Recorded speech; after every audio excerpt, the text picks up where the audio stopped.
you. We're in a hybrid format. Good. You're live. Good morning, everyone. Welcome to the EJ Screen Review panel. Super excited to be here with all of you and also with our members over Zoom, our other panel members over Zoom, as well as any public members and individuals joining us either via the live webcast or the phone. So thank you so much. We are going to get started. My name is Saida Figueroa. I am the designated federal officer or DFO for the Science Advisory Board EJ Screen Review panel. In my role as a DFO, I would like to formally open this public meeting and share a few opening remarks. The purpose of this public meeting is for the panel to peer review the updated EJ Screen mapping and screening tool, listen to public comments when appropriate, and deliberate on charged questions. This is our second public meeting for this advisory activity. The SAB is an independent expert federal advisory committee chartered under the authority of the Federal Advisory Committee Act, or FACA. The SAB is empowered by the Environmental Research, Development and Demonstration Authorization Act, or ERDA, to provide advice to the EPA administrator on scientific and technical underpinnings of EPA decisions.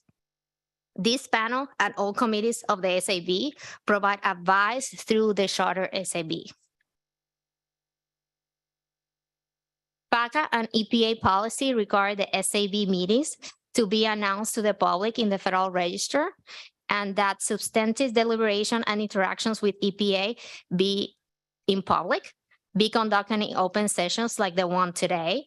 And as a DFO, I'm present here to ensure that requirements of FACA are met. Also, a colleague, Carolyn Kilgore, she's also a DFO for the SAB staff office, and she's also supporting this effort. FACA also requires that the public meetings provide an opportunity for oral and written public comments. The panel received one written comment, and that comment has been posted on the SAB website and is also being shared with all the panel members. There are two public comments periods noted on the agenda for this meeting, where members of the public could have registered in advance with the SAB staff office to provide oral comments. However, we have no registered speakers to address the panel today.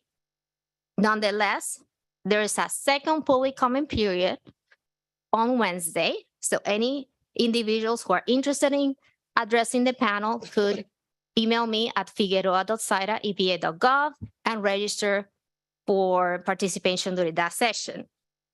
The SAB consists of special government employees, or SGEs, all of our panel members, and all the SGEs, all members are subject of ethics laws, which we have, completed here. The SAB staff office has determined that all the advisors participating in this meeting have no financial conflicts of interest or appearance of lack of impartiality under ethics regulations. So thank you so much, all of you, for completing that. All the meeting materials have been posted on the SAB website. So I just wanted to let the public know that, again, please go to our website and look for all the background information there. This public meeting is available via phone and live webcast. Individuals should visit the SAB website to access both. The link will change daily. Just wanted to flag that for the public. I ask that all members of the public and EPA staff send me an email about your attendance. And again, if you're only listening to this meeting via phone, there's also a live webcast. Meeting minutes will be prepared to summary discussions and action items in accordance with the requirements of FACA. And for the record, most of the panel members are present and we have a quorum to start. I am turning this meeting over to Dr. Chakraborty, Chair of the EJ Screen Review panel. Thank you, Zaida, for your opening remarks and outstanding work you've done for this panel and everything you do to keep us on track throughout this process. We really appreciate everything you've done. So good morning, everyone. Thank you all for coming here today to attend this important public meeting in person as well as virtually. I am Jay Chakraborty, chair of this EJ Screen review panel and also a member of the EPA Science Advisory Board that's seeking and coordinating this review. I'll begin with some background information and a quick overview of our agenda for this meeting. The EPA Science Advisory Board SAB staff office has selected this panel of experts and brought us together to conduct an independent peer review of the revised and updated version of EJ Screen. EJ Screen is the environmental justice mapping and screening tool that provides the EPA with a nationwide consistent approach for combining environmental and demographic indicators to identify areas with potential environmental justice or EJ concerns. And our review panel will examine the EJ Screen methodology and updated calculations for the EJ indexes that were released publicly last October 2022, as well as additional changes to EJ Screen. And this panel will also be asked to provide recommendations and expert input on various other components of the EJ Screen tool. The purpose of this meeting is for the EJ Screen review panel to conduct this peer review of the updated EPA's EJ Screen tool, listen to public comments, and deliberate on the responses to 16 charge questions. In terms of our agenda for today's meeting, we will begin with a brief introduction of panel members to be followed by welcome messages from the SAB Staff Office Director and the EPA's Office of Environmental Justice and External Civil Rights senior leadership. And then we'll have a review or recap of the updated EJ Screen methodology from the EPA's Office of EJ. And this will be followed by public comments from registered speakers. And then the panel will begin their deliberations on the responses to the 16 charge questions. That will also continue tomorrow and Wednesday. So I also need to remind all attendees that the times listed in the agenda are approximate and are subject to change. There could be minor changes, revisions, especially when you get to the discussion part of the responses to the charge questions. So moving on now to the panel member introductions, and I can go first.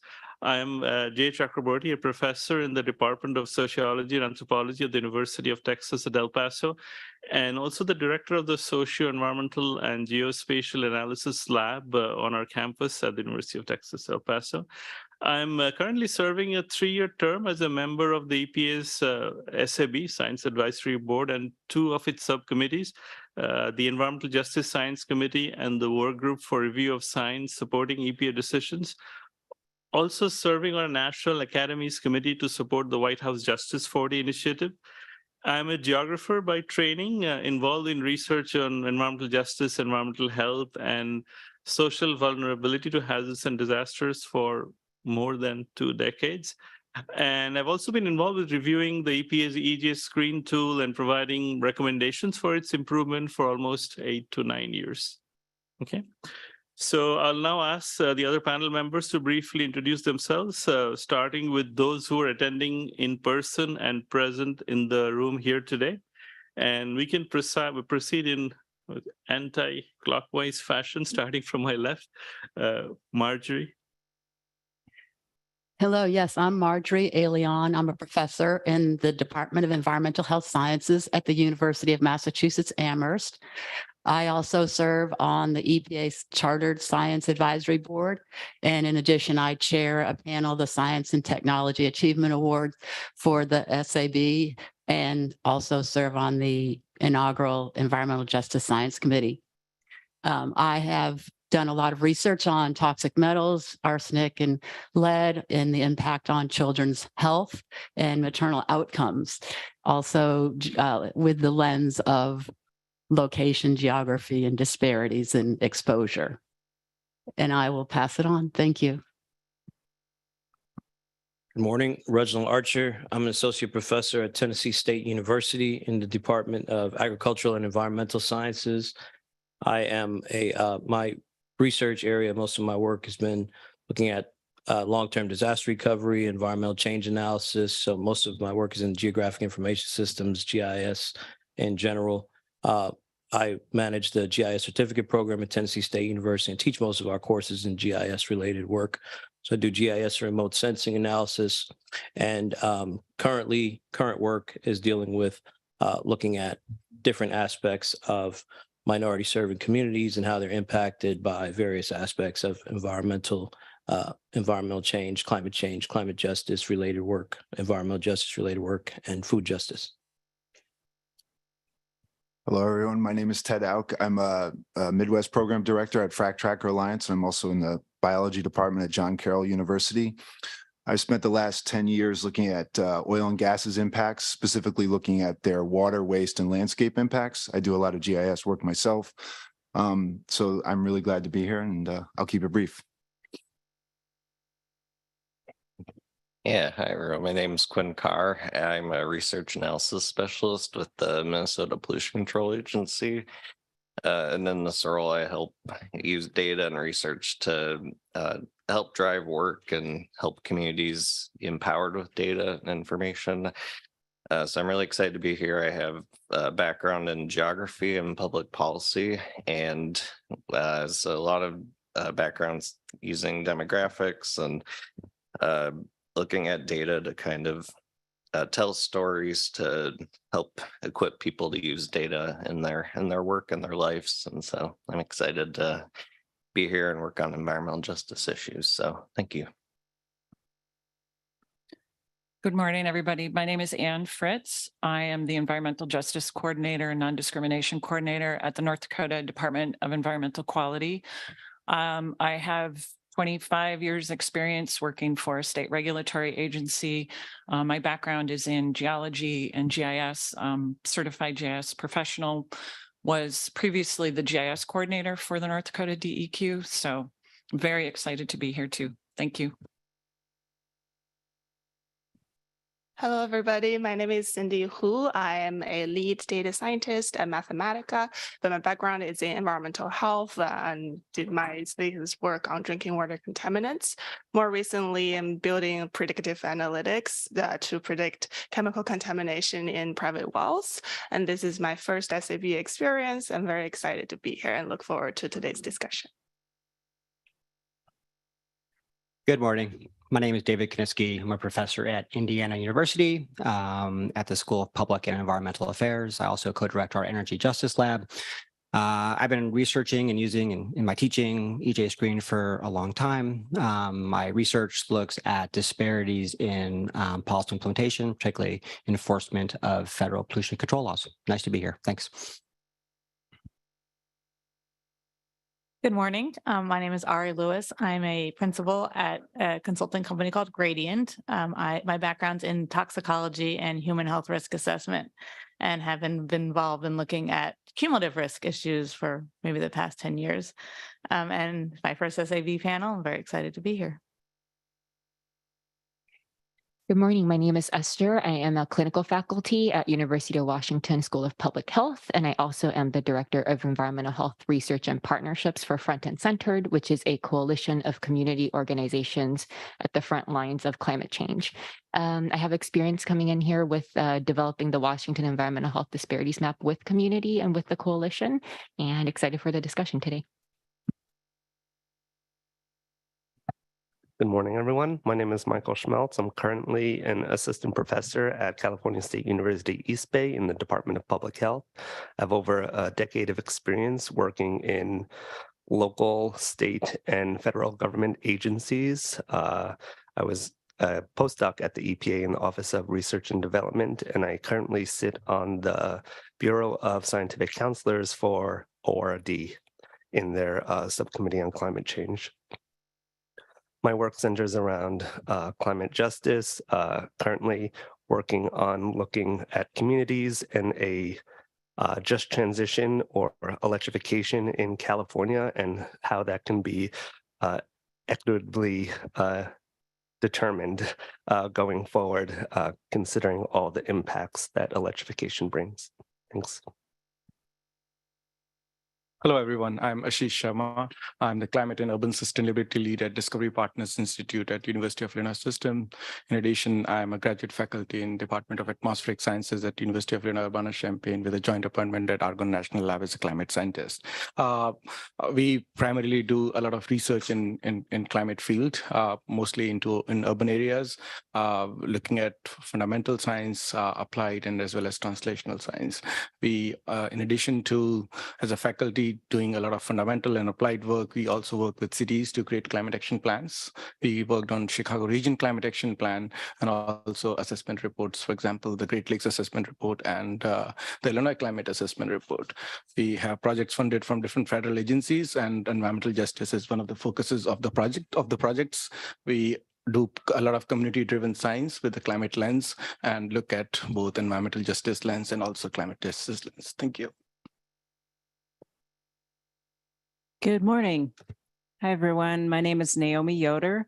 I am staff scientist at a regional organization, Healthy Gulf. We work in the 5 Gulf of Mexico states, and I'm on the science and policy team there. And in my work at Healthy Gulf, I focus on partly on working with environmental and climate injustice communities and what might be done to serve them best. So that brought me to this panel. Thank you. Good morning, everyone. My name is Adriana Zúñiga. I am an assistant professor at the School of Geography, Development, and Environment and the Ural Center for Studies in Public Policy at the University of Arizona. My work is centered on cities, how cities are adapting to climate change. I look at it from several perspectives, focusing on green space, green infrastructure, and then I look at it through the environmental justice perspective, resilience, and so forth.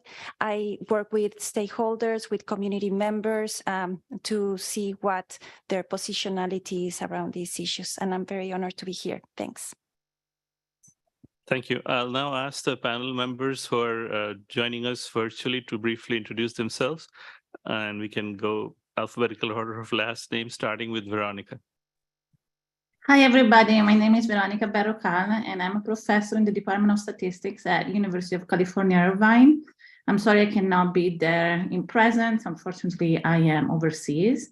My expertise is in spatial-temporal and environmental statistics. I have been involved for many years in the development of spatial-temporal models to combine different sources of data. And I'm very happy to see that actually one of my models is being used to estimate concentration of ozone and PM2.5, which is then also part of the EJ screen data source that's being used.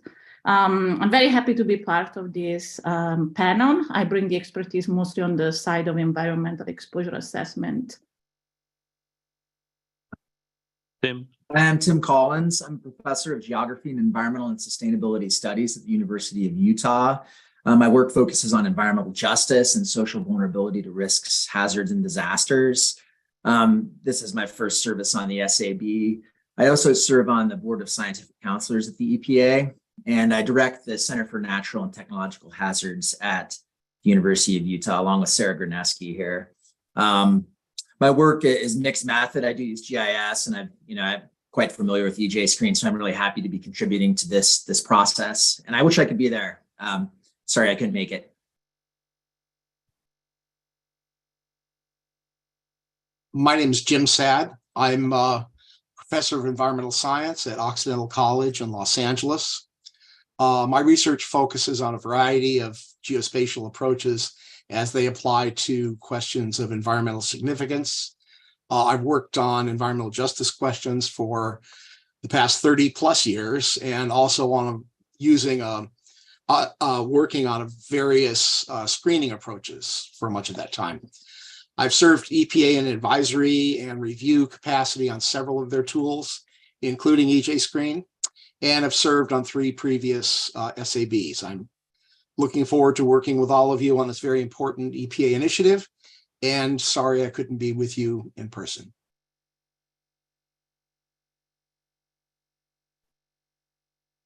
Next. Okay, I'll go next. Shakobi Wilson, professor, University of Maryland, College Park, with the Maryland Institute for Applied Environmental Health. I direct the Center for Community Engagement and Environmental Justice and Health. Been doing EJ work for almost 30 years. Mainly do work in community science, empowerment, liberation science, community university partnership, CDPR. Help to build Maryland EJ Screen and other screening tools in the state of Maryland. Also have contributed to previously on NEJAC, member of NEJAC, helping provide feedback on US EPA EJ Screen. And editor-in-chief of Environmental Justice and do a bunch of other things, but excited to be here and happy to contribute expertise with this esteemed group. I'm also a member of the SAB and also one of the members of the Environmental Justice Committee. Also on the board of Environmental Studies and Toxicology for National Academy of Sciences. All right. Thank you all for serving on this panel and participating in this independent peer review process. I would like to now introduce and ask Mr. Thomas Brennan, the SAB Staff Office Director, to offer welcoming remarks. Thanks, Jay. Hi, everyone. I'm Tom Brennan, Director of the SAB Staff Office. I'd first like to thank Jay for being the chair of this panel. It's a lot of responsibility and a lot of work to be chair. And Jay, thank you. We're in really good hands. You know, I've been at the EPA for 26 years. And the past 10 years, I've been in the SAB Staff Office. And I don't bring this up to share my resume, but to tell you, I can't remember the last time I was this excited for a panel peer review. And when we go around the room and on Zoom and everyone introduce themselves, I mean, I'm really excited. This group has a lot of momentum going into this meeting, and I'm just really looking forward to it. And in addition to the panel, I'm really looking forward to supporting EJ Screen with this peer review. It's really important to provide that scientific peer review to such an important and critical tool. And I'm just thrilled to be here today. So before I hand it back and start the meeting, there's a few folks I'd like to thank. So first, I'd like to thank my colleagues at EPA, who for many, many years have worked on this product. It's such interesting, creative, and important work. And to watch this tool over the years evolve and get better, it's just been amazing. So congratulations to you all for all of that work. I'd like to thank the panel members and our chair. I mean, you've taken time out of your personal and professional lives to come and do this public service for the EPA. And I think we've got a great panel, and I thank you for your service to the EPA. I'd like to thank members of the public who are watching today, and we did have some public comments, and I want to thank all the commenters, and just to let you know that participation from the public is a critical part of these processes, and you're welcome to continue to participate. Would it be with public comments on Wednesday or written comments moving forward? Please participate if you feel so moved. I'd like to thank our contractor Andina for all the hard work that they've done to set up the logistics, and my staff, the team at the SAB Staff Office. It takes a lot to make this moment happen from the beginning, from all the federal registers and searching through all the candidates and doing all the ethics checks and securing the room and all the other things that they're not on the top of my head right now to make this meeting happen. With a special thanks to our two DFOs, Zaida Figueroa and Carolyn Kilgore, both of which have been instrumental to getting this project to where it is today. So with that, I'd like to turn it over. I'm just going to introduce one person from the Office of Environmental Justice and External Civil Rights, and I'll let Marianne take it from there. But I'm pleased to announce that Marianne Engelman-Lotto is here today. She's the acting Principal Deputy Assistant Administrator for that office. And Marianne, take it away. Terrific. Thanks so much. And thanks to you, Tom, that this couldn't happen without you and your leadership. And we're so appreciative for pulling this together. As I was sitting hearing the introductions, I was going to say I'm honored to be here, but it's even more so. It's really heartfelt. And I know some of you are looking around the room and know that so many of you are responsible for tools and for pushing this forward in the environmental justice context. And so we're so delighted to be here and really looking forward to your work and your recommendations. Before doing anything, I want to thank the team, Matt Lee, Tai Long, under Matt Tejada's leadership. The work here is just so important, but I come in just honored to have the opportunity to work with them. Before coming to EPA, I got to use EJ Screen like so many others across the country and didn't know who the powers were behind the throne. And it's them. And they do so much terrific work. And I have complete confidence in their work. And this review panel is part of it, that to open themselves up, to get this feedback, to seek the feedback, reflects their hard work and their commitment to scientific integrity and to pushing this technology and the screening tool forward. So many thanks to Matt, Ty, and of course to Matt Tejada. Since its launch, EJ Screen has become both an important tool for identifying and addressing issues of environmental justice, as you know, and also a model for the mapping and screening tools across the federal family and by our state and local partners, as so many of you know. Since its launch, we've seen a tremendous increase in the use of the tool and also the growth of other visual representations of environmental health and environmental data. And yet EJ Screen is not static. As new information becomes available and as we learn from our experience, EPA has updated EJ Screen, releasing the new supplemental index and other improvements, and your review will provide valuable information as we continue to improve the tool. This administration is committed to scientific integrity as one of EPA's foundational values. The administrator has said and has reinforced multiple times his commitment to ensuring that every decision we make, every decision meets rigorous scientific standards. We in the new and very exciting Office of Environmental Justice and External Civil Rights share in this commitment. And for this reason, again, we're really excited in anticipation of the work of this review panel. As you may know, we launched this historic Office of Environmental Justice and External Civil Rights last year. That's OEJ-ECR. You'll hear that acronym. Establishing a new national office charged with advancing environmental justice and external civil rights. The creation of the office reflected President Biden and the administrator's vision and commitment to delivering environmental justice and equity for all. Our new office is dedicating staff both in headquarters and in the regions, across the 10 regions, towards solving environmental justice challenges in communities that have been underserved for far too long. We house a number of initiatives and programs, such as our $3 billion Environmental Justice and Climate Justice Grant Program, pursuant to the Inflation Reduction Act, our Conflict Prevention and Resolution Center, and our external civil rights enforcement work, and the continued development of EJ Screen as some examples. We engage with communities with environmental justice concerns to understand their needs, as well as with tribal, state, and local partners.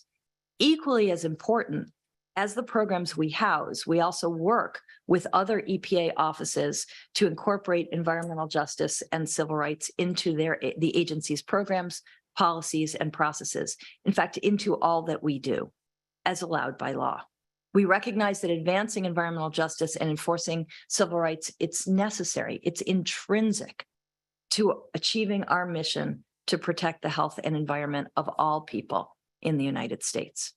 Toward this end, environmental justice and external civil rights are now incorporated into our agency equity plan, into our strategic plan, to ensure that we're making concrete and measurable progress. We are, for example, committed to developing and operationalizing a comprehensive framework for considering cumulative impacts in relevant decision-making. And I know you're touching on cumulative impacts during this meeting. We're strengthening our external civil rights enforcement program, directing investments in communities that need them most. All of these activities implicate EJ Screen. We're increasing EPA's internal capacity to engage underserved communities by, for example, re-examining and improving our accessibility for people who are limited English proficient. And we're integrating community science into EPA's research and program implementation. The use of EJ Screen is a through line in so much of this work. We look to EJ Screen to combine and display information in ways that help us get a better understanding of issues in a selected location, which in turn can inform both public engagement and inform our substantive decision-making. We look to you, to the EJ Screen Review Panel, for actionable recommendations to help us in our effort to keep improving the tool. Your feedback will guide and inform our long-term vision for EJ Screen, and we look forward to benefiting from your input.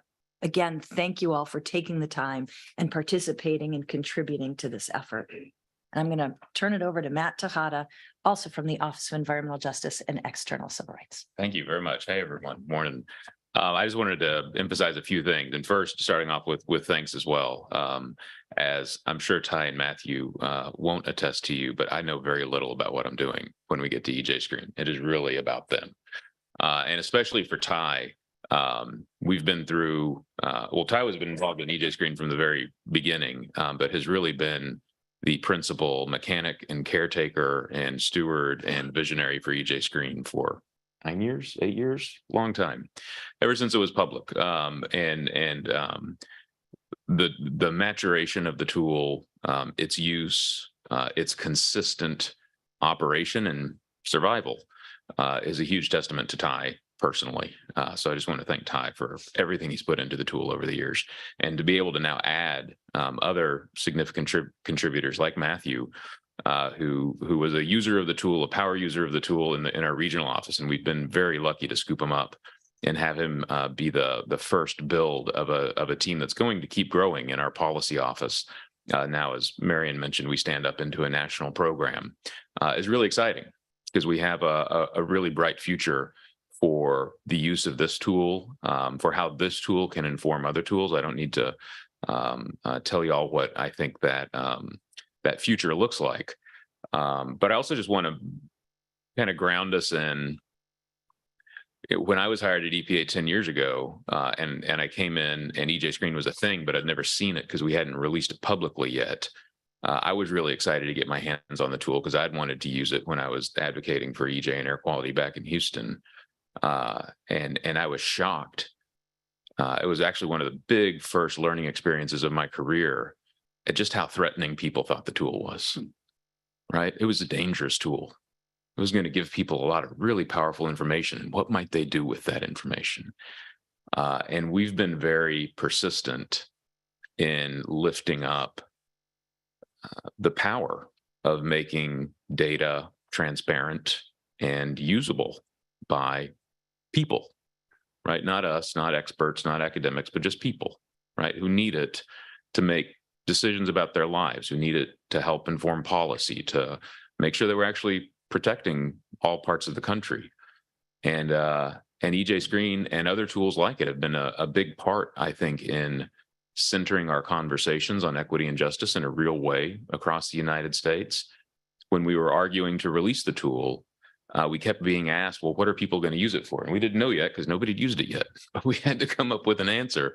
And so we kept telling folks, well, it's a common starting point for a conversation. And I used to hate saying that because it just sounded so weak, right? I wanted to say it's going to be used for a permitting action, but no, it wasn't going to be used for permitting action yet. It's going to be a common starting point for a conversation. And to this day, I think the strongest use of the tool is when it serves as a common starting point for a conversation. I think the ability of these tools to really ground folks in the reality of inequity and injustice in a way that opens the door to engagement is profound. And I think also, just to put a finger, I think this is a really important meeting. There's a lot of things, several of them that Marion mentioned in this administration, where we're really changing the way we govern in the United States for the first time in really meaningful ways, right? Our systems, things like having these strategic plans, our structures, the fact that we have a national program office now for equity, justice, and civil rights compliance.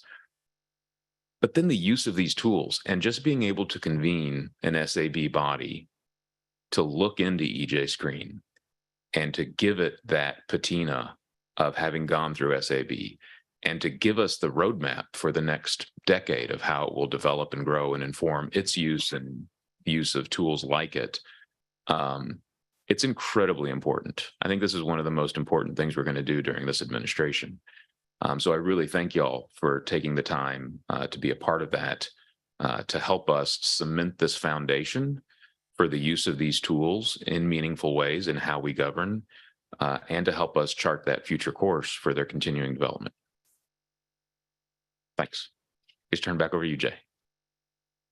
Thank you for your leadership and support, Marian and Matthew. I would now like to invite Mr. Tai Lung and Matthew Lee to provide a brief review or recap of EJ Screen and the updated methodology.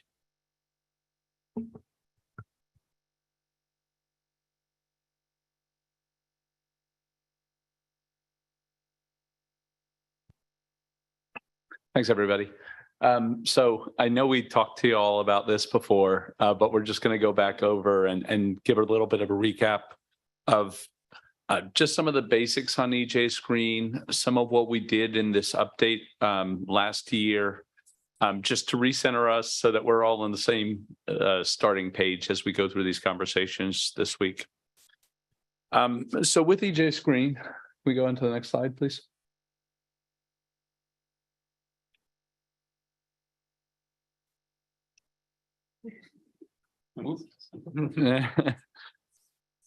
So EJ Screen, you know, as Matt's already said, it is really just an important web-based tool for us to have that starting conversation, not just with people outside of the agency, but also, you know, when we're talking to other offices within the agency, just all starting from that same common starting point has been really important.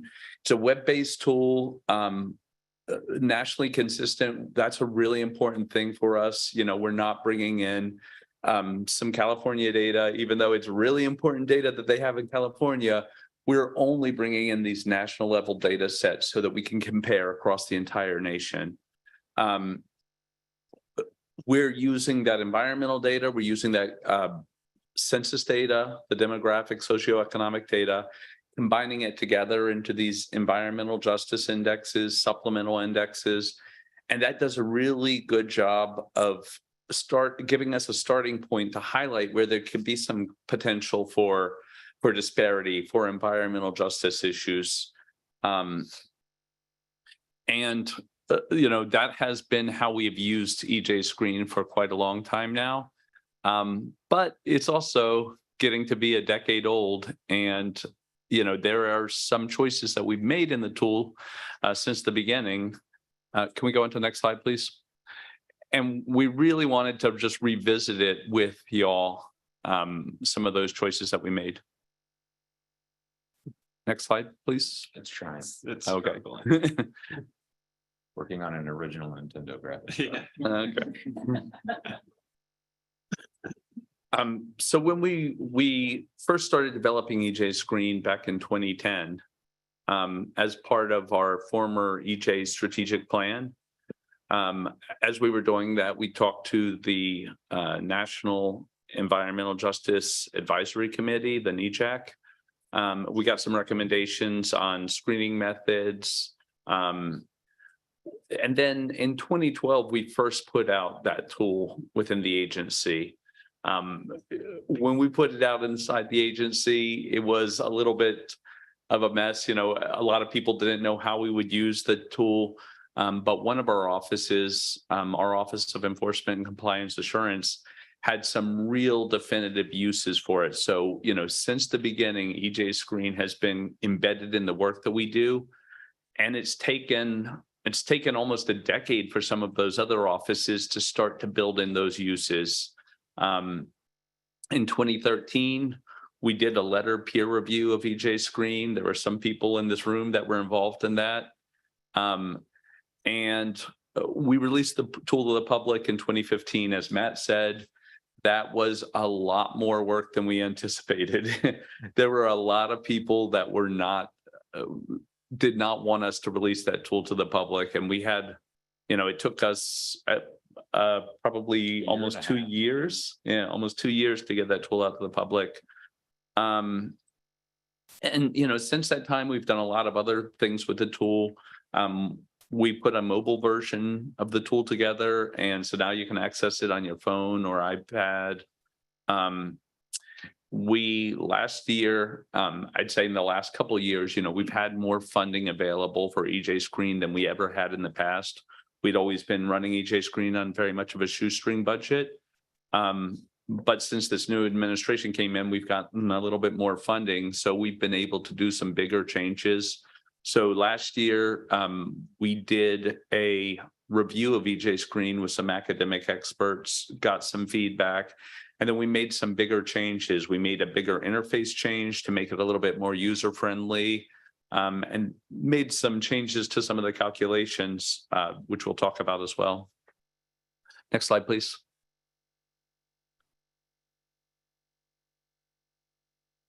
So some of the big things that we have in the EJ Screen, obviously we have our 12 EJ indexes, our 12 supplemental indexes. Those are where we're combining that socioeconomic information together with the environmental data. Those 12 EJ indexes and supplemental indexes correspond with our 12 environmental indicators.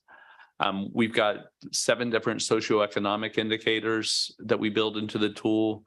We're pretty excited about some of the new data sets that we built in the last couple of years. We've got new data sets on health. And this year, we're actually planning to expand those health indicators as well. We started building in climate indicators in the last couple of years as well. Those have been something that we're kind of like testing some different indicators, and we're, adding into new ones as they come along. That health or those climate data sets are something we're really working on. I think it's going to be an important addition to the tool, but, I think over the next couple of years, those are going to be a little bit in flux as well. We've got critical service gaps, and those are just some really important services to communities that we built in the tool as well. So those are big data sets that we're talking about when we talk about EJ Screen. But on top of those, we have so much other data in EJ Screen. We have a ton of different data about EPA regulated facilities. We've got data on parks, on churches, on schools, on hospitals, all of those places that are really important to communities. We have information on, tribes. We have information on even things like Colonia. So you can bring in pretty much any other data set out there. So, if you want to bring in your own data set, if you have a map service, you can upload that into EJ Screen and look at that data and overlay it with our data. We have a whole wealth of data on EPA's Geo platform. You can bring in shapefiles. So we've really made that tool a starting point where you can just layer on any other information that you want. So, I think that's one of the big powers of EJ Screen compared to some of the other tools. Next slide, please.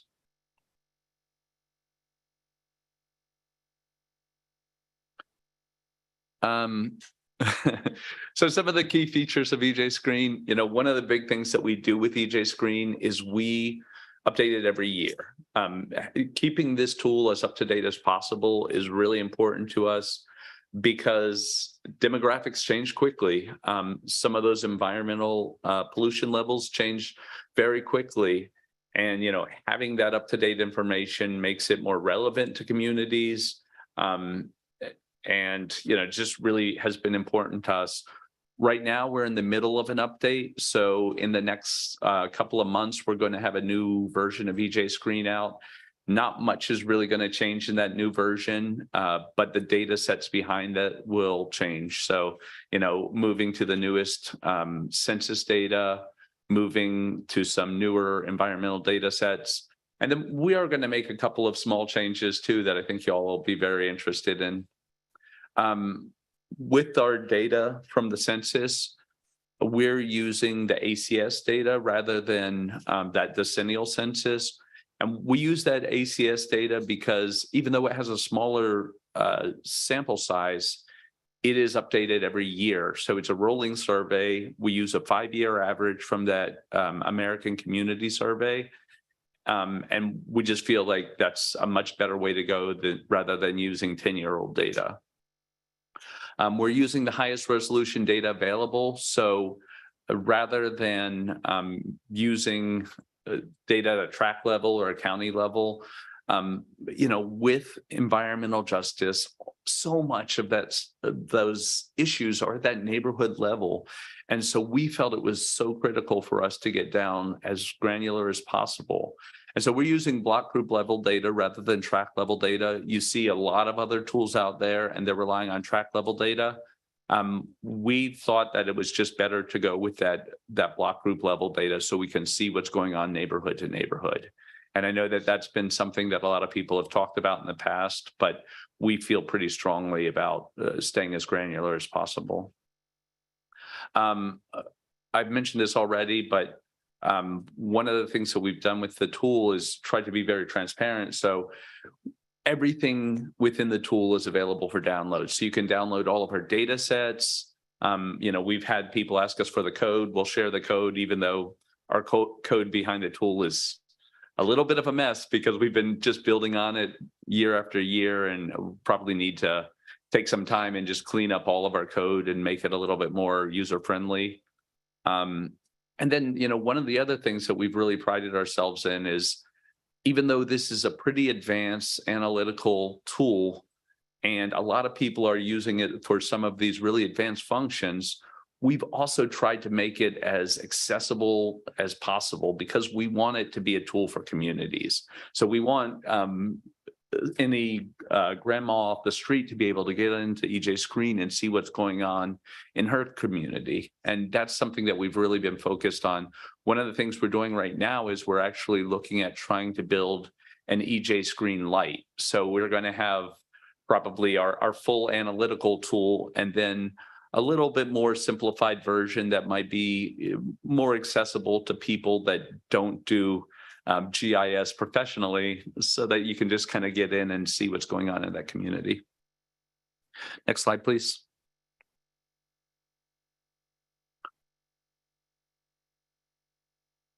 All right, I'm going to turn it over to Matt to take over the second half of the presentation. Okay, sure. Thanks, Ty. Yep.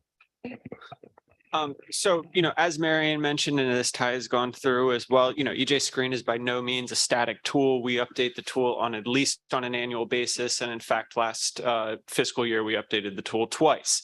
We will not be doing that again. That was too much. So we are going to focus on these annual once a year updates. But we did truly have a robust update this past update, first and foremost of which was incorporating in territory data for the first time other than Puerto Rico. So we had information on Puerto Rico incorporated into the tool, I believe in 2015 or 2019 maybe, but this was the first time ever that we had information on the other U.S. territories, which was a good step in incorporating EJ for all of the US. We also released that set of supplemental indices. This was obviously a big step for EJ Screen to provide that supplemental look at vulnerability, in addition to those EJ indices. We also revised our calculation, and that's going to be one of the big things that y'all are going through in this review. That is based on expert feedback and user feedback. And we really feel that we have developed and are confident behind the calculation that we have now, revised to, but we are still looking for y'all's feedback. Is that the best calculation that we could have come up with? We also released our threshold maps, the ability to look across the individual indices. Prior to the threshold map widget, the user was limited to looking at each one of those individual indices one at a time, right? You couldn't look across the indices. The threshold map widget allows you to, again, look across the 12 EJ or supplemental indices and allows for kind of that first step at looking at cumulative impacts or cumulative burden. But we are certainly looking to go kind of the next step when it comes to addressing and analyzing cumulative impacts. We realize those threshold maps are really just that kind of that starting point. And then also, as we do with any update, as Ty mentioned, we updated to the 2016 to 2020 ACS data. We will be updating to the 2017 to 2021 ACS data with the next release, hopefully in June. So next slide. I think for the next, I know for this recap, we just really wanted to touch quickly on, it was written into the agenda to touch quickly on the updates to the calculation. I know we're going to get into the nuts and bolts of this, in the next couple sessions, or even I think later this afternoon. So I'm not going to spend a ton of time here. We've even covered a lot of this also, but we did do that academic review of EJ Screen, specifically of the calculations themselves. And we were able to identify some areas for enhancement, right? Areas where we could do a better job at identifying, where vulnerable populations were disproportionately impacted by pollution. And the three of those, which were, switching to using the environmental indicator percentile rather than the raw score, eliminating the subtraction of the national average or the state average from the demographic index, and then also removing the population count and population weighting. So those were the three main changes that we made to the calculation of the indices. And that was the first time in the decade plus of experience that we have with EJ Screen that we had made those calculation changes. And we're really looking to y'all to kind of solidify, did we make the right changes? Again, I think we are confident, but there's always room for improvement. Next slide.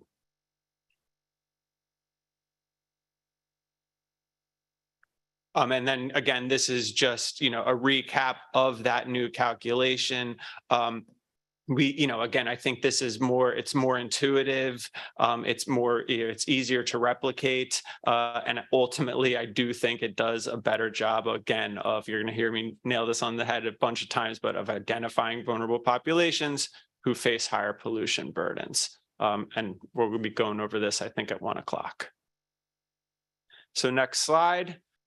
As Ty mentioned, we are continuing to update EJ Screen. Oh, sorry, I forgot about the resources slide. If Ty and I are going to be here throughout the next 3 days, right? If you guys have questions, if y'all have questions, we're going to be here to support you. We do also have a ton of information out there already, right? There is the entire SAB website that has a lot of background information, but the EJ Screen website itself also has a lot of information, including the technical document.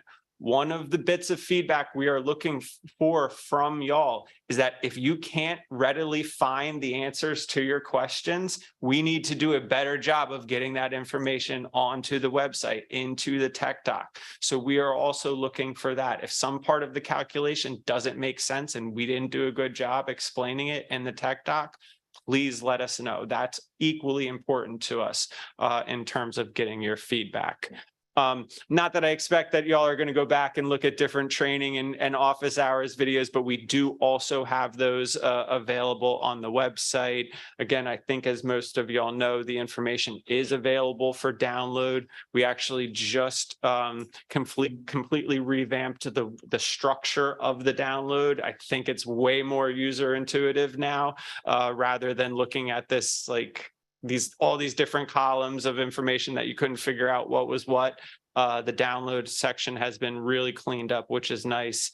And then also, we do make all of our data sets available as map services. We have our information as the API. If there's other ways you think we should be making EJ Screen information available, please let us know. And then last but not least, just a real quick primer on what the future is going to look like. Next slide, sorry. We do have, as Ty kind of alluded to, we do have another update, planned, our annual update planned for most likely for June of this year. It is not going to be as robust as some of the previous updates. We're not doing a user interface change. We're not releasing like a new set of supplemental indices or anything like that. But we are going to be updated. Any of the data sets that can be updated, we will be updated. We are going to be bringing in some additional indicators, some additional climate indicators like on extreme heat, some additional indicators on critical service gaps, transitioning some of even our air indicators that we're looking at. And then also the development of that EJ Screen Lite. One of the amazing things about EJ Screen in its current version is that you can actually do some quasi-analysis and analytics behind it, which kind of sets it apart from a lot of the other screening tools that are out there. But, we also recognize that there is a demand for a very simplified version that may just look at a couple of different maps. And we're, in the process of developing that.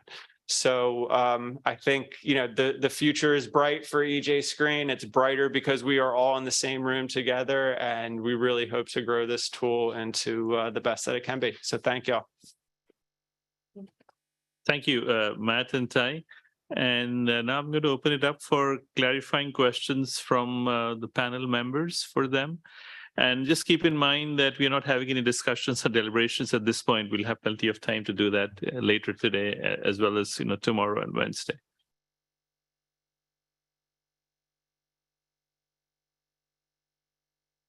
Okay, Reginald Archer again. Just real quickly, the annual update, is there a specific time of the year, or is it just when you get to a point where we're able to make some updates, that updates are made? Thanks, Matt. So we have actually tried to follow the census calendar. The problem is the census got a little bit thrown off during the pandemic. So we've got a little thrown off. Our normal schedule for updates is going to be February, March. This year, we're doing it a little bit late because we got an update out last October due to the delay in the census. And so now we didn't want to put out an update just right after that. It takes a lot of time for us to get them out. But we should be in the future. Hopefully, we're going to get back to that February, March timeframe. Hi, I'm Marjorie Elion. You mentioned you were adding additional health indicators. Could you specify what those might be you're thinking about? Sure. The new health indicators that we're going to be adding are going to be, so we're using CDC places data. We're going to be pulling in this year data on cancer, and we're also going to be pulling in data on disabilities. So people living with disabilities, and that's not actually from the CDC, but that's from the census. So just as a quick follow-up, how did you select those two? What's your rationale as opposed to others that might be available? So we had a person come in last year that helped us develop a whole list of climate indicators as well as health indicators. Developed a whole methodology for going through and selecting them. And so we have that methodology in terms of how she selected them. There were ones that we had wanted to build in last year when we built in the health indicators for the first go around and didn't. And so that's how we've done it. I will say a lot of it is just based on what's available as well, because there's so many data sets that we would love to bring in that we just don't have that data for, blood lead levels, or especially blood lead levels in children, or things like that, that if we had that data, it would be at the top of our list, but we just don't have that data available. We have a question from James. Thank you for that recap, Ty. I had a question also about the health indicators. What is the spatial resolution for the data sets that you envision bringing in? And is it compatible with block groups? So with the CDC Places data, that was a really big deal when they released that in 2021, I think. This was the first time that CDC had put out data at a track level. So they worked with the Robert Wood Johnson Foundation, built all of these different data sets at a track level. Prior to that, CDC had all of this different data at county level, but county level for us, when we're trying to talk about neighborhood level impacts, doesn't really do much good. So all of that data is going to be available at the track level, except for that disability data. Because that's coming from the CDC, from the census, that's going to be available at the block group level.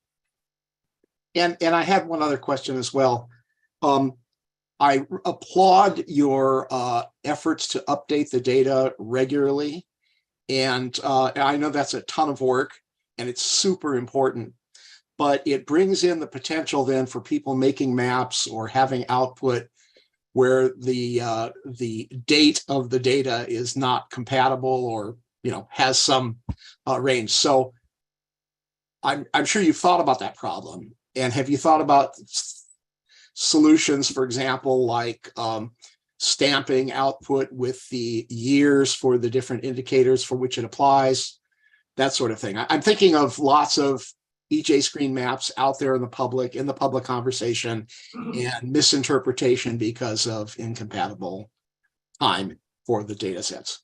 That's a great point, James. You know, with EJ Screen, anytime you produce an EJ Screen report, it is time-stamped and has that information on it. But then the other thing that we did last year is that we moved from, rather than just using a year, because that year can be pretty confusing. If you say the 2022 version of EJ Screen, well, that's using 2016 to 2020 census data, but the air indicators are from 2018, and then the other data sets are from 2020. So it gets very confusing really quickly. So we moved to version numbers. So now we're on EJ Screen version 2.1. Rather than using those dates, I think that version number should help keep it a little bit more consistent in terms of what data sets you're using.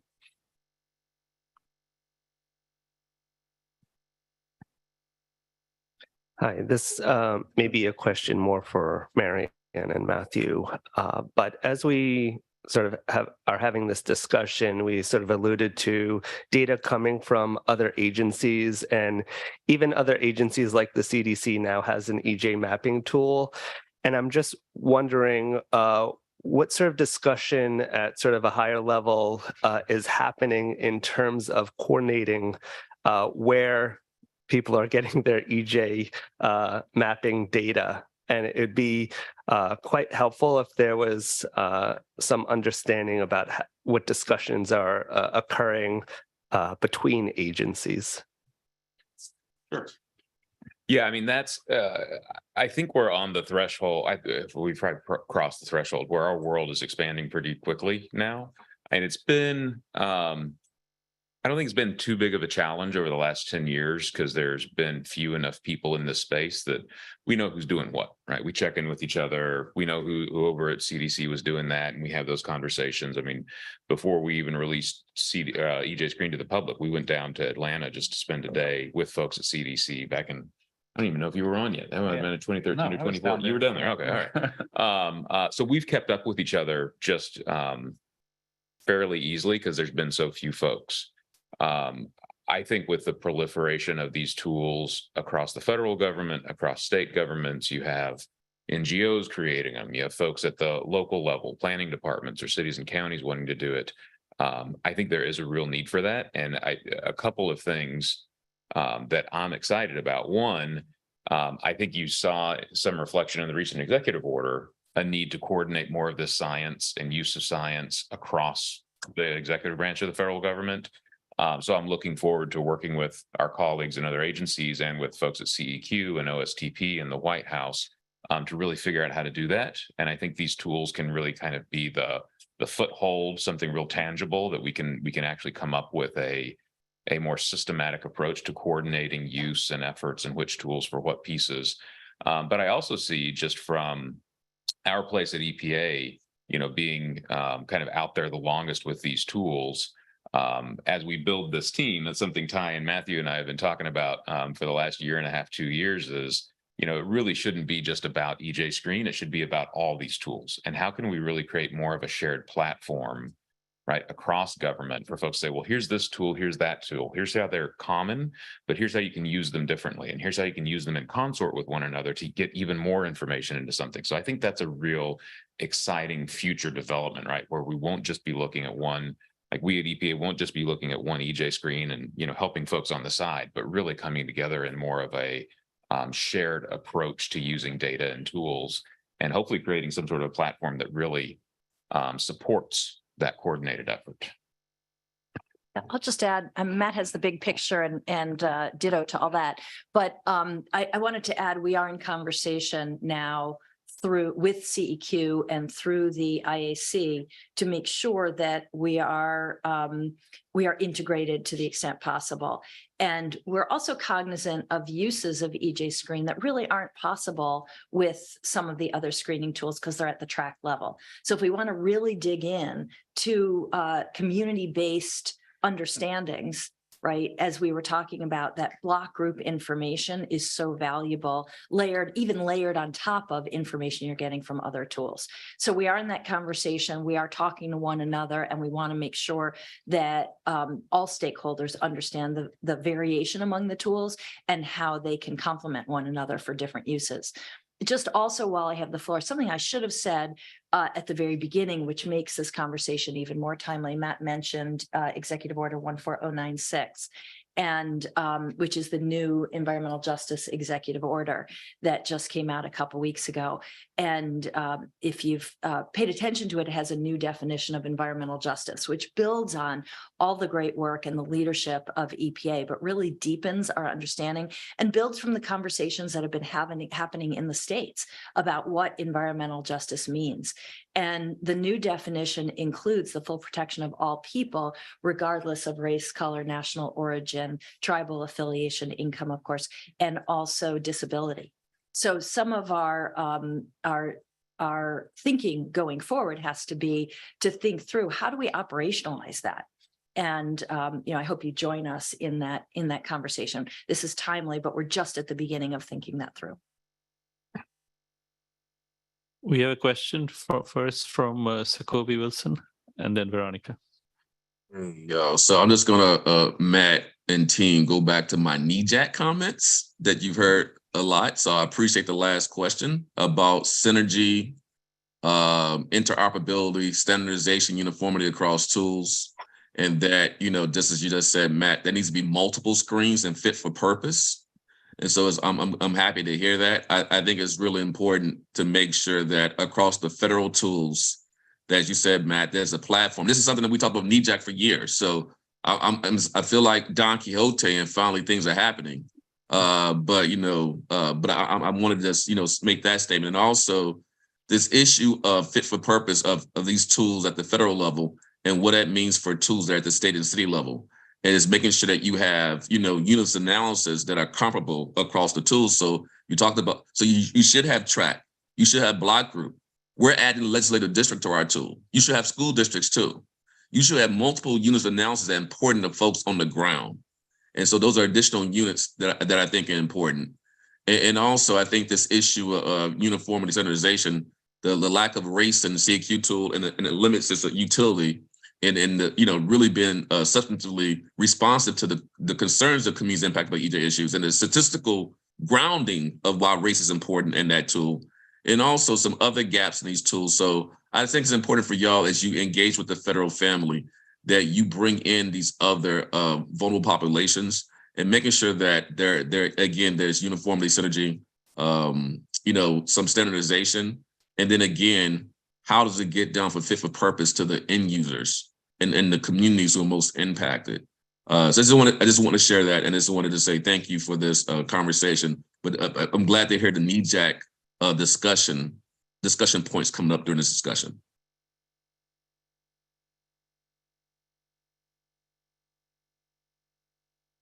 Veronica?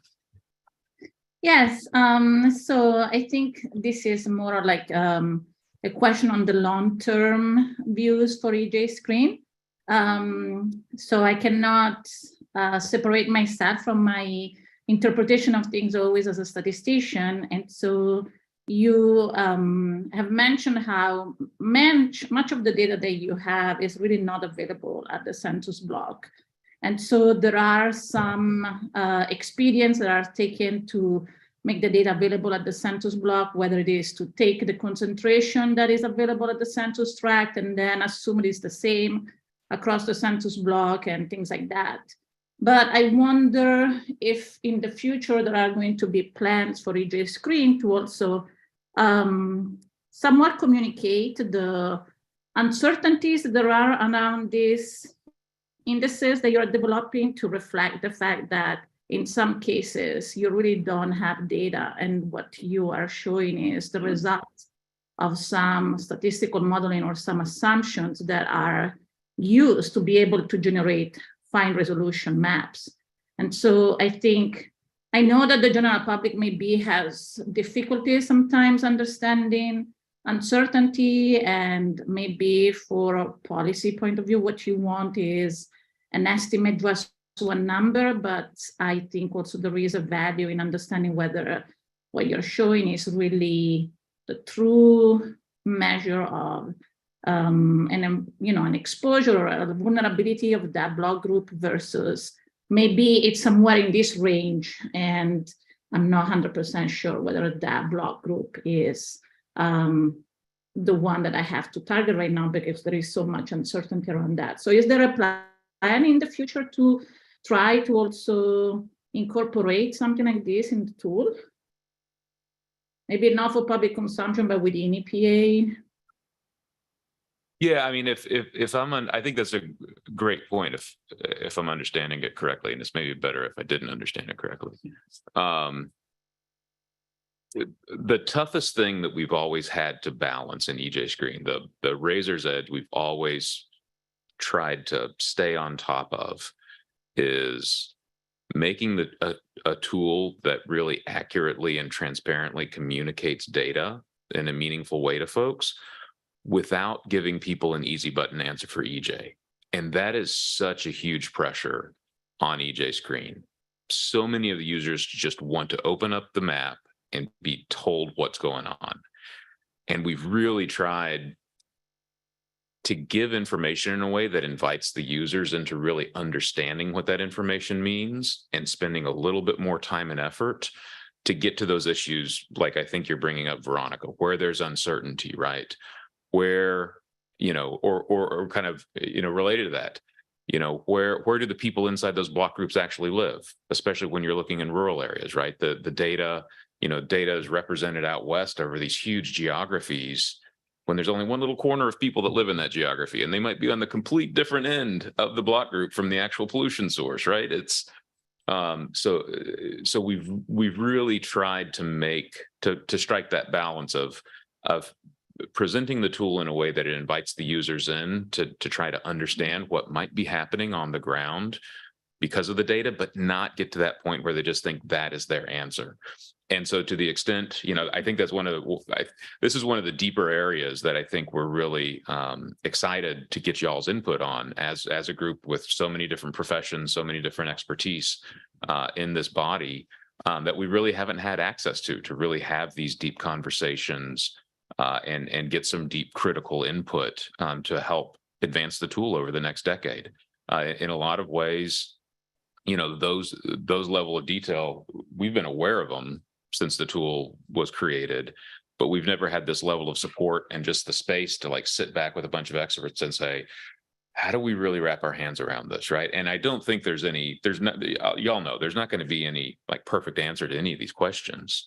But if y'all can help us look forward to things that we can do year over year, kind of like with the health stuff. I mean, the stuff we have in there on health that you asked about earlier, we're kind of trying that out, right? I mean, we looked at it. We looked at the things we thought. We didn't do cancer at first because cancer can be tricky. So we did a few other things first. But then I presented to some health folks in Florida on Friday, and one of them was like, your data is misleading because of the way you have it. And you're like, well, okay, well, that's exactly the sort of feedback we need because EJ Screen really is a living, we always say that things are living documents or living tools. It really is an organic tool. It is constantly evolving and getting input and trying to figure things out. And y'all's effort here to bring up these issues is going to be a huge leap forward for us in terms of evolving the tool into the future. Thank you. Yeah, so building up on the same comments, I'm a climate modeler, and if I look at from my lens, it's different from where the source of pollution is, for example, and where it's actually felt. So these maps in some ways are a lot static. So how can we bring a dynamic model into it so that we can understand where the plume flow or the mixing or the boundary layer mixing happens, so that those communities and those people who are really impacted and affected by these sources can be accommodated. And this is something, as the tool develops over the years, or something that should be taken into account, and we can help from our lens. And also the concept related to vulnerability. We are trying to push a concept that when we look at vulnerability, people imagine that's a map. I think that's not just a map. It's a dynamic vulnerability that you can perceive throughout the day that might be different in the mornings, to the afternoon and the evenings, because of where winds flow, because where pollution sources, where the plumes can take the pollution sources, and stagnation points that happen. So a lot to do. I'll hop in and say, on that dynamic mapping, that's one of the things that we wanted to do for a long time. It is just very complicated to do in terms of making a tool that actually can process all of this data for, user-defined areas. We can't really do it dynamically without it crashing the system as we start to analyze for different user-defined areas. So if you all have any ideas on how we could do that, I think it's probably more of a technical question for our contractor that builds the tool.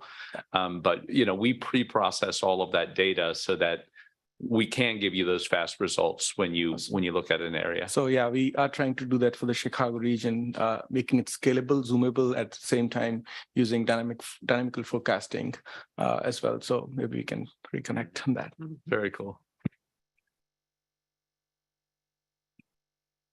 Great, thank you so much. My questions are, I think that y'all have mentioned this before, but could you repeat what are the new climate indicators? And then I had a second question. Let's see.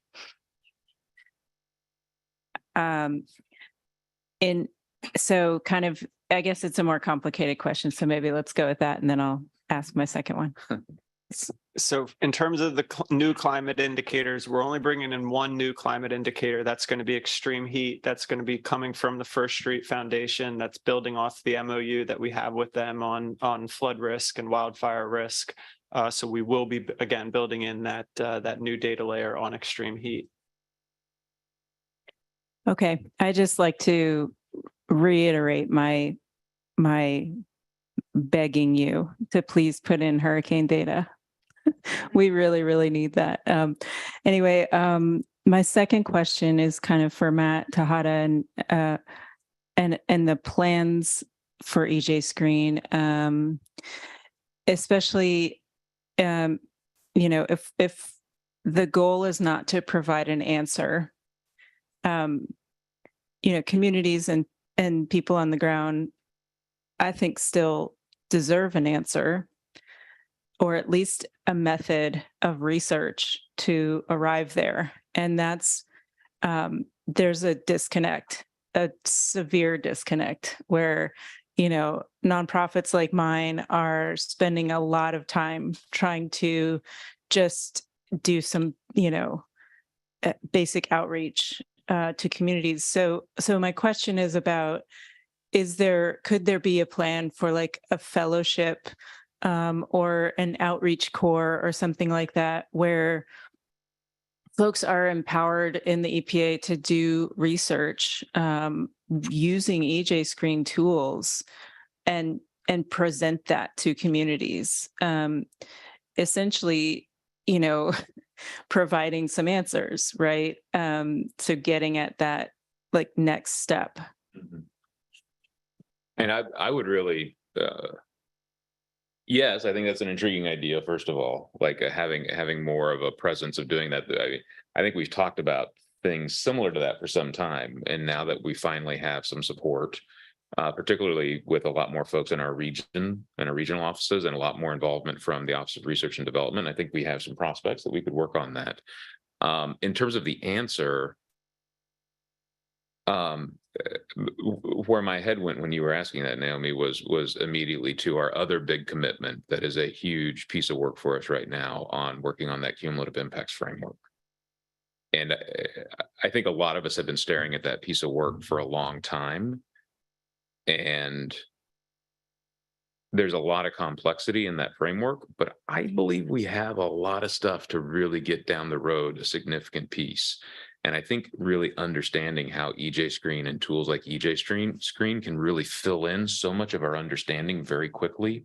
And then we can bring in other things like we're talking about with the development of health impact assessments, with looking at histories of disinvestment or redlining or other sorts of, oppression that have been visited on different communities across the United States. When you start to bring that in, and I really kind of see EJ Screen as being like the anchor that helps you start to see into that world in a meaningful way. I'm really looking forward to that cumulative impacts framework and that piece of work really giving some substance to the use of tools like EJ Screen to actually get towards better answers for folks.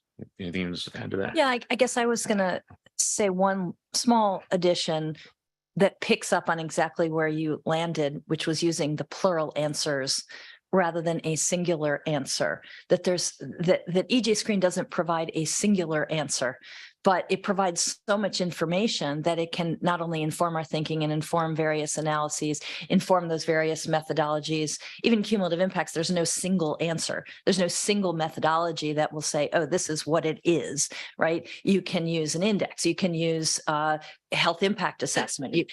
And there it's fit for purpose as well. If I'm doing one kind of analysis for enforcement, it's going to be different than another kind of analysis for for understanding things in a screening or a civil rights context or something else. So we're using EJ Screen to get answers to a whole range of questions that inform that decision-making already. And it's critical. It can inform our understanding of a community for purposes of engagement. It can inform our understanding of a community for purposes of prioritization. Lots of answers. I think the dissonance is part of how we're talking about that. That's not a singular answer in how to define a community. And that's where I think we have to be. I need to be more careful about my language because, we want to distinguish it and say it's not giving you an answer. But I think for us within EPA and for the former me outside of EPA, I used it for answers and to inform our decision-making all the time. And I hope we continue to have that capacity and build it so it can inform even more of our discussions and questions and decision-making.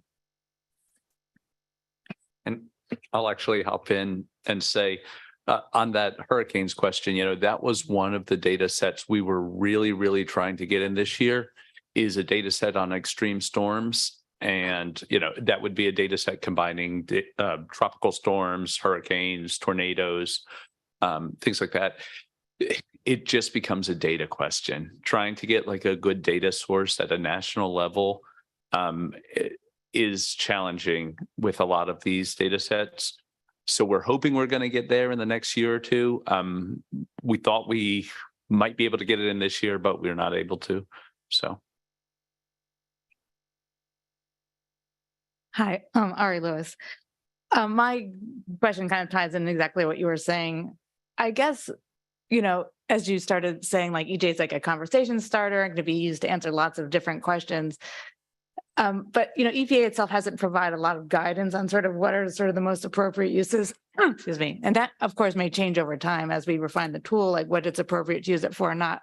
Because as you know, EJ Screen is a really important tool and it's probably the premier tool. And I think is being used in sort of real on the ground decisions now. And I think as that and makes sense in this climate where we are really, there's this overarching effort to really address environmental justice concerns, including even into permitting at this point, and I think legal decisions and stuff like that. So I guess I would just wonder if there's any plans, because I've found it sort of absent, any plans for EPA to sort of put some sort of discussion together on sort of, here's some great examples on how to use EJ Screen, here's some examples how maybe it shouldn't be used, that sort of thing.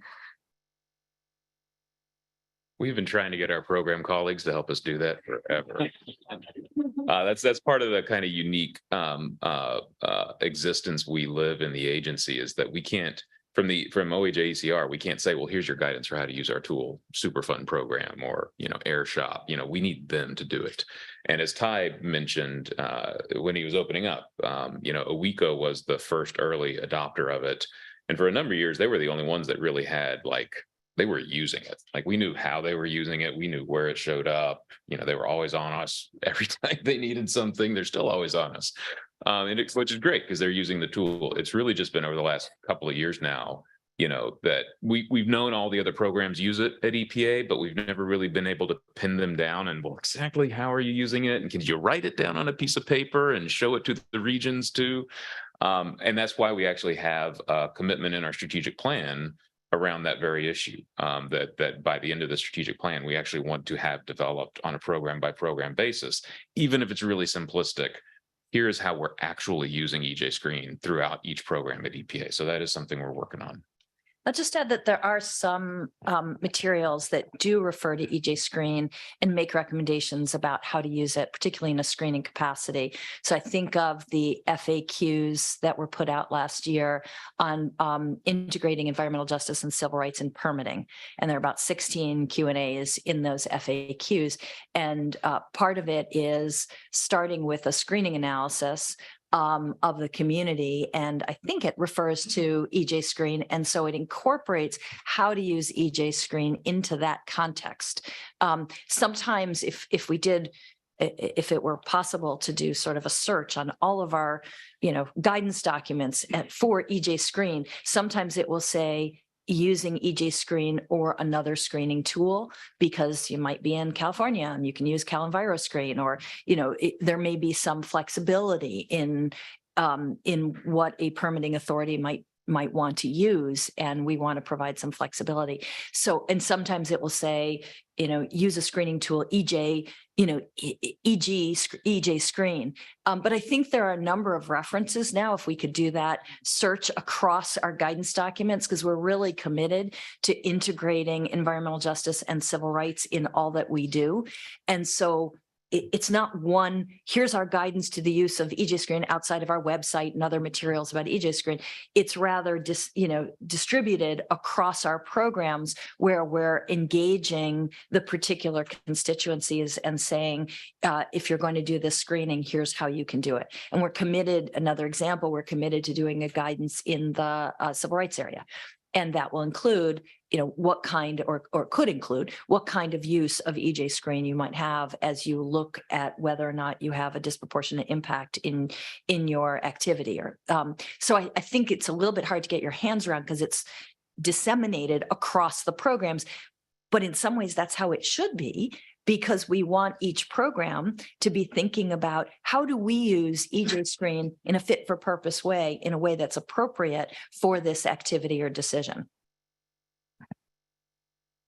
Just to build on that real quick, I think you identified a good opportunity to enhance our website, right? We should have a section around some of the guidance documents that are out there that talk about the use of EJ Screen, because I think even us up here would be surprised at the number that are out there, right? It's not just one or two at this point. So I think you're exactly right. We should have that somewhere. Could you summarize how community and tribal engagement efforts, formally or informally, are incorporated into the updates of the methodology for EJ Screen? Sure. I mean, one of the newest things that we've done is started our office hours, which is a really good opportunity for the public or just users in general to give us feedback on the tool. I think we started those in October. We've held at least 4 or 5 of those since then. And again, that's where we're really learning about how users are actually utilizing the tool, right? And then where we can build and make the tool better to fit their needs. So I think that those office hours are one of the main places. We do also have an email inbox that anybody can send in recommendations on the tool.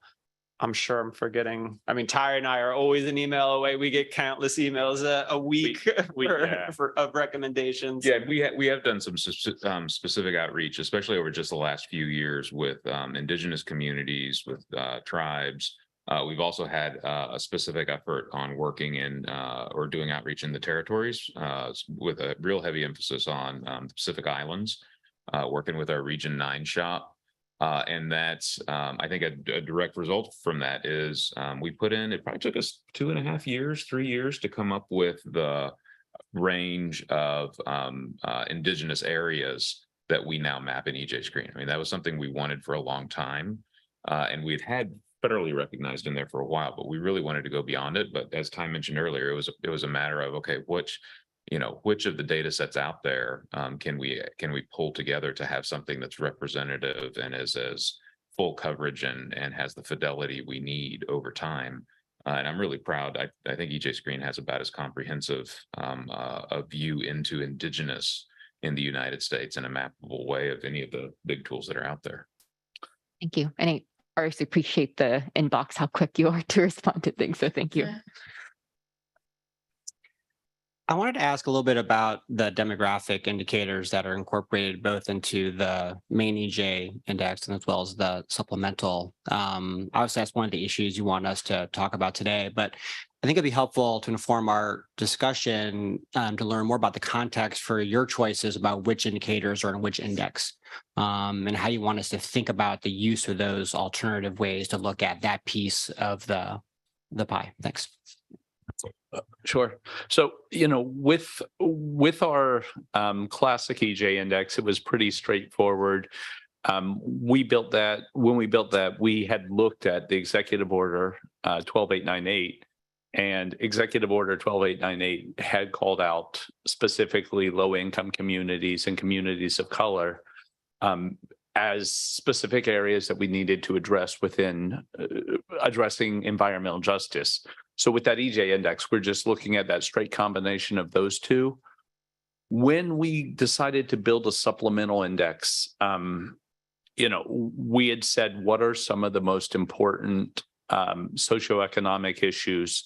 And, with taking race out, what are some of the most important drivers?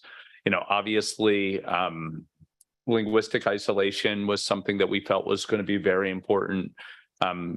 And in some ways gets to some of the same communities. We also felt that in addition to just low income, unemployment was a really important one.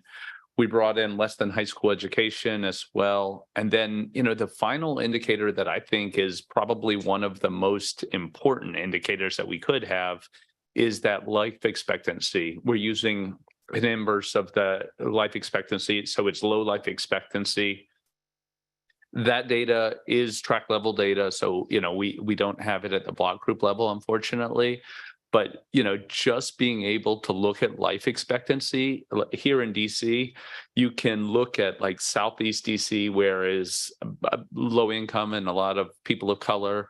And there is more than a 10-year life expectancy difference from areas in Northwest DC, where it's a more affluent and wider community. So, we felt that life expectancy was one of the most important indicators that we could bring in to try and get to some of these issues of disparity and environmental justice. And I think that's also something too, that looking forward, again, we're looking forward to y'all's input on.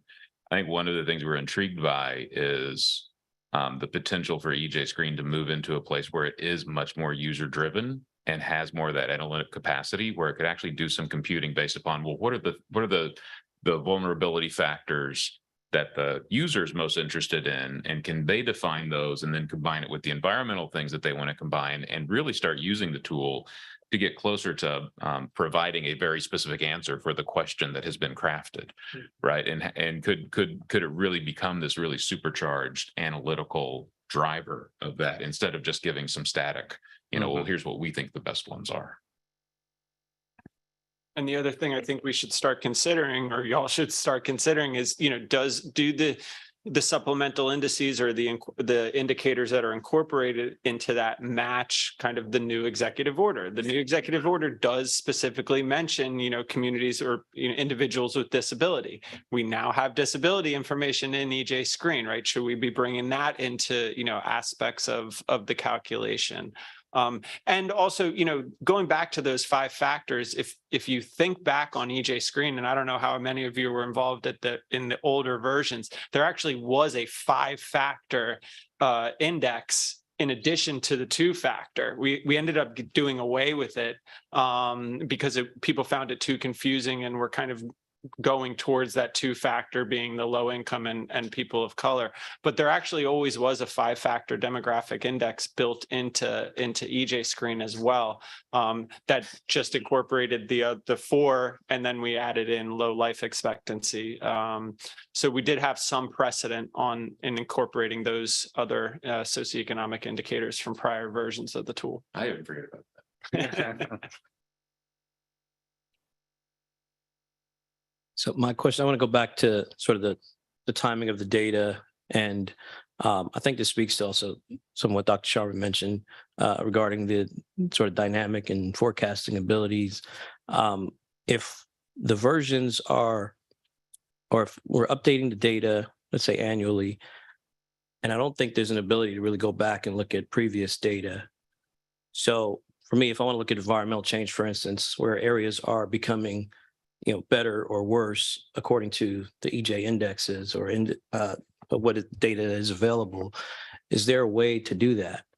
Can I go back in order to maybe predict some future or something, or see where an area is like, really at that threshold about to bust or something like that? Is that possible with the EJ Screen data? So, that's been one of the areas that we've been considering for years. It's just a lot for us to map out all of the different years of data and support that.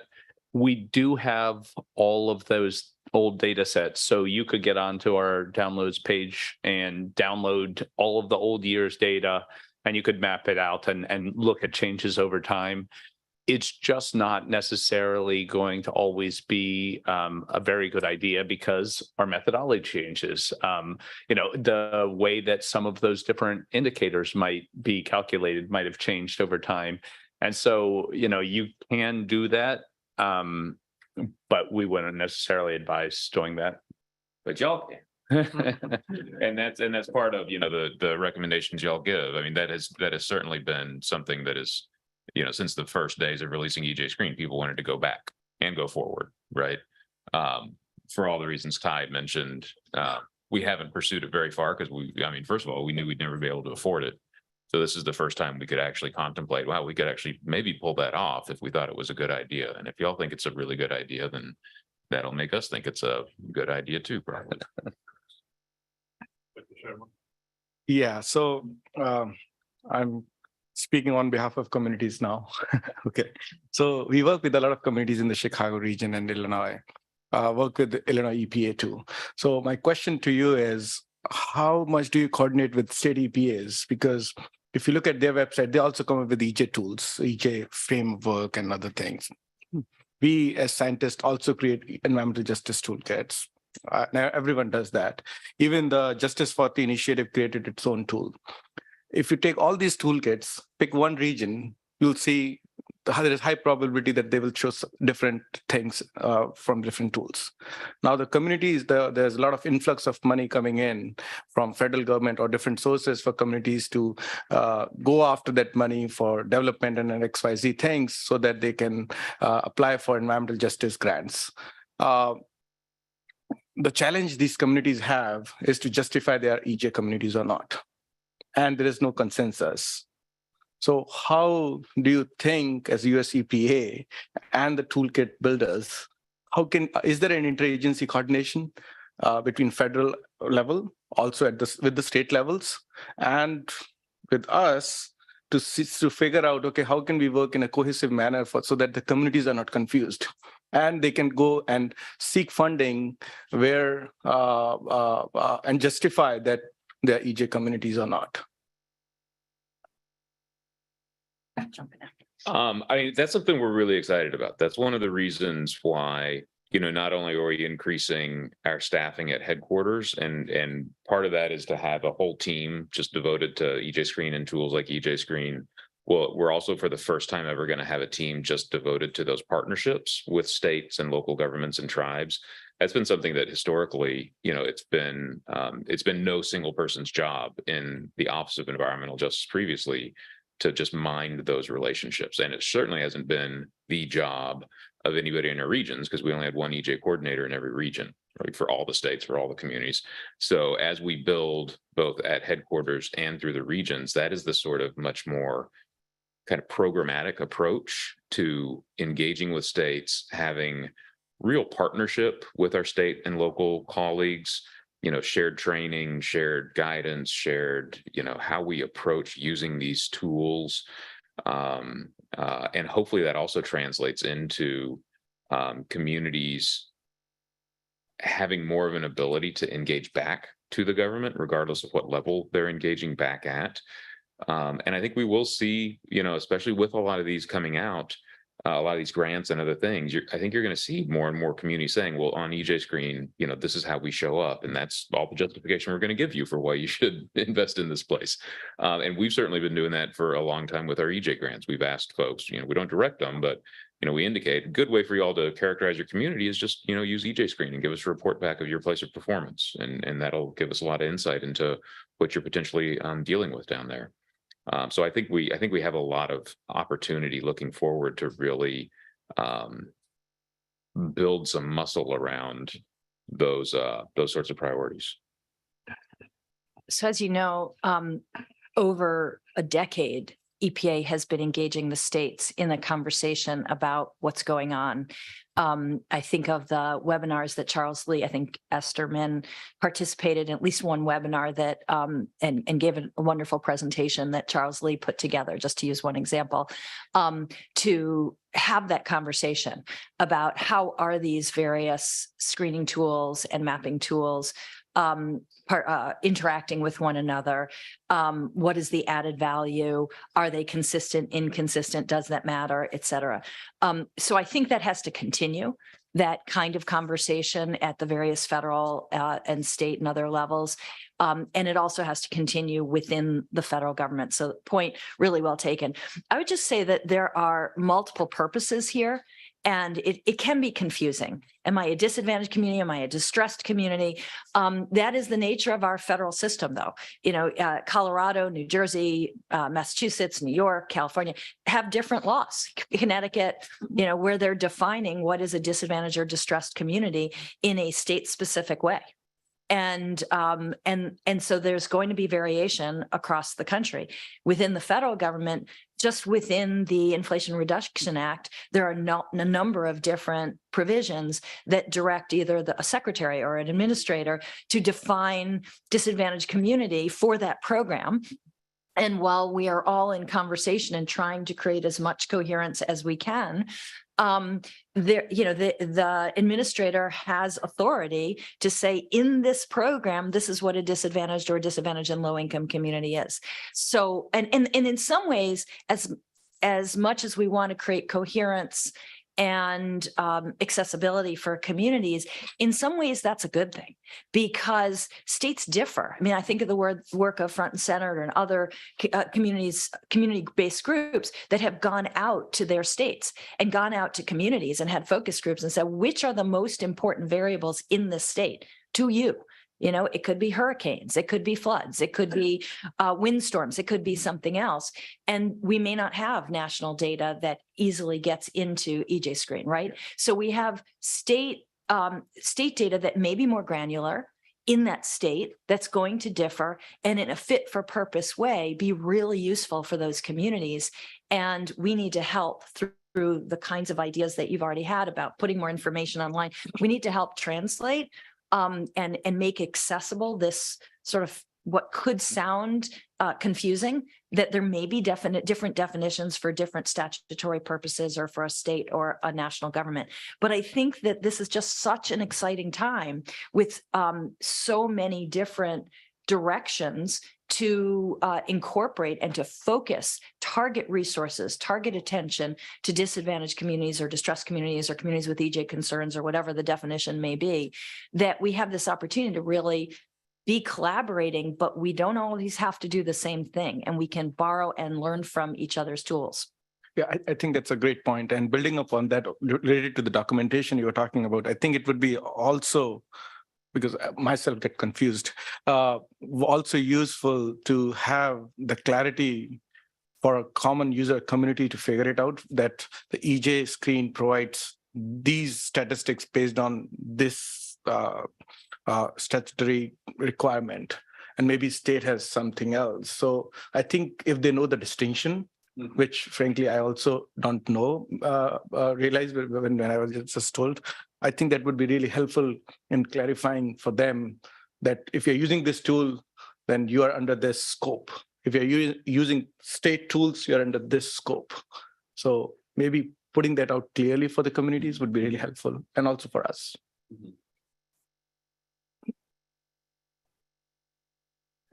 Cindy Hu here. So this is bringing back to one point Veronica brought up earlier around this uncertainty estimate or quantification. And I think Ashi's comment was just adding new light to it, that this tool, one potential important use of this tool is to think about resource allocation, resource prioritization. So we're intrinsically like comparing communities, like ranking them on a scale from 1 to 100. And thinking about, the uncertainty around environmental indicators and around census data, sometimes the margin of error is just going to start make it very hard to distinguish, 50th percentile and 70th percentile, even though on a percentile basis, they have a very big distance. When you translate that to the raw values, they're not that different, right? So when combining like this potential use case and thinking back to Veronica's earlier comment about uncertainty quantification, I think is just adding to the importance of really being transparent about when we really can't distinguish one community from another, and things are really very similar to each other. Suko. Yeah, a few comments. So again, we'll go back to some NEJAC stuff and just in comment on some of the my fellow panelists. So I think it's important, again, as I said earlier, to think about interoperability across the tools for the federal and the state level tools. I appreciate the comment about incoherence and coherence. You have state level, you have legislation where in some states they're more inclusive, where they focus primarily on race and income. But to me, that's not environmental justice. What's the hazards and what's the stresses? So you want to capture a bigger bucket, but then how you actually identify, prioritize, and micro-target. That's the point of the cumulative impacts working group that Charles is leading with NEJAC, right? You got to bring in cumulative impacts if you're going to identify, prioritize, and micro-target communities. So I'm gonna have a different point about the issue of percentiles. It's magnitude. That's the issue. If you have a 50 percentile versus a 70% or 70% percentile for 9%, that's a huge difference from an EJ perspective between the two. So that's important to have really good data to inform those percentiles. And that's again why in some states they are bringing in cumulative impacts in their screening tools, and some states are not. And I think that's problematic. So the coherence creates a problem there. Marion's point about the issues of incoherence in the different. Well, let me just say this. I lost my point, but the disadvantage definition. So you have some states disadvantages that only rely on socioeconomic data.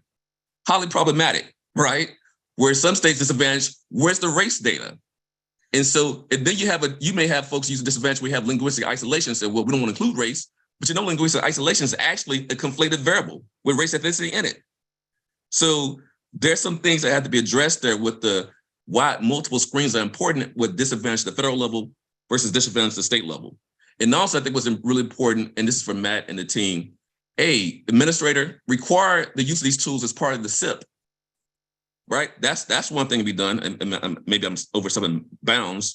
And also the issue of, I'm just reading my chicken scratch here, back to how do you track impact? So I think others have talked about looking at change over time. How do you track impact on time? How do you track investments, Matt? This is one of my soapboxes on NEJAC over time. And then for Utah, mapping the money, map Justice 40, which there's a whole work group right now that CEQ, National Academy of Science has with CEQ on really look at the impacts of Justice 40, I believe, using mapping tools. How are y'all engaged in that conversation? So identifying, prioritizing, micro-targeting, again, is important. and tracking the money, tracking the impact, looking at the Luskin report on Justice 40, I think is important to look at. And then one last point about how this gets to the ground, engaging communities. I would like to see everyone on the panel, and of course I know all y'all my colleagues, requiring this to be part of what the TIC-TACs and the environmental finance centers do. Really engaging communities around EJ Screen to help as part of the technical assistance through the TIC-TACs, through environmental finance centers, and also the new grant makers program.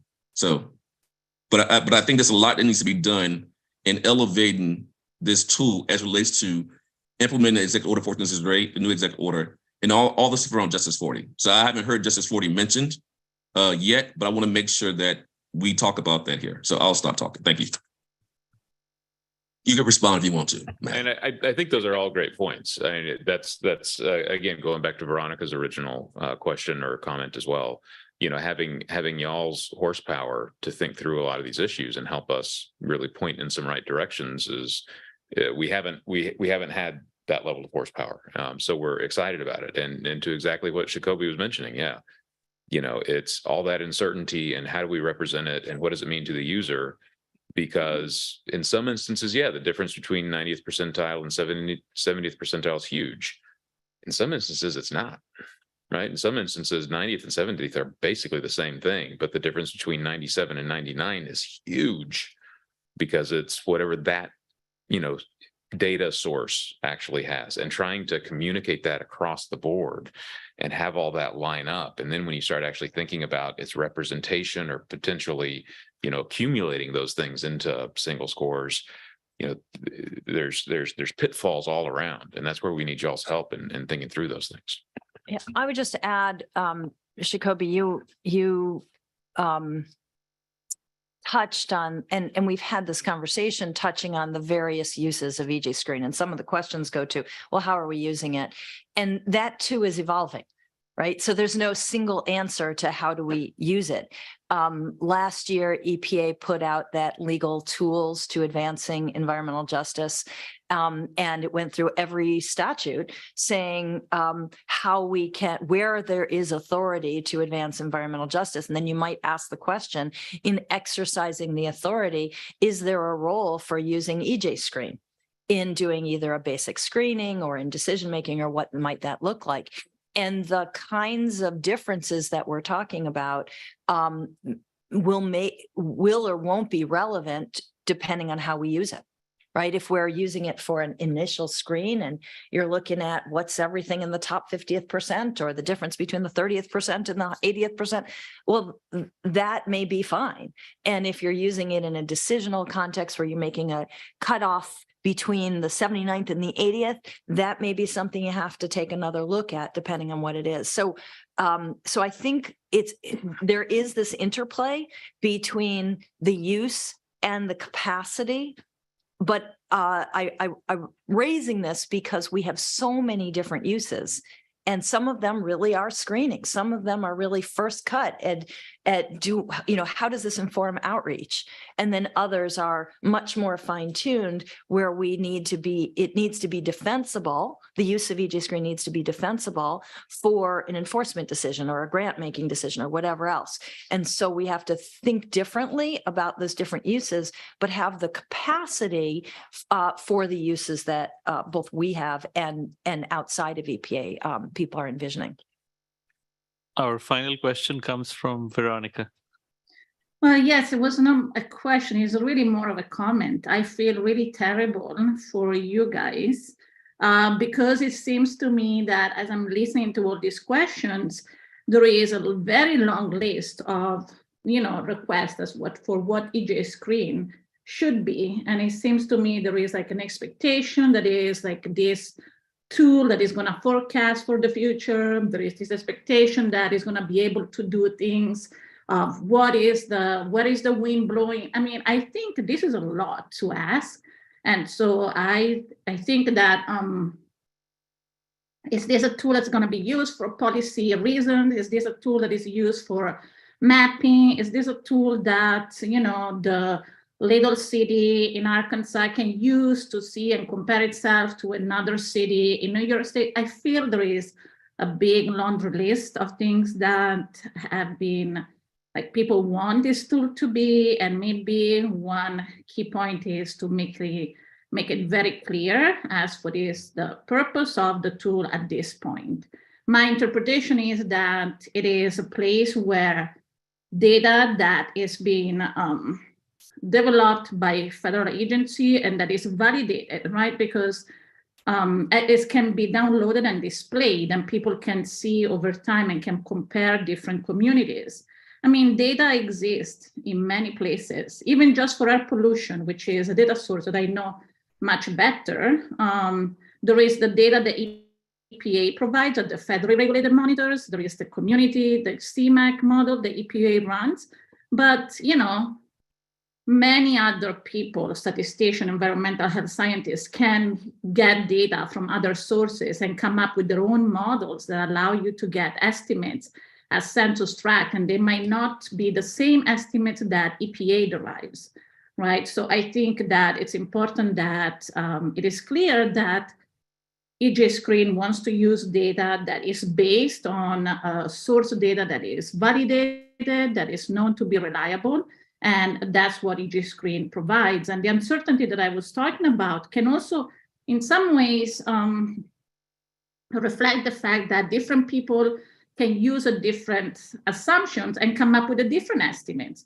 So, you know, what you're providing is not going to be necessarily the truth, but you have a range that tells you, you know, I might have gotten this estimate if I was using other assumption versus this other estimate. So I just want, I think with my comment, I just wanted the panel members to make an invitation to the panel members to be a little bit realistic about what we're asking our EPA colleagues to do here. They cannot answer 7,000 questions with, you know, the workforce that they have at their availability. And also we have to be realistic. They're trying to come up with a tool that is representative for the entire United States. Then the different communities are going to develop their own local version and make their own spin, and different scientists can add other things. That's expected. I mean, they cannot do everything, right? So I just wanted to make this invitation.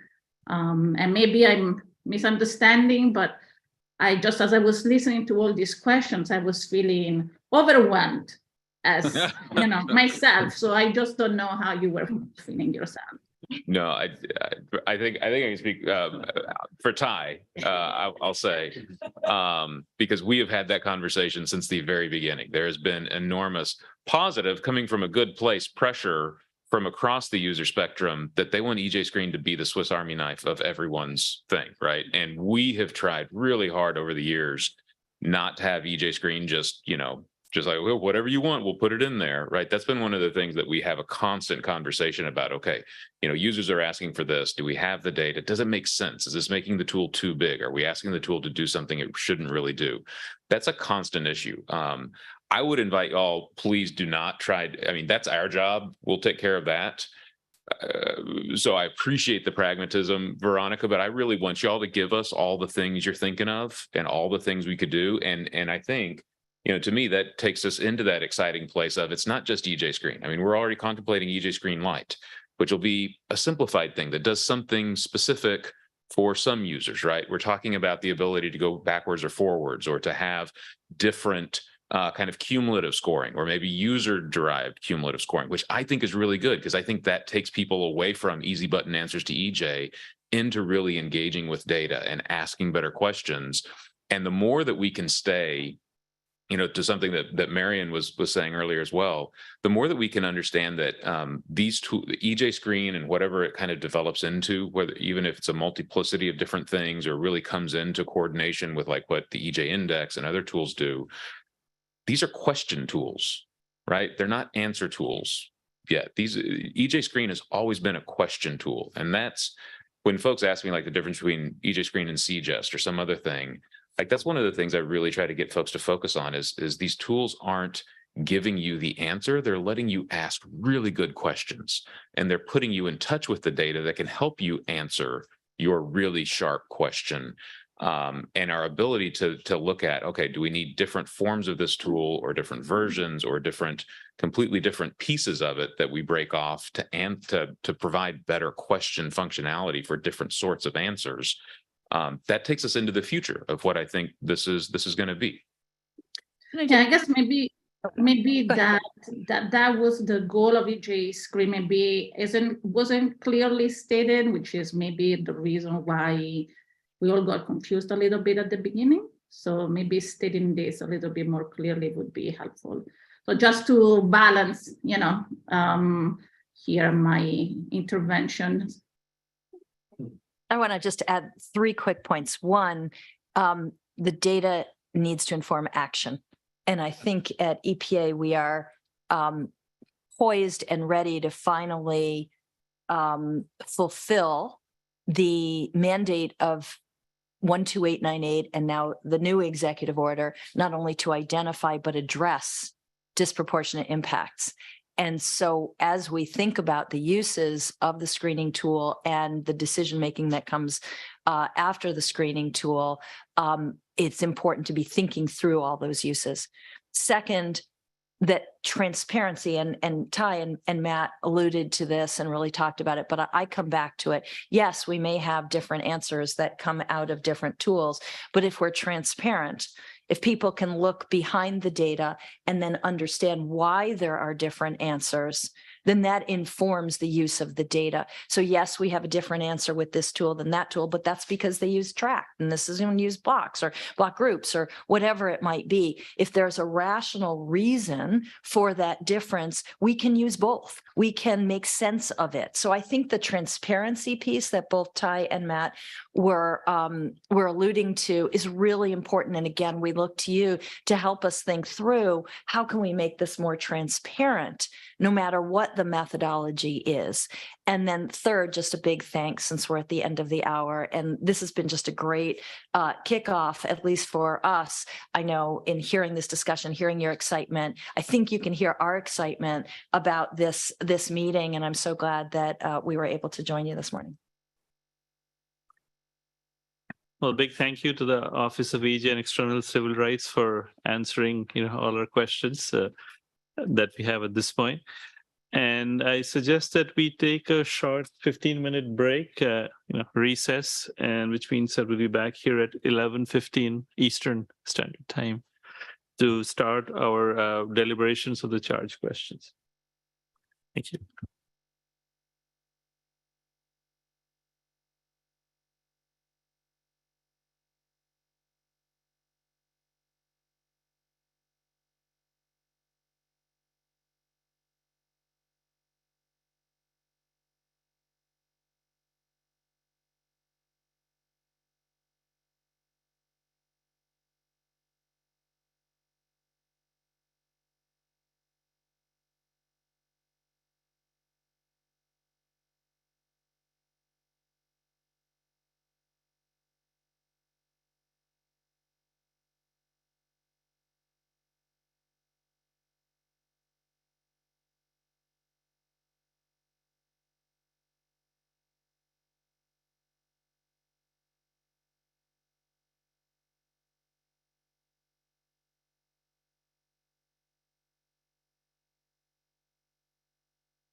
Hi, everyone. We're getting ready to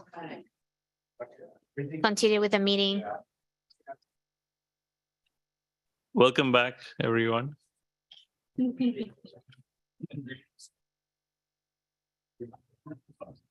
Okay.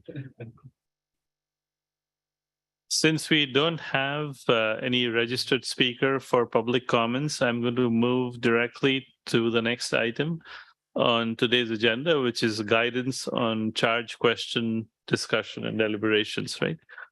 So let me briefly discuss some instructions on how we are going to conduct these discussions.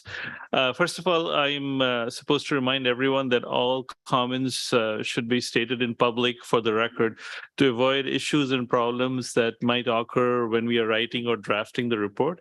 And our goal is to arrive at some kind of agreement or consensus for responses to the charge questions that we're going to use to draft the report, which is the next step after this meeting concludes on Wednesday. And again, when you're speaking, I request all panel members to state their names for the benefit of those who are joining us on the phone or have already joined us on the phone today. In terms of some of the instructions for panel members that are applicable to all deliberation that we'll have today, tomorrow, and Wednesday, all members must be present for the deliberations, of course. And we're going to have each lead discussant or lead writer briefly introduce the topic area and the charge questions, no more than 4 to 5 minutes. And then each lead discussant and relevant group members will provide brief summaries of their own preliminary comments. And the lead discussant can do that on the behalf of the group members who, send those comments. So I leave it to the groups to decide what would work best. And then I will open the floor for discussion with the full panel.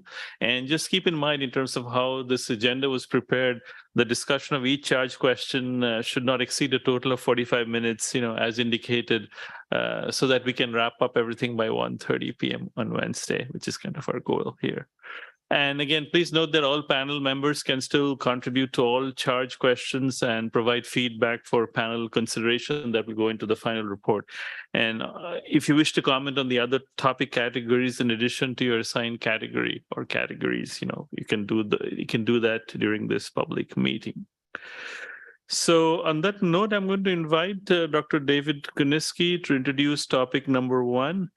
And we will take a scheduled lunch break after charge question number 1, after we finish discussing charge question number 1. Thank you. Okay, so we'll get started. So I think generally this theme is about the scientific defensibility and the logic of the EJ screen calculations. And as Matt and Ty mentioned, they've gone through a set of revisions with the latest version of the tool. And our charge was to think about the integrity, the scientific validity of those changes, as well as just sort of our overall intuitions about whether or not the current construction of the EJ and supplemental indexes make sense. So I'm just going to say a few things in summary, and then we'll invite the panelists who commented with their preliminary comments to add their thoughts.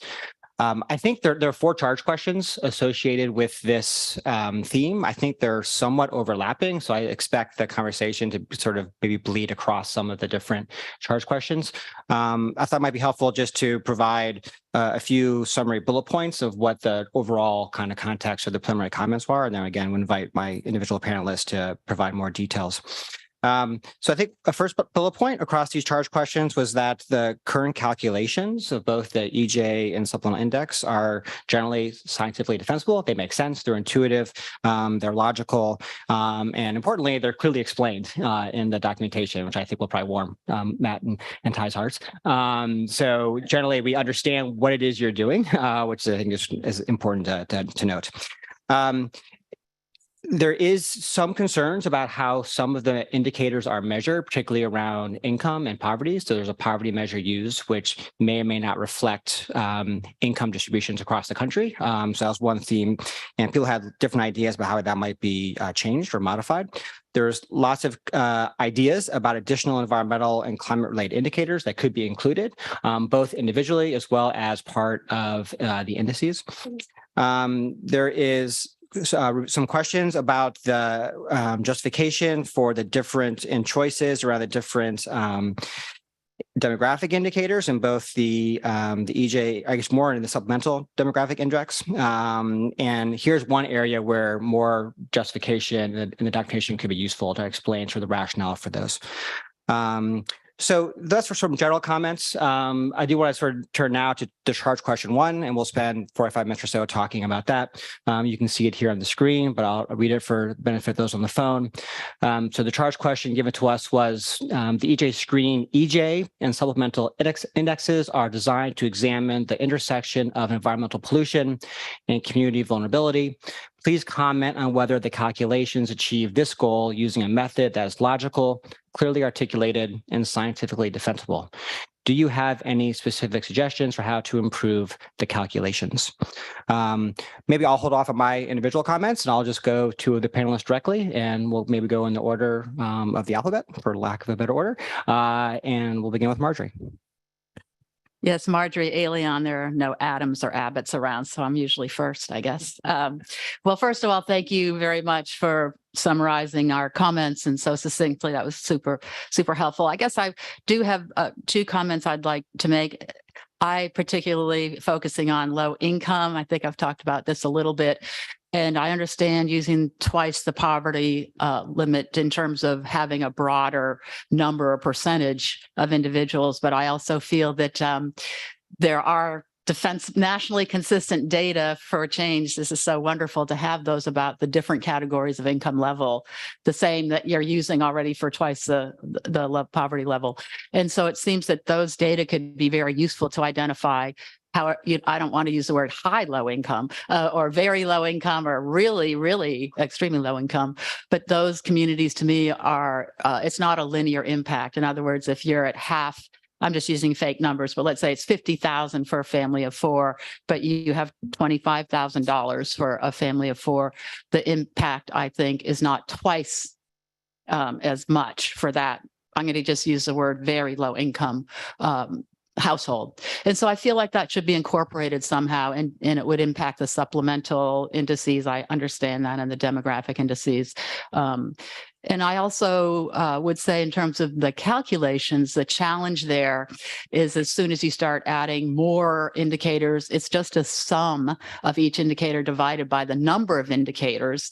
And so if as you keep adding more indicators and then dividing by a larger number, you can actually kind of remove the impact of certain indicators. So the assumption in that mathematical calculation is that the impact should be about the same in order to be more comparative, I guess. So if you have one indicator that's always going to be like not an outlier, but a leverage point, I'll use that word. In other words, really pushing everything towards that a very low income could be a small number relative to, for example, people without a high school diploma.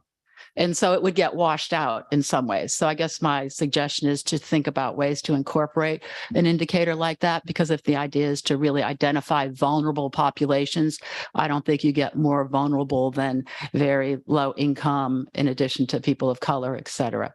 So that was my focus. And I do appreciate the fact that having weighting factors is really complicated. And you probably thought about a lot of these things, how to incorporate the different kinds of levels, even determining impact. Thank you.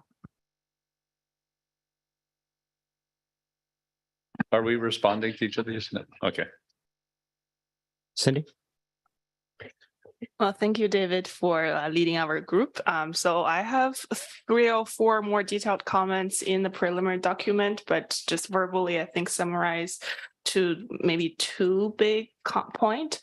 First one, David already touched upon it in the previous session, which is to provide a little bit more clarification or justification for why the 5 demographic indicators were selected to construct, the supplemental demographic index.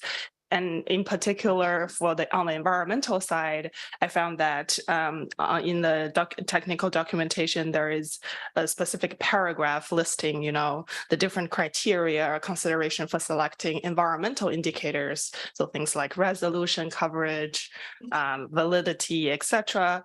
And so if we have a parallel section to explain why are certain demographic indicators included in the tool, it's going to be very useful. And then my second comment, sort of very similar to the previous panel members' comment, is that for a lot of these indicators, there are many different ways of measuring it. For air pollution, I see right now, it seems like the choice is to use the average concentration. I was wondering, have there been considerations about using other indicators to characterize air pollution, something that's more health focused? So for example, we can look at the number of not compliant days, right? Because some of the contaminants are regulated and there are next standards. So you can maybe say, what percentage in a year is the air like unhealthy to breathe, and use that to construct some of the indicators, and that probably will help with the interpretation side of things as well. And I'll skip some of the minor points there in the preliminary document. Thank you. Ashish? Yeah, so all those charge questions were linked somehow to each other. So these kind of comments my fellow panelists gave, I written in my other charge question. So overall, just focusing on the question if calculations achieve the goal, yes, I said yes, and I didn't have much comment to provide. And I agree to use percentiles rather than the raw scores, which we used earlier. I think this provides a much more better perspective between comparisons between environmental and social indicators. So maybe I have few specific questions that comments that I'll provide in the other charge questions. Thank you.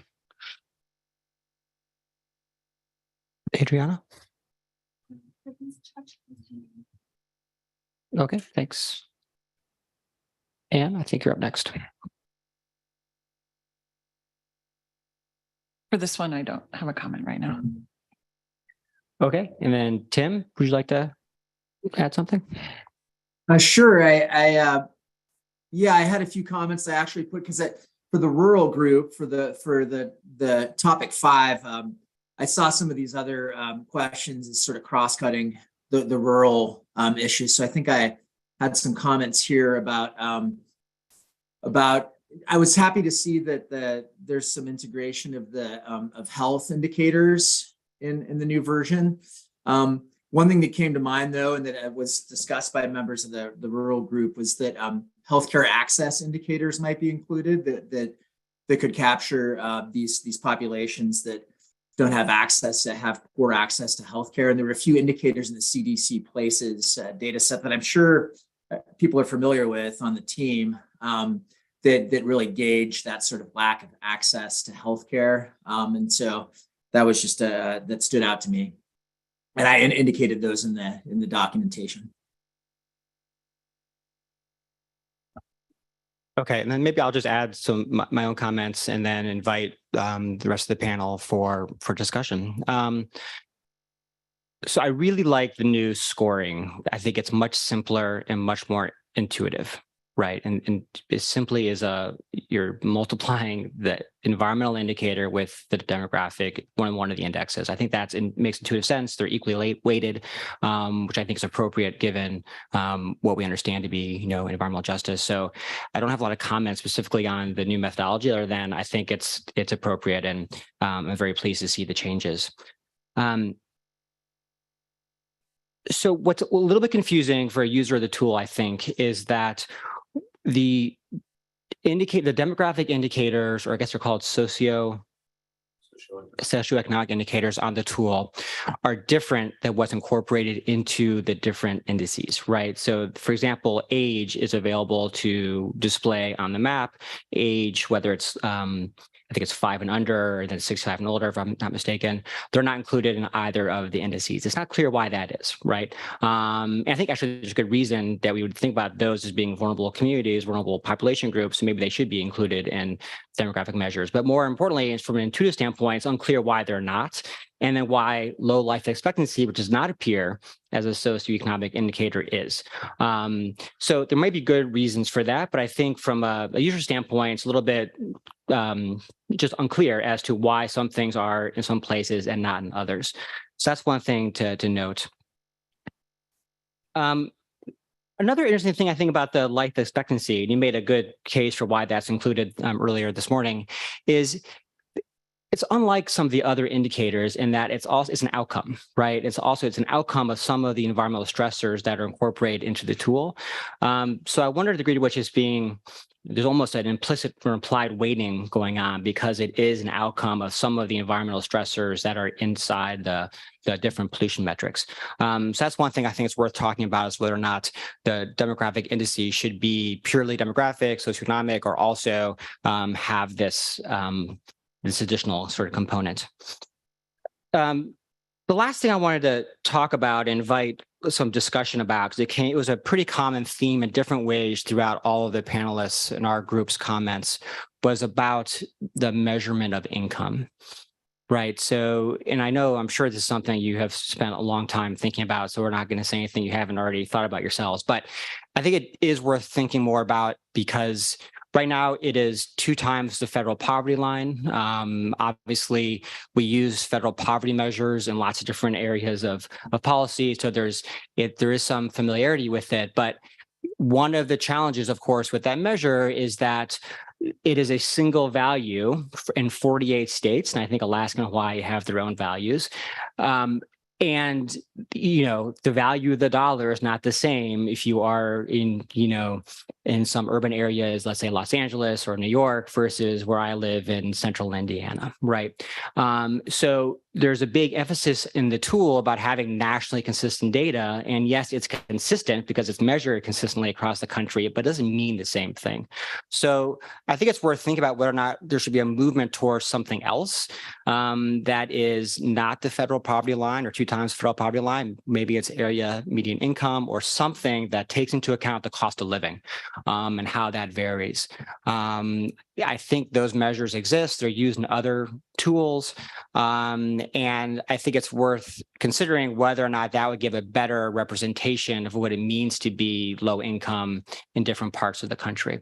So I pose that not as a recommendation, but as a question for all of us to sort of think about as part of this our response to this charge question. I think with that, I would like to invite other panelists to contribute. Thank you, David, for the insightful comments and from all the panel members in your group. This is Michael Schmeltz. As another panelist mentioned, I think there's a lot of overlap between a lot of these charge questions. So even in the next set of charge questions, I thought about the income question. And to your point about thinking about how can we look at income, coming from the Bay Area, extremely expensive area, federal poverty limit is, so low compared to what we think is low income there. So how can we address that? One thought was and this is a continued discussion, that there will be an option for income, but can there be sort of optional indicators that can be sort of put in place of, a set indicator? I don't know how complex that would be, right? So sometimes our community partners use things like 80% of the median income as a sort of a threshold for some things. Can that be used instead and put that in the indicator? Again, I don't know the technical nature of that, but a possibility of using different options to put in based on the user's preference. And I just wanted to make another comment on this idea of options. I think that's something that comes up a lot, is how are community voices being represented in some of these indicators. And a lot of the time, a community member may feel as though one indicator is more important than another.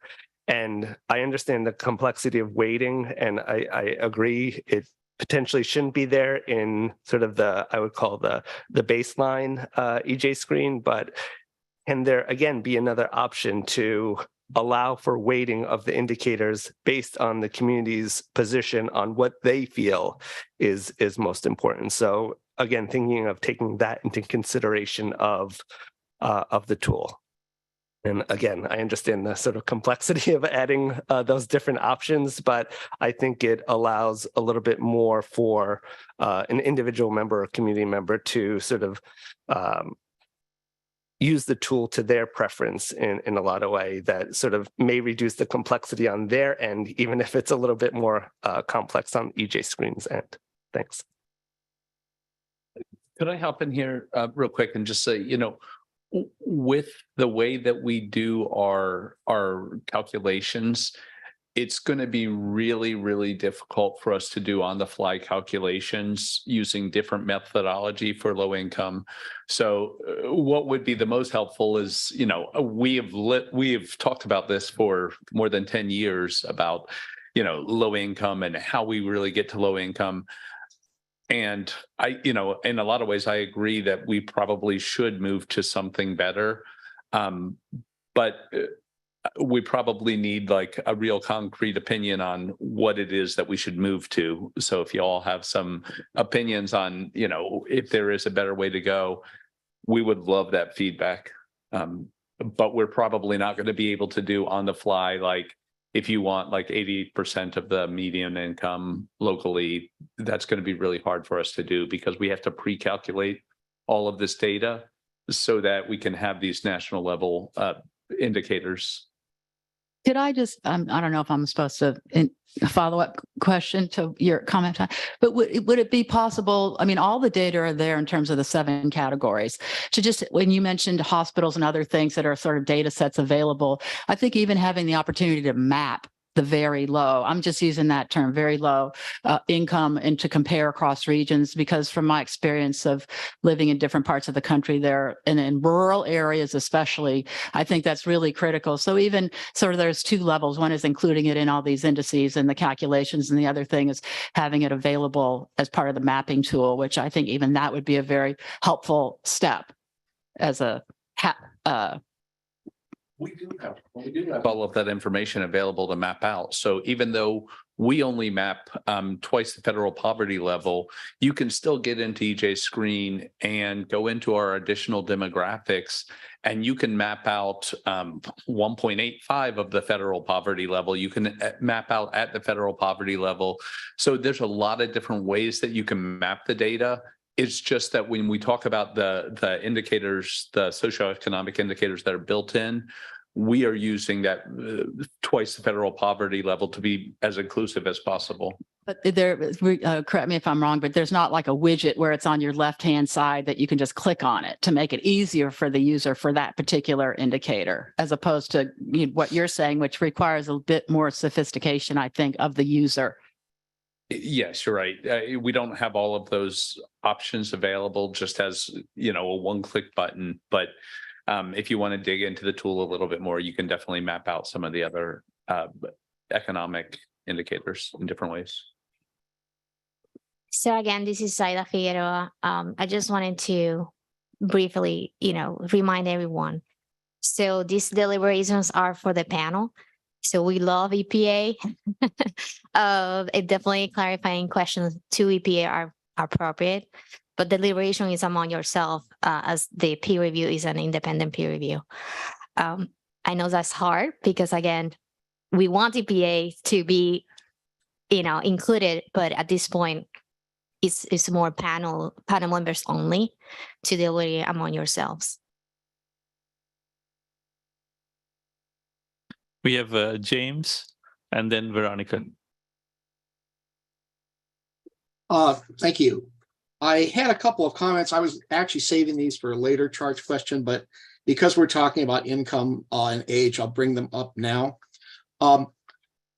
It was mentioned that, well, all the problems with representing income have been discussed, and I appreciate the thoughtfulness that Marjorie put into her comments, but I'm just going to suggest maybe income is not the best metric for measuring what we're trying to measure here or representing what we're trying to measure here.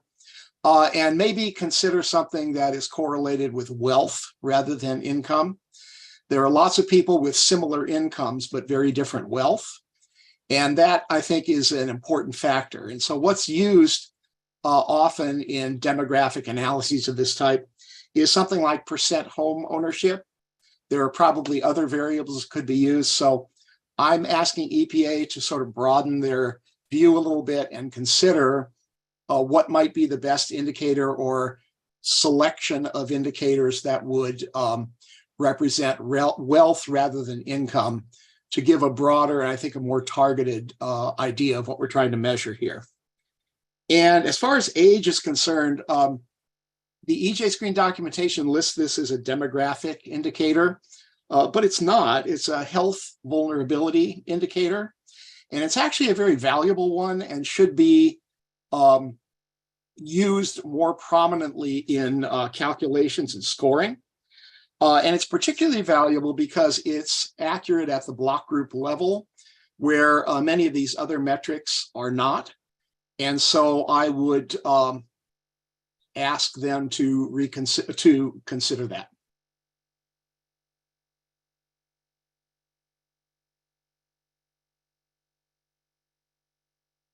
Veronica?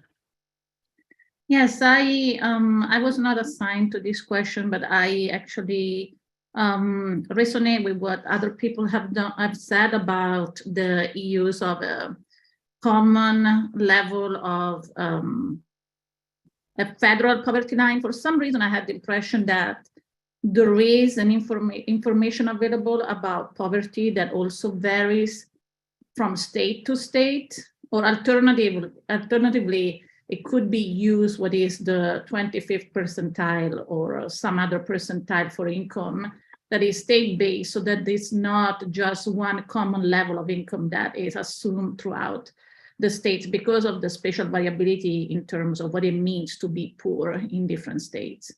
And then the other comment was, I think also that in some cases, from what I remember, the definition of poverty was based on a family of 4, I think.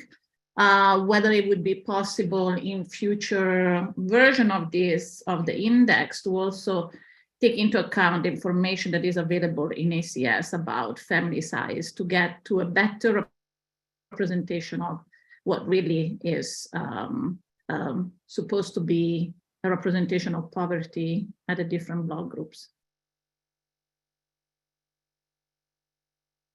So, hi, Ashish here. One other concept that I thought to take care of regarding the poverty level is to, okay, we can use the 2 times the poverty level for a family of 4, but if we can scale it with the cost of living index, maybe that could help bridge the gap between communities or which are, say, in Midwest, and to compare that rural and urban communities at the same time, compare communities which are, say, in New York and Washington, and in comparison to the Midwestern rural communities. So maybe the cost of living scaling might help, and that is usually done when we are being considered for employment to bridge that gap. So yeah.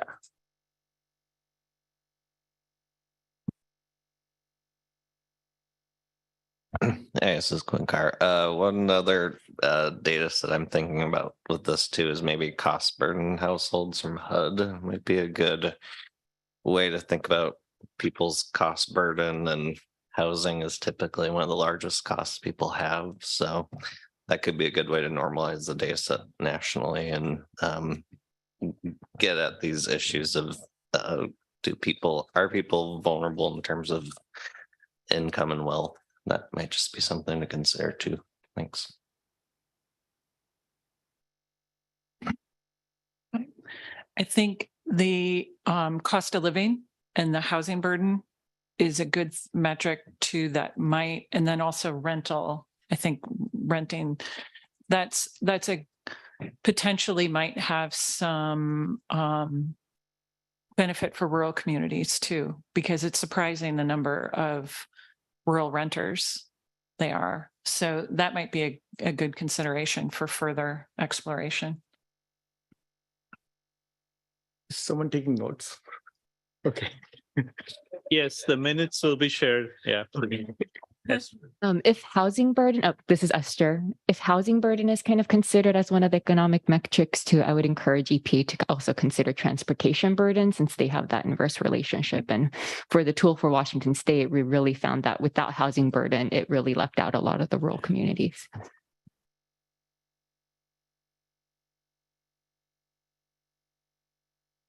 Anyone else? Yeah, I have a couple of comments, related to this. Well, not directly related, but at least connected to this question. And number one, that we do have an entire set of questions, which is 8 through 10, that focuses on additional indicators and currently available nationally consistent data sets that are relevant to issues impacting EJ communities. So keep thinking. I mean, there are a lot of really good suggestions, I think, for this question. So we can compile like a longer and more comprehensive list that will go into, I think, section number 3. And the other comment I had, I think David's initial comment kind of reminded me of that, something I may have raised before, that not so much about the methodology, but the terminology in terms of demographic versus socioeconomic, because can sometimes be confusing or potentially misleading, because demographic index has low income as one of its 2 components, but income is not really a demographic variable. Similarly, race falls under socioeconomic sometimes in the way it's written in the documentation, but is not really socioeconomic. So maybe, and I saw the term community vulnerability in terms of this charge question. I was thinking maybe we need a term like socio-demographic that combines the 2 and causes less confusion. Something to think about, for the panelists who are responding to this charge question.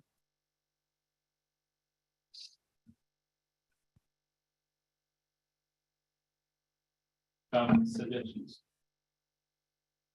David Kaniski. So something I did not mention before, but I had noted in my preliminary comments is that as the tool incorporates more climate indicators in particular, I think it would be helpful to have those be available as part of the indices as well, right? Quite simply looking at the intersection of both, however we measure the EJ index and the supplemental index, having that interacted with whether it's the excessive heat, which I think you mentioned might be incorporated in the future, or the current climate indicators. I think that might be useful. And just provides more information to users and to the agency. So, but I think that's something I'd like to invite others to comment on to see if that'd be useful as we sort of put together our themes, questions, or our responses.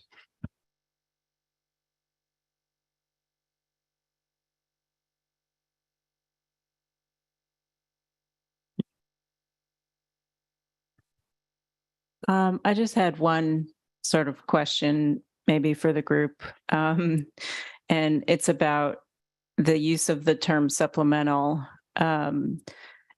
It feels like it might just be more user-friendly to just include all of the indexes as EJ, because and then have them sort of maybe color coded or something, have some kind of a user interface that's like an information button, a pop-up window, something that designates kind of what category we're talking about. Because, when you look at like the demographic indicators, there's demographic indicators demographic index, supplemental index. And for, the average user, that's going to take a long time to discern what that means, what the difference is. So, both having more in interpretability, more usability, but then also maybe doing away with the term supplemental. I don't know.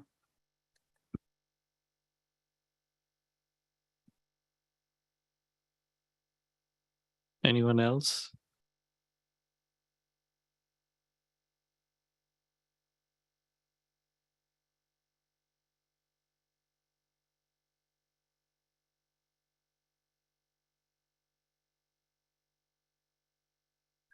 I guess I do also. I actually was confused about the life expectancy, and I do notice it's in the health disparities by itself too, and I wonder why, I guess not to you, but to the group, why it was included there. It makes more sense, I think, to put that, just leave that in the health disparities category, and then, maybe make an index with that.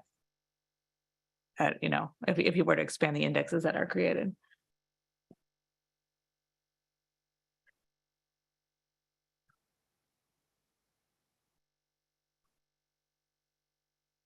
Any other comments, suggestions, feedback for charge question number 1?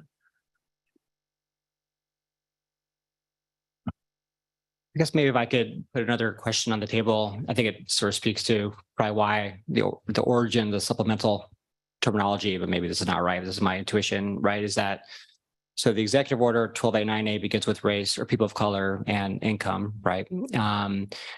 The agency obviously has limitations in its ability to make decisions on the basis of race, right? So they've created this alternative index to alternatively measure vulnerability, including, I assume, indicators that are highly correlated with race, but don't actually measure race explicitly. And this is important for the agency to be able to make decisions that will probably, I guess, face less legal scrutiny. Not that anything the agency doesn't face legal scrutiny, but I think it's an important question for us to wrestle with, because obviously this has been something that the CGIS tool has sort of re-raised as a controversial issue.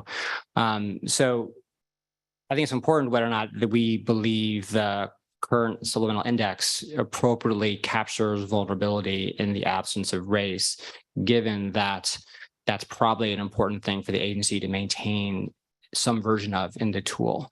So I want to sort of put that out there for explicit conversation, because I think that's really important.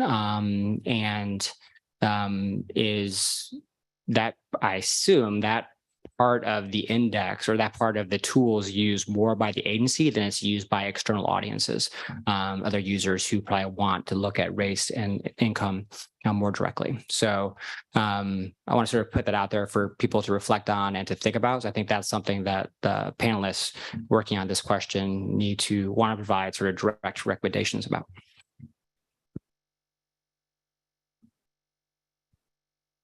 Following up, Adriana Zúñiga, following up on the issue of race and people of color, Hispanics, we are in between all of the above.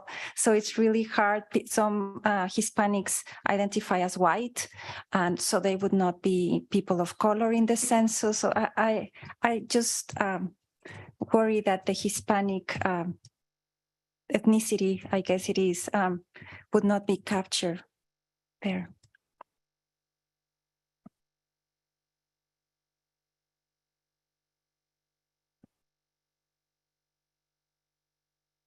I think that concludes our discussion for charge question number 1, unless I don't see anyone virtually. No.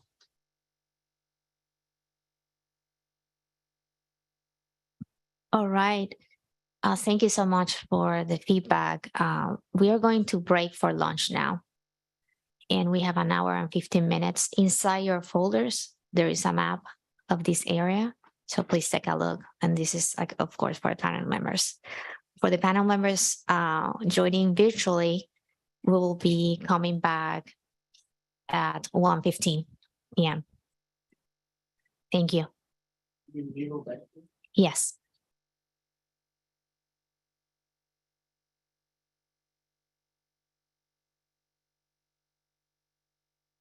So should we disconnect from the Zoom link?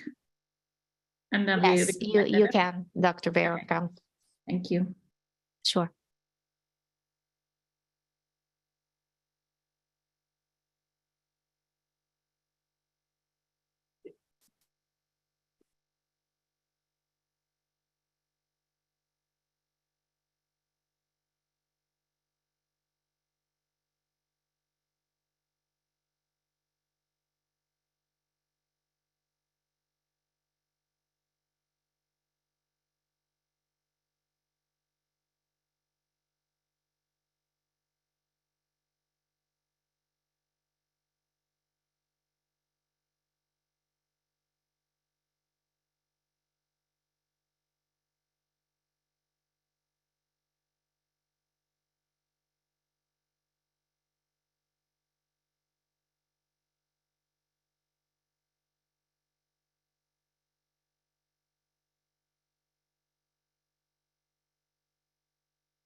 Good afternoon, everyone. Welcome back to our continuation with deliberations for topic 1.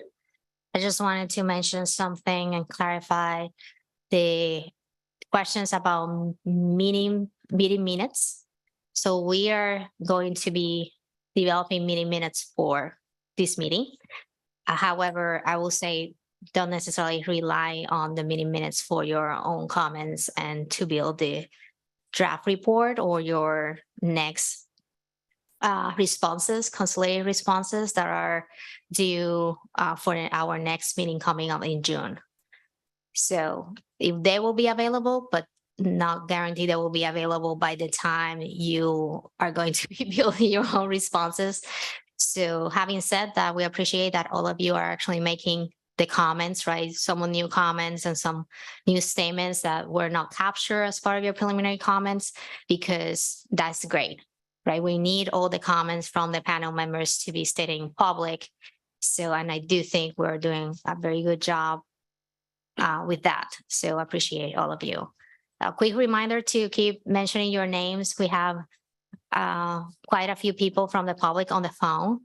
So they will not on the live webcast, and so they will not know who is speaking. So thank you for that too. Dr. Chakraborty. Thank you, Zaida, for the clarification about the minutes. So we are ready to resume our discussion for topic number 1 with charge questions 2, 3, and 4 is what we are scheduled to cover this afternoon. And I'm going to turn it over to David Kuniski, the lead discussant for topic number 1.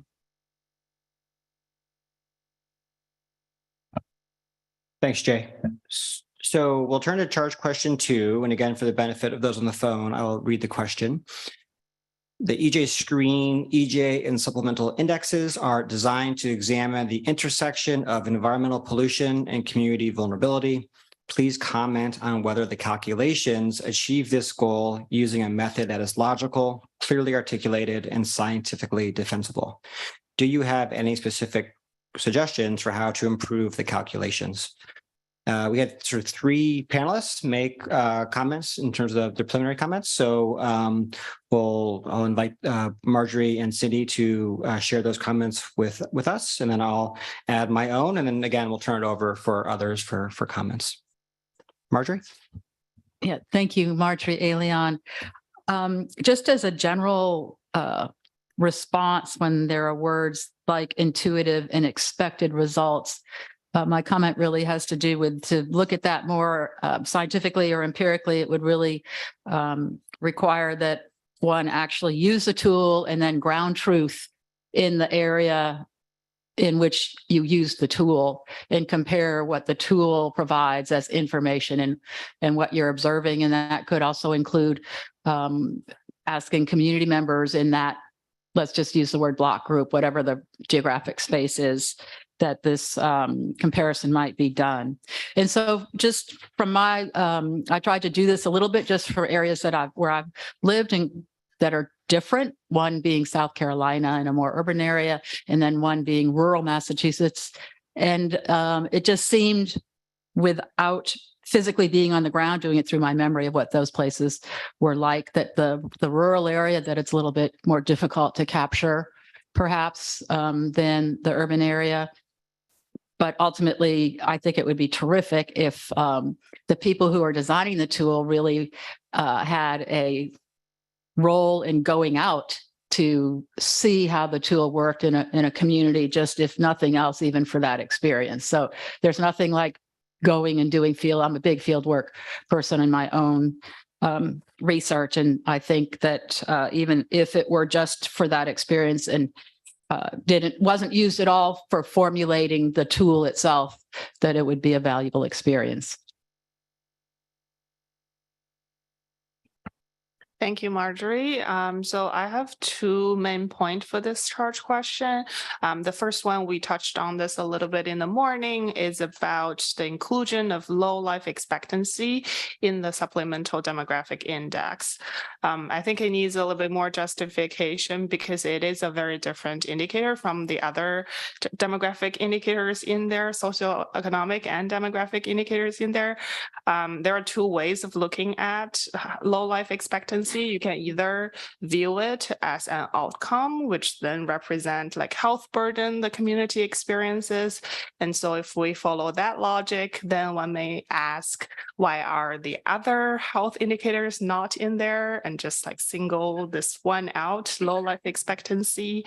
And then the second way to look at it is to say like susceptibility should really focus on the exposure. And if we take that perspective, then maybe recommend taking life expectancy out of the socioeconomic and demographic index and more like reserve this index as a space to include indicators that describe the vulnerability or the susceptibility of the population.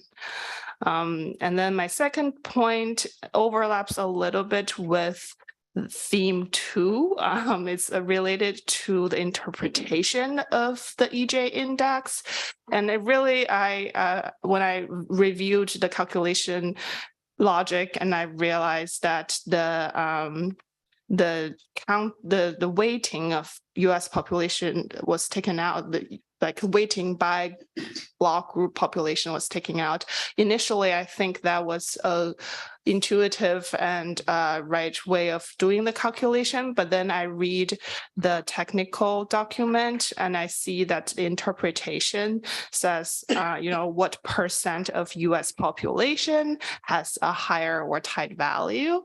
And so I think if you want to use that kind of interpretation, you kind of need to keep the population weighting in there. If the interpretation is to say what percent of US population is below this value. But if we're just counting block groups, then it's okay to not have the weighting, but the interpretation needs to be changed into something like what percent US block groups have a lower or tight value. So I want the fellow panel members to like join me and think about the interpretation, like, are we counting people or are we counting block groups? Oh, that's it. David Kniske. I guess I'll just add a couple of points before turning the floor over to others. It seems to me the main benefit of the current approach is simplicity, right? It takes one environmental indicator multiplied by one of the demographic indicators or indices, and that produces some information which is useful and does differentiate communities of the country or within the state, depending on what their user is doing. Of course, the other side of that is the limitation is the lack of comprehensiveness, right? So if people are not taking the time to look across all the different indicators, you would certainly come away with one impression by looking one at a time. Let's say you're looking at the air quality, but not some of the others, which gets us thinking about whether or not there should instead be some sort of composite score, right? Which I think is a topic we'll talk about extensively later today and tomorrow. So to me, it's a bit of a trade-off. I do really like the new feature that allows the user to look at whether or not a particular block group is above a particular percentile for multiple indicators. I think that's, as we were talking about earlier, that gets you closer to something like a composite score, but is a little bit difficult to interpret, and it's not the same thing as a single score. So that's one thing I wanted to note there. Yeah, actually, I think I'll leave it at that. So those were the comments that were made in writing, but we'll certainly invite others to contribute to this conversation at this time. Thanks.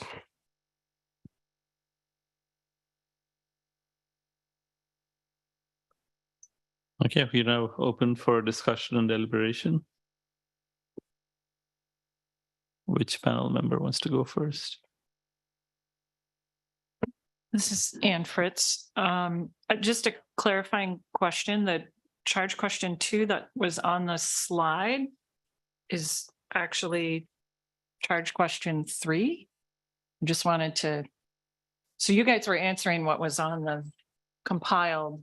Yes. Okay. Yes, thank you, Ms. Fritz. But we will continue with the discussion since you guys, have your preliminary comments on, and we will be showing in the screen, the charge questions, the charge itself. No, thank you.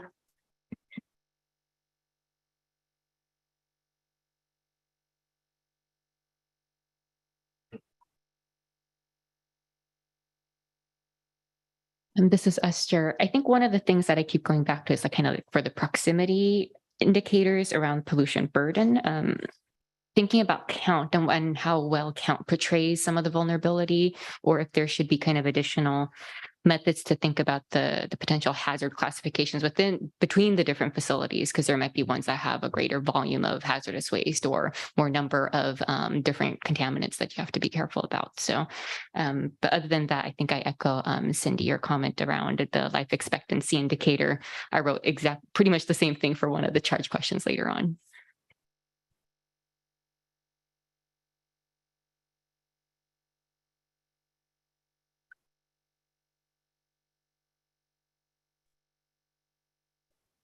This is Naomi. I just wanted to respond as well, or add to the ground truthing idea. I'd love a capability for communities to essentially self-nominate. So essentially let communities do that ground truthing. Since there are lots of gaps, like, of course, EJ Screen is a screen. It's, it's not going to represent everything on the ground. But there are places where a community might get missed or passed over just because of the data availability or the resolution of the data. And it would be really nice for communities essentially to contribute that ground truthing themselves.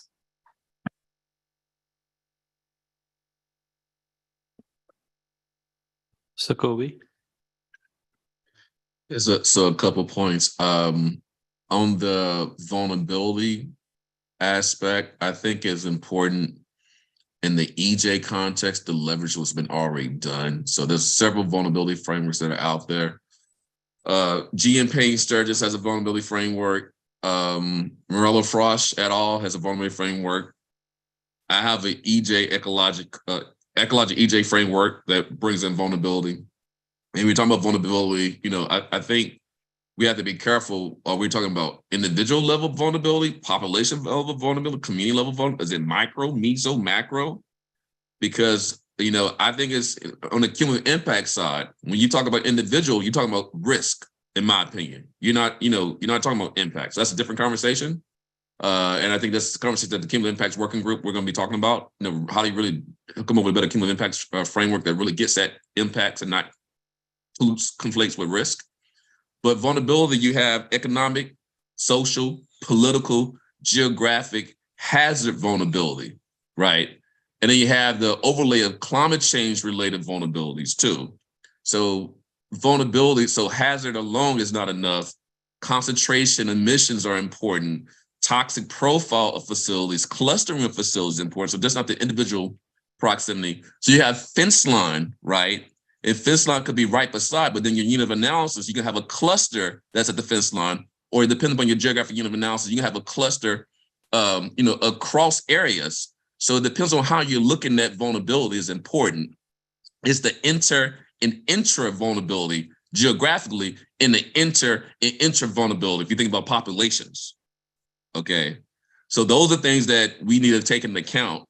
I had another point, Jay. Let me forget about the point.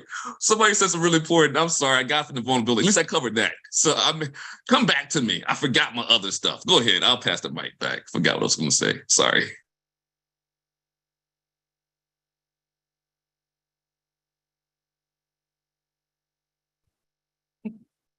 I guess we kind of already discussed this, but I guess it's worth mentioning again, just to bring it up.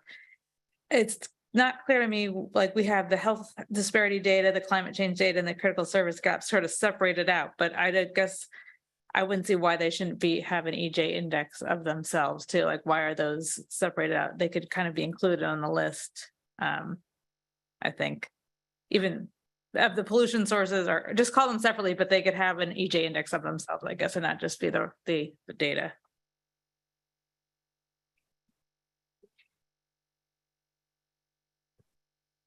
Yeah, I remember my point. Sorry. Can I go back again, Jay? Yes.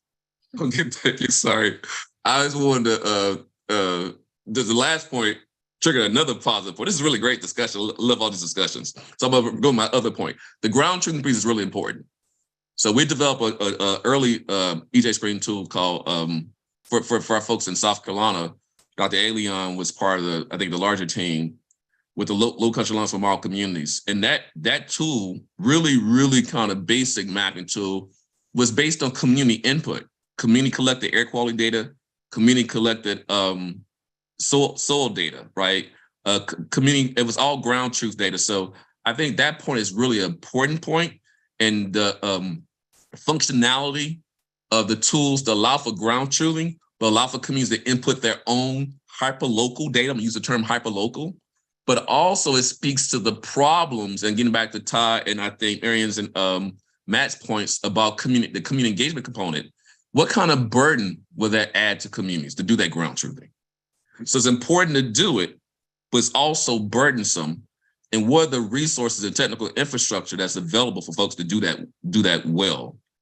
So I want to co-sign on that point about ground truth. I think that's very important, that these tools need to be ground truthed, and they need to be informed from a representative justice perspective through community advocates and contextual experts and cultural community knowledge systems, because of these tools, miss people, as was said. Tribal communities, as we know, have been missed. And also one important point that I'll bring up later, a lot of unincorporated communities are missed in these tools. Small area communities are missing these tools. And in the previous point, when I talk about vulnerability and having, I think, I'm not sure who said it, about have their own indices, infrastructure vulnerability too, right? So the quality of and access to infrastructure, food, healthcare, sewer and water is a huge deal, right? You think about housing infrastructure, Wi-Fi. So the quality of access to, and maybe even cost, but those first two, I think will be important if we think about innovating and making these tools more responsive to what's happening on the ground. So I'll pass the mic back. Thank you. So if you think about creating vulnerability assessment at a national scale, I can imagine it would be a really difficult task, and every opinion is correct, I would say, as all the panelists have said. Likewise, I'll give an example of what we are doing in our region, Chicago region. We created Natural Solutions Toolkit, where we are co-producing with community members the weighting mechanism which they feel is important for them.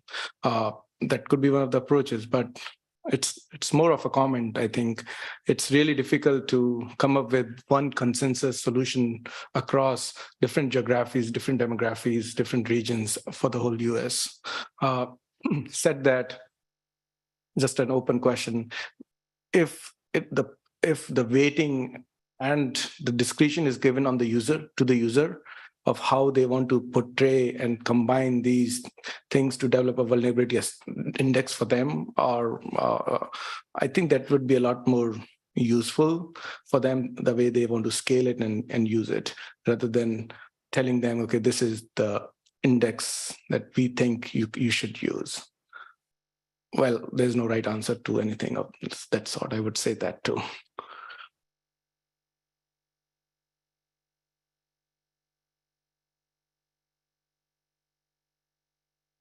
David Kadiski, I'd like to come back to the ground truthing idea, which I really like, and I think is proposed in the comments in the spirit of trying to be sure that the calculations are producing something that resonates on the ground.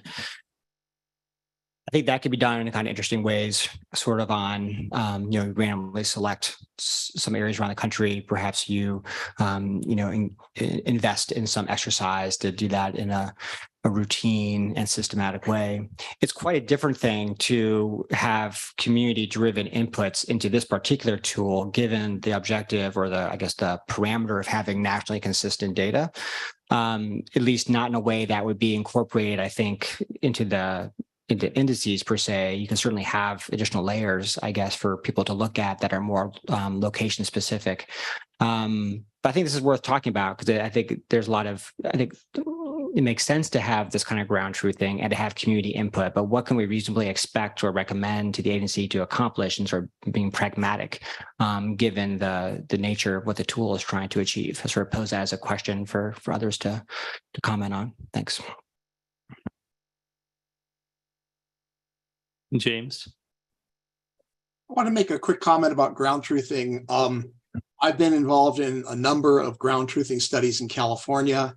And one of the things we found that we didn't anticipate, which was a serious problem for screening, is the location inaccuracy of facilities and other metrics related features. And so any ground truthing should include that.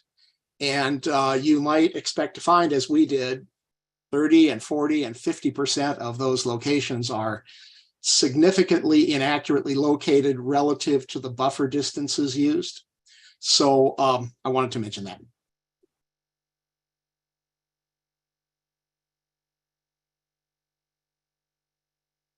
Veronica. Yes, this is Veronica Berrocal. I appreciate the suggestion of ground truthing.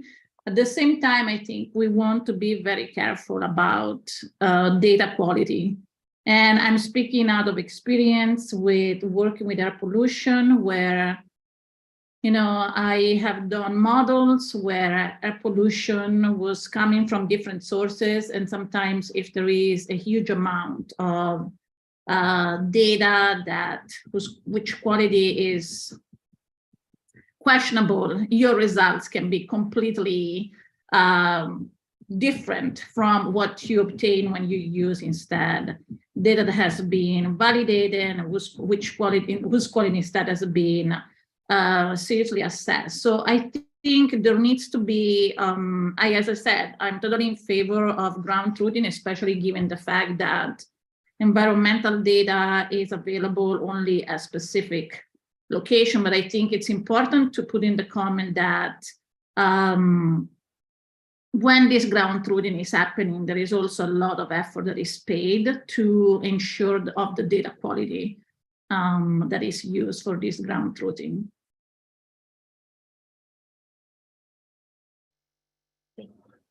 Before I go to Cindy, just one quick comment. For those who are joining via Zoom, we are unable to see your comments on the chat, so it's better if you just say it aloud and so that we can hear them. Thanks. Okay, I'll say it. So this is a constant conversation I'm a part of as a big advocate of community science. No data is infallible.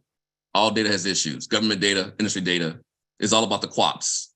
So quality assurance performance blend. So I just wanted to make sure that I say that. So as long as we have data standards, right? Community science data, hyperlocal data, community collected data could be as high quality, higher quality than government data. That's long-term work, working with the West End Revitalization Association, starting in the grad student, where the sewer water lines that were on the maps were incorrect. And the community, we did this working back in 1999. It's one of the early in this kind of ground truthing work. So I just wanted to shout out that community science data is high quality data. Back to you, Jay. Cindy Hu, I really appreciate all the discussion. And I think for our theme, the charge questions overlap quite a lot, right? And so when I was reading charge question 2, I thought the focus is on the calculation. So let's focus on the methodology, is the calculation producing results people might expect, and sort of piggyback on the idea of ground truthing. I recommend 2 sets of analyses that I thought might be very helpful. First is as the EJ Screen methodology gets updated, take a look at the score that changed from a previous version to the next version, because if a change in the calculation methodology creates big swings in scores for certain communities, that's something we need to pay attention to.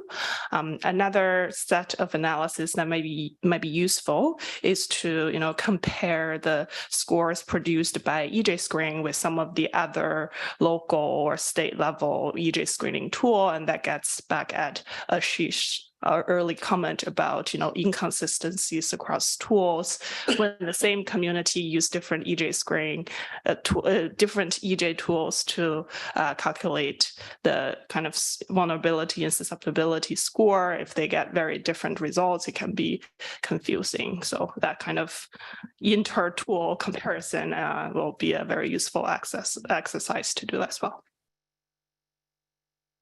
So talking about that, will it also not be useful the way EJ Screen team releases the newer version for the communities to also understand, based on for example, just on demographic information, how their demographic distribution has changed from past to present?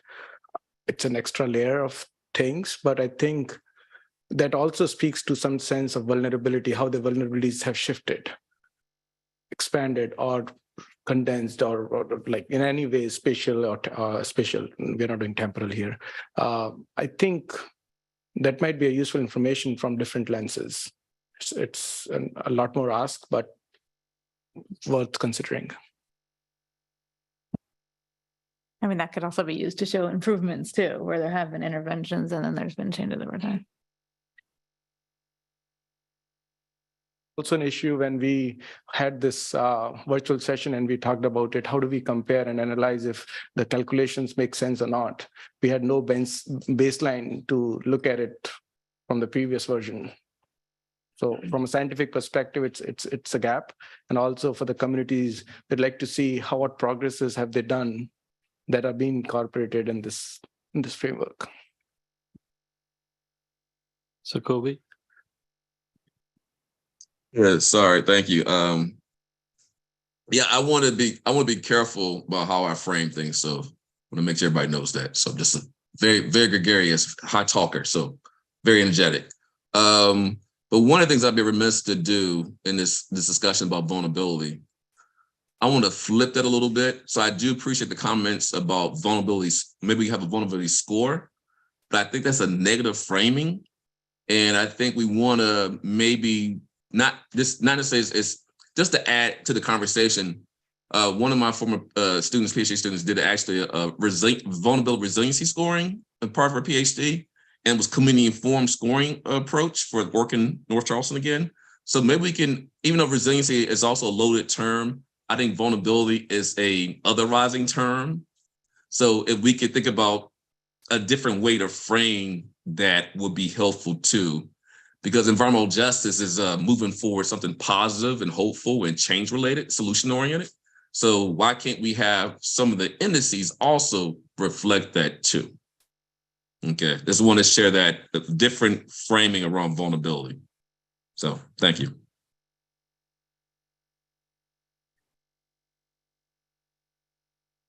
How would you say 1 minus vulnerability? Is it resiliency? I mean, but that may be one way to do it. I had to look back at her dissertation, but just if you look at, I'm forgetting. I'm sorry, y'all. I'm not having a good day with my memory today.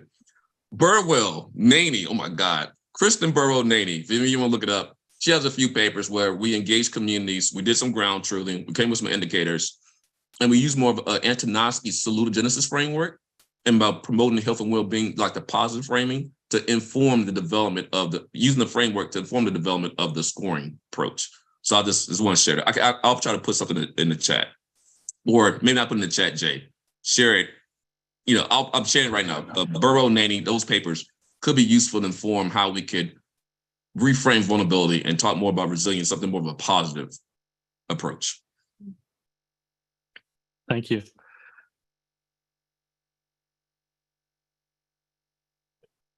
Reginald Archer again. I think the point I brought up earlier when I mentioned being able to look at some of the historical data really speaks to this. I think whether we know we're more vulnerable now or less vulnerable is important in the context of thinking about the burdens. And so that's one of the reasons why I think it's really important for us to be able to look back, even though the historical data may be available. If we can see in the EJ screen that after the changes are applied, then here is a significant area of change. I think that would be valuable.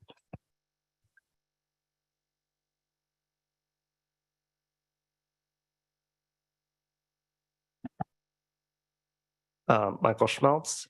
One thing I had wanted to mention, and this is brought about the sort of pragmatic approach to this calculation. One thing I want to sort of commend is sort of, I don't want to say the simplicity, but the easiness or sort of transparency of the calculation, I think is quite important from the user standpoint, and sort of understanding how the number from the calculation is really important from a wide range of audience. So I sort of enjoy the discussion that we're having, but I also think that sort of the approach that EJ Screen has taken thus far on sort of the calculation of the indexes is important, that it's understandable to a wide audience, particularly the users who may not be academics.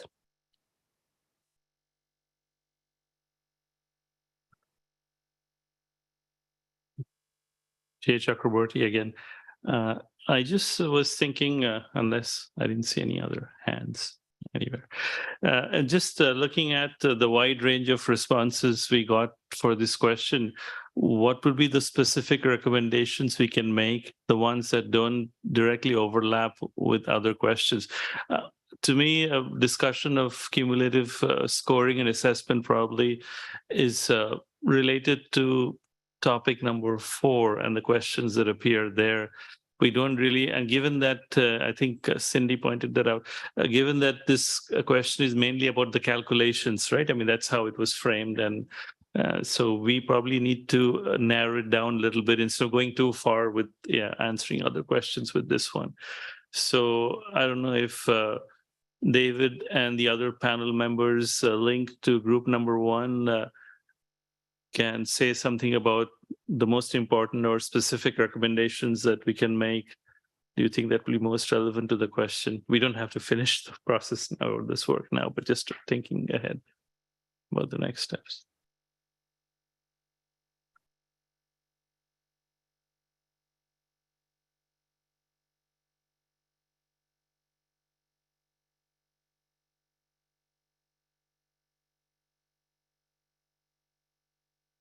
I think mathematically it makes sense if you ask me. But the question is, are the environmental pollution and community vulnerability, those kind of intersections, does make equal sense if you do the same calculation in X location and you do the same calculation in Y location? It may not, because X community might be more vulnerable to Y thing, but not the other one.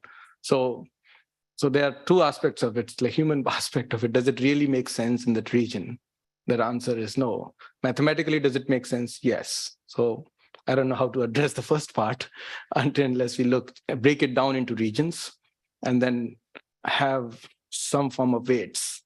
Otherwise, mathematically, it makes sense. And this is Anne and Fritz. That's a good point, is that mathematically it makes sense. But going back to the very beginning, what Matthew Tejada said, it's a start of a conversation. And so being able, and Naomi, I believe you mentioned about making sure that the documentation is clear about the purpose. And so the looking at things and then knowing what is on the ground, and you look at it and you say, well, that doesn't make sense. But it starts a conversation. And so yeah, I would agree. Mathematically, the calculations are blissfully simple and easily reproducible. And in that way, they seem logical and accurate. But at a community level, at a regulated facility level, knowing how many inaccuracies there are in the FRS database, the facility registration system database, which there are a lot, then that doesn't make sense. So then you go back to, this is a screening tool, not a deterministic tool, and its ability to start a conversation. So as far as when it gets to the calculations, they're pretty good.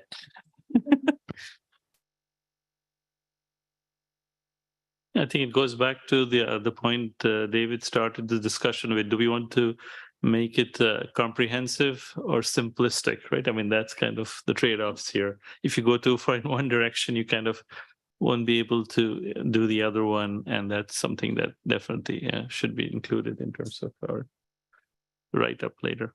But, and I would maybe add that because something is simplistic or easy to do, you have to really verify that the assumptions that are being made about that, even simplistic calculations, are appropriate. And I think in some ways that's what ground truthing can help you do, to see where some of your assumptions might not be valid. And it could depend on region, rural, urban, or a lot of other things. This is Adriana Zúñiga. I have a comment on the indices, like the environmental justice index overall. It kind of communicates the idea that that's environmental justice. The other things are supplemental. You can put it, you cannot put them, but you got the core of it by showing environmental justice indices. And those are mostly related to air quality, but environmental justice is so much more. So I wonder if that index, environmental justice index, can be composed of an index for air quality, an index for water quality, an index for climate, an index for absence of amenities or infrastructure. But an overall environmental justice index, I think it's a composite of several indices, not only air quality.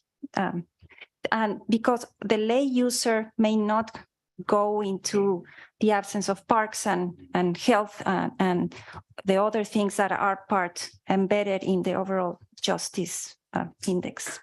Thanks.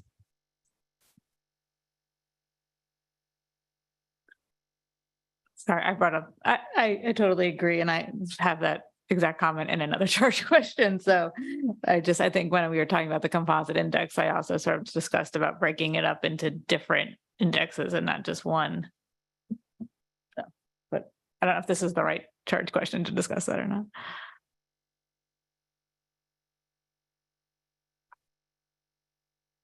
Cindy Hu, so I'm affiliated with Beam One just so that we can capture everybody's input.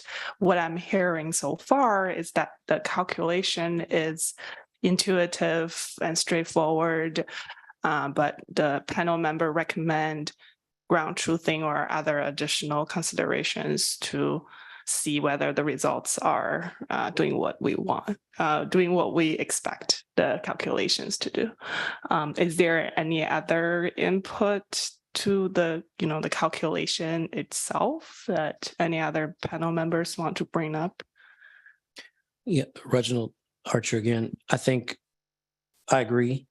Sure, the calculation in and of itself is fine, but with the discussion around vulnerability and how that is defined, and that's a major component, I think that really needs to be taken into consideration. And what defines vulnerability? How is vulnerability itself calculated, and how does that change the equation?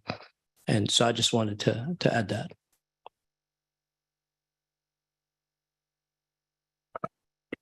This is Naomi.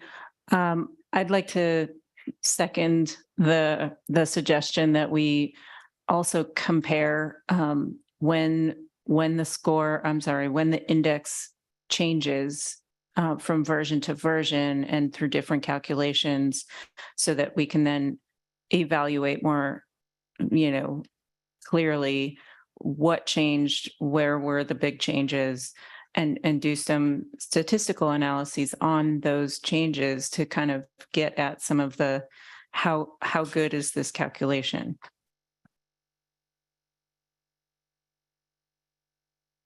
Veronica? Yeah, I was reflecting on what I think Reginald said about the definition of vulnerability. And I wonder whether it is responsibility or it should be EJ Screen that comes up with the definition of vulnerability, or that is more left to the individual community, because maybe vulnerability means different things in different places depending on the community that is experiencing things. So I don't know whether the recommendation should be that, you know, the calculation is left as it is transparent what the calculation is. There are other aspects of vulnerability that are also shown besides air pollution, which is the easiest one, right? Because air pollution data is what we think everybody is breathing air. So that's what everybody is exposed to, versus maybe water is difficult because we don't know what people are drinking, whether they've been drinking the water out of the faucet, the bottled water, or things like that. So, but I wonder whether this tool should display all these different factors according to the calculation, but then it is left at the individual communities to define vulnerability based on their definition of vulnerability, given the local characteristics. I personally think we are changing topics and mixing up. So what I don't think we are talking, and correct me if I'm wrong, we are not talking about vulnerability in EJ Screen. What I understand, vulnerability is a combination of exposure and sensitivity, and people understand vulnerability as a multiplication or addition in whatever mathematical framework they're putting vulnerability as. Here, it's different from that, if I'm correct. So if we go that route, we might go in a rabbit hole. So just a suggestion that I think if we can just look at these indices the way they are and see, okay, are they representing that heterogeneity within the areas accurately? I think that would help. Yeah, Ari Lewis from Gradient. I was just going to say, you know, the word vulnerabilities was brought into this because of the charge question, but actual EJ Screen itself is talking about the intersection between the pollution indicators and the socio-demographic indicators. And that's a little bit more simple. And I think it's probably easier to just keep that framed that way. Jay and Amy, I'm a little confused because we have the 4 questions and sort of the ground truthing response that I provided. I'm sorry, this is Marjorie Elion, was in response to the question number 2. And so, but I think we've also are now discussing question number 3. Is it mixed or, I mean, or could you clarify that? I'm just a little confused. Not yet, right? I mean, I'll let David. I think the reason for confusion is my fault because I read from my notes rather than from the charge question that was on the screen. So, and I had flipped those in order. I do think the discussion's been great because I think these are overlapping questions. So I don't know that they're really that important distinctions between the two as I see them. But if there is confusion, it's my fault. I apologize. Then could I make a comment on question 3 or do you want me to wait? Are we ready to move on to question number 3 then? Anyone, any objections? That's good. Okay, thanks. Maybe I'll just invite the panelists who provided preliminary comments to be sure that both your comments from charge question 2 and 3 are getting to the conversation. So if something was missed, please make those points. So I will reread charge question 3, again, for the benefit of those on the phone. So EJ Screen combines environmental and socioeconomic information into EJ and supplemental indexes to examine the intersection of vulnerable communities and pollution. Please comment on whether the use of both EJ and supplemental indexes and EJ Screen is logical, whether the differences between these indices are clearly documented, and whether the documentation clearly indicates why both of these indices are used in the tool. Did I get it right this time? So with that, I'll turn it to panelists to offer their comments. Thanks. This is Marjorie Alion. Maybe I'll jump in and just to say that in general, got back to a few of the previous comments that, it's simple. I think it's logical. It's explained well. But I would say that came up the concept of a supplemental. That word is, I feel like it should be changed to something like enhanced, because what you're doing is adding more items. But I also feel that it's interesting that in the demographic index has people of color and low income, and then one of those is in the supplemental, the income, low income, and why not have the people of color as well in an enhanced index? And I think that would provide a more thorough environmental justice perspective for EJ Screen. And there may be a reason why that was not included that I'm not aware of. So it would be helpful if people have a thought about that.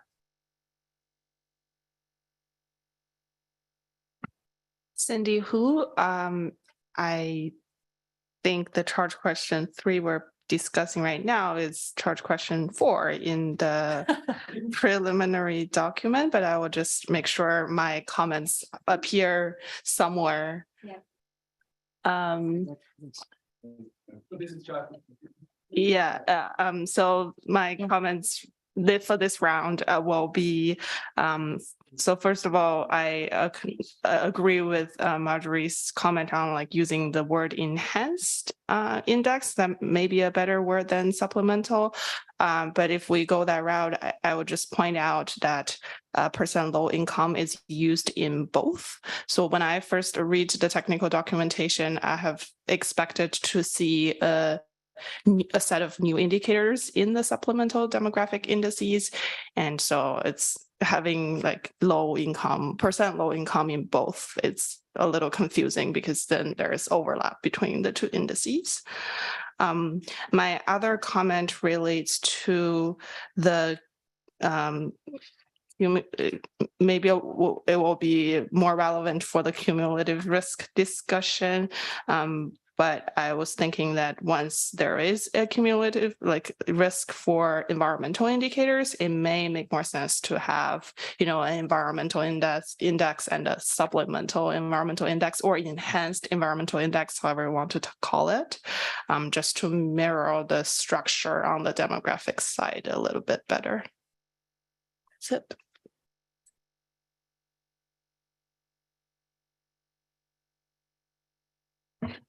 This is Adriana Zúñiga, and I think I'm answering number 2, or I'm not sure. Here it goes. I had it under number 3, but yeah, okay. But I think this answer is for anyway. I don't think groundwater contamination is really captured here, and especially for rural communities, that's their main source of water in many cases, and quality of groundwater is seldom regulated at the very granular level. So I suggest adding it to the toolbox and list as the main AJ index. I also think that borderlands, I study the Arizona-Sonora border region, but it's kind of regular along the 2,000-mile border with Mexico. There are some issues that are not really captured in the tool, like for instance, in Nogales, Arizona, we get sewage spills. Sewage spills is not in the tool because there's not such thing in the US. Everyone treats their wastewater, but they do occur in the border because of a combination of aging infrastructure and very, very convoluted conditions, but they do occur. And so I wonder how these borderlands could be captured, maybe defined as fence lines communities could help. So they are shown vulnerable, which they are. I also want to add something about arid lands, because wastewater discharge is treated as a hazard, right, in the tool. But in arid lands, wastewater is actually a very good thing because there's no water in the rivers. They're completely dry. So that effluent, which is treated, really invigorates the ecology, and it's a very, very good thing to have. So that thing doesn't show well in the tool, in my opinion. Aging infrastructure, I don't see that either represented in the tool. We know the case of Flint, Michigan, and lead in the water, not in the air, but lead in water is really bad. Even if you have to even buy bottled water, it adds more burden, right, to low-income communities. So aging infrastructure. I know the discussion of cumulative impacts is somewhere in the agenda, but I want to throw time of exposure, not adding everything together at the same time, but the time communities have been exposed, it really makes a difference in terms of health. So that landfills, I'm sure it's there, but I couldn't find it. And they do provide a lot of nuisance, odors, noise, truck traffic, transfer stations. It's not the same to live close to a transfer station than not to. And finally, I'm almost done. Heat. I know in the morning they share that aspect of climate change will be added, but I stress, I come from Arizona, and believe me, heat is a big thing and it's getting worse. And so that is combined with the cost of air conditioning, of electricity, and adding a lot of burden to communities. And I'm done. Yes, I pass the mic. Thanks. This is Ann Fritz. So going on the charge question that is on the screen about whether they're truly documented and logical, in conversations with my colleagues at state DEQs, they did not seem very clear. When you look at just the mapping tool, they look like it's exactly the same thing, except one says supplemental and one doesn't. And so digging into, so it was very difficult. And so if the purpose is to have a general tool that the public can use, that the community can use, that's not very straightforward to have two things, EJ index, supplemental index, and then when you do the drop down and it's exactly the same thing, and it's not intuitively obvious what it is unless you dive into the documentation. So in my opinion, it would be helpful to distinguish those. I like the concept of the enhanced. That I think is important. Thinking about drinking water, groundwater is not regulated federally. And so, but what you could use is if it's safe drinking water communities, are they hooked up to municipal water systems, and has there been violations for the drinking water systems? And so that is something that is federally, nationally consistent. So that's a possible addition to include that drinking water, which would then help for some rural communities as well, especially for those that have private drinking water wells, which are not regulated. And I'm not sure how many states there are regulated. Another thing, when you talked about wastewater discharges, one way to fine tune that is to look at, instead of just general discharges, are there significant non-compliance discharges? It was mentioned in one of the comments earlier about using Echo Notify violations, but I caution against using just flat out Echo Notify violations, because some of those are just simple paperwork violations. And so you have to dig into those and figure out. So a better one for wastewater discharges would be if they're SNC, if they're significant non-compliance. That is perpetual, I shouldn't say perpetual, but a series of violations that builds to a significant violation, which that would be something that would be of concern to the community members. Because if you had a system that had infrastructure improvements built on it, they might be in violation just once, maybe twice, but then those improvements that they've put into the system will hopefully show up into the next reporting cycle. So that SNC category would then capture those ones where it's continually not in compliance. And then I think it would hopefully capture some of that important good discharge, should we say? Yeah. one other thing is looking at the type of facility.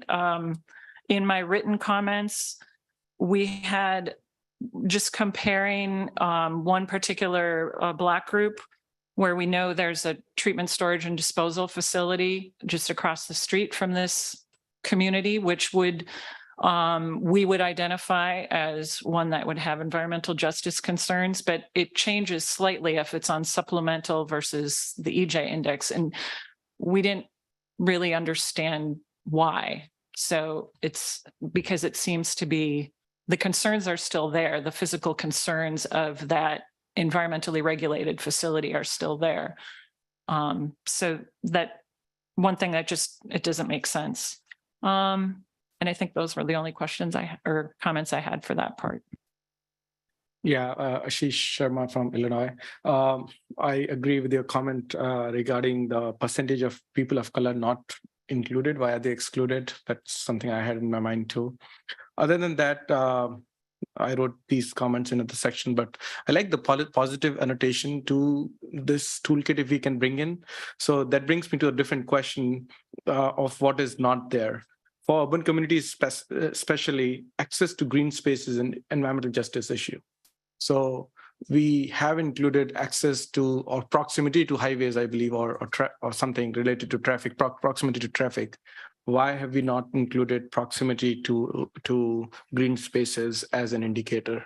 Or if we want to have a negative annotation, like not vulnerability, but resiliency, not resiliency, but vulnerability, then inaccessibility to green space. Maybe we can frame it in that form, which is very important for urban communities.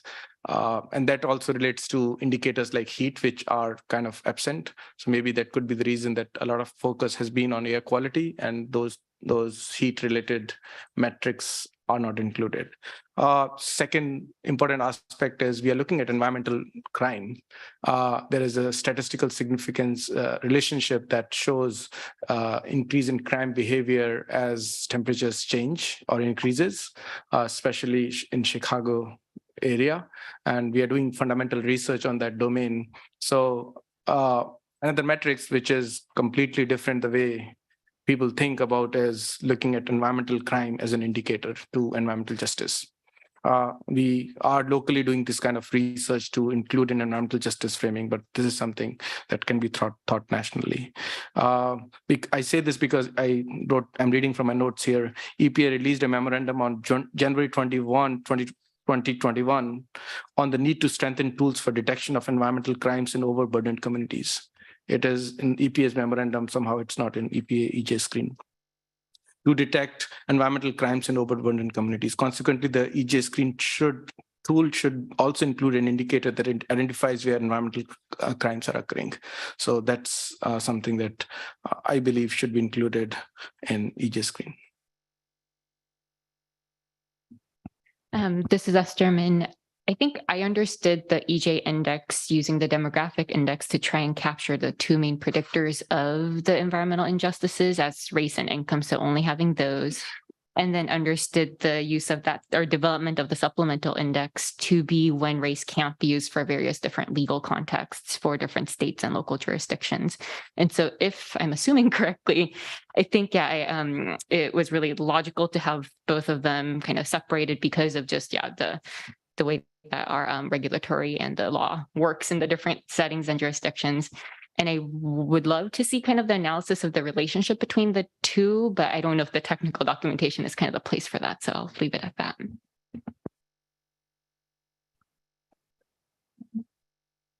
This is Reginald. I want to add, I think my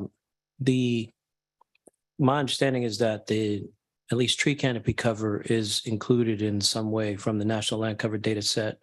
And so that green space is captured or should be captured. At least that's what seems to be indicated. But if it's not, that's definitely something. And I'll just add that proximity to green space is not the same as even access to the green space. And access can be, like you mentioned, it could be criminal activity, it could be walkability issues, those kinds of things to health promoting environments or those kinds of barriers. So again, that goes back to questions around vulnerability and how that might be defined, or resiliency, or just capacity to deal with the exposure and the risk. But I think if we can capture some of that, at least the green space from the National Land Cover Data Set, that could provide some of that.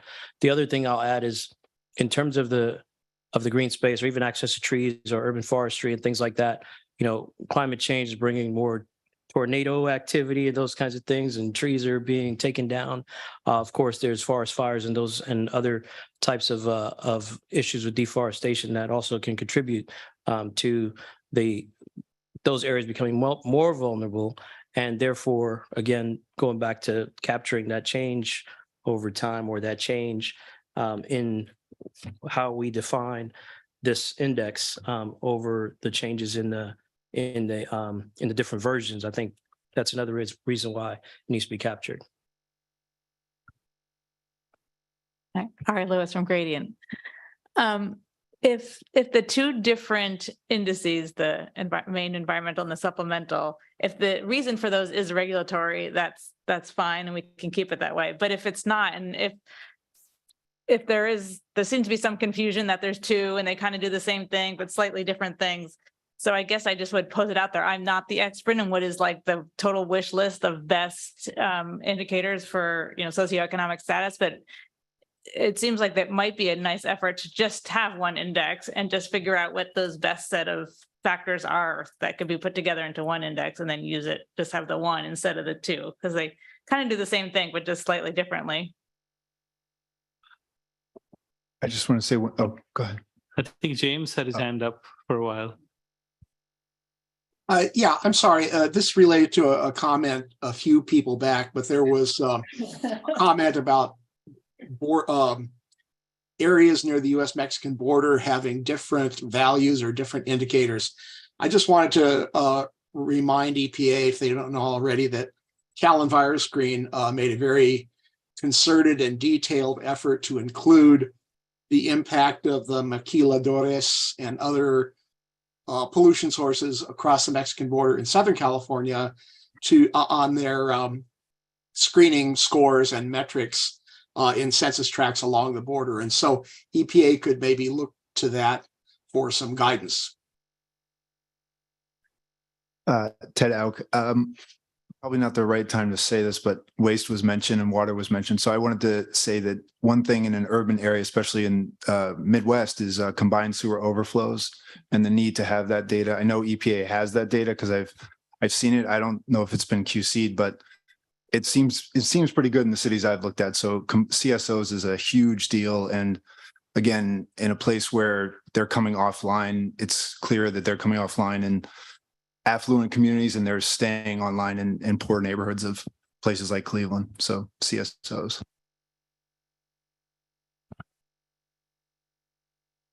So coming back to the indexes question, I think there are three things I've heard that I try to summarize comments. One is if they are appropriately labeled, right? So one is called EJ index, that has the people of color and the poverty measure, then multiplied with the different potentially the different environmental indices. And then there's a supplemental, right? Which I don't think is meant to be supplemental necessarily, or maybe it is, but also could be just an alternative, right? But that's not a very good word either. But I think there needs to be some sort of labeling to communicate what they're actually trying to achieve. So that's one issue I think that we might be able to provide some recommendations around. A second issue is whether they contain the right indicators themselves. We talked about that a little bit earlier this morning. And part of that relates to the third question, which is what's the purpose of having two indexes, right? So if it is regulatory, then that might be a good reason to keep it the way it is, or something similar. That's not explained very well in the technical documentation. The technical documentation does some hand waving around that point, but I think forgets the fact that EJ Screen is used by others besides the EPA, besides other agencies, for which this distinction, which I think is actually pretty subtle in the documentation, is not important. It's not relevant. It's not how people think about this. So I think it's potentially fine to have two different indices for this reason, but that should be specified in the documentation so that people know why they're there and why they might be might serve different purposes. Then I guess the third thing, or maybe it's the fourth thing now, I've lost count, is whether or not they produce the same result, right? And maybe in some cases they do, in some cases they don't. That's an empirical question that one could look at. I'm sure EPA has done some analysis of this, but it may be worthwhile doing, because if they produce different results substantively, then it's, I think, an issue that speaks to the regulatory question as to whether or not it serves as an adequate and sufficient alternative. Thanks. If I could just follow up on that, I think, yeah, I agree with the three main specific recommendations we can make for the question, but we also got some really excellent responses, I think, that are more appropriate for question number 10, like adding to that already long list of environmental indicators that are currently absent but could be added. So again, for that one, again, we'll cover that in a lot more detail tomorrow. But think in terms of the data sources, websites, that we can actually put in the report. But remember, they have to be nationally consistent and preferably available at the census block group level. Otherwise, it won't fit into the EJ Screen framework. So start thinking in those terms, because a lot of excellent data sets available for specific regions or states that may not be the best fit for the way EJ Screen is organized. So thinking those, but that I can see a long list of tables that will go into, or a table that will go into a final report with the sources that will cover all the issues and environmental hazards that are not currently included but could be added. And as some of you mentioned, First Street Foundation data will be included in the next version. So I'm not sure we need to go too far into that, but the other ones definitely are relevant. Thanks.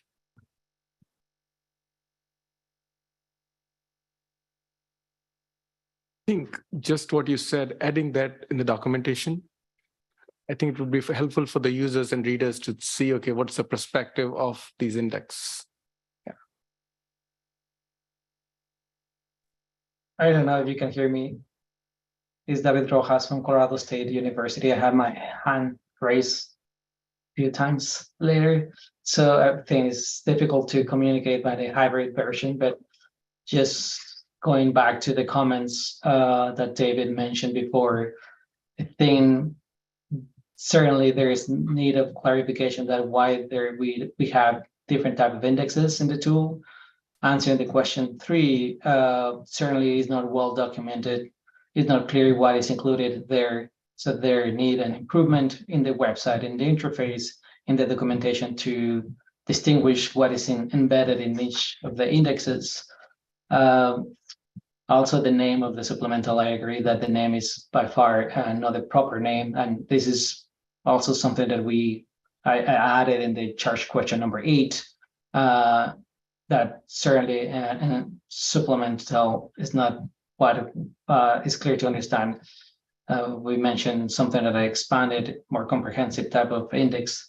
That will be nice. And going to the content, the demographic index includes life expectancy. That again, my sense, my perception across the different questions and indexes is that there is a mix in terms between social vulnerabilities and biological susceptibilities. And many times there is biological susceptibilities mixed in the demographics, use it without a clear criteria to why one of the biological susceptibilities are included there and not the other ones and the other way around. So I think there is a need to clarify that kind of distinction.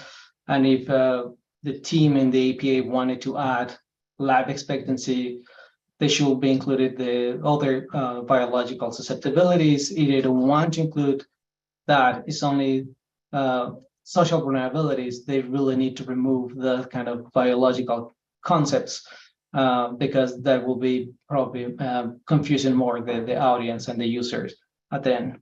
Thank you.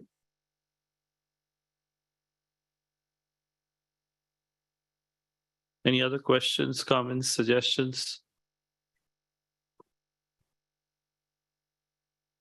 This is Michael Schmeltz.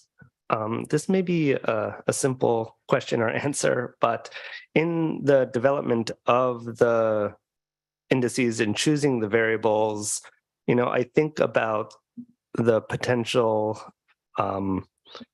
relationships between some of the variables, particularly looking at low income and less than high school education attainment. And if there was anything done, principal component analysis, or look at the collinearity of certain variables in sort of including them in the index. And, in some cases, they could be thought as double counting and sort of looking at having populations more vulnerable than potentially they are by including very similar variables in an index. And it doesn't really state in the technical documentation. So that may be something to consider when with charge question 3, looking at whether these are relevant variables to include the documentation of why these choices were made and how we came to those, how the EPA came to those decisions.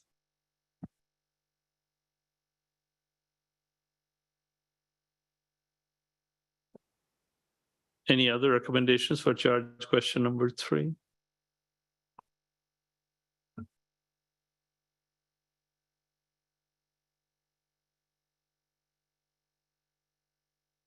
So we can take a 15-minute break and we'll resume again at 2:40 p.m. Eastern Time for charge question number 4, the original charge question 4.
Welcome back, everyone, as we continue with our discussion of charge questions for topic number 1. And it's time for charge question number 4. And I'm going to hand it over to David Kiniski. Okay, we are back. So we'll turn to charge question number 4, which again, I will read for the benefit of those on the phone. The question states, please comment on whether the EJ and supplemental index calculations use an appropriate balance of socioeconomic and environmental considerations in the equations. Do you have recommendations on how they could be improved?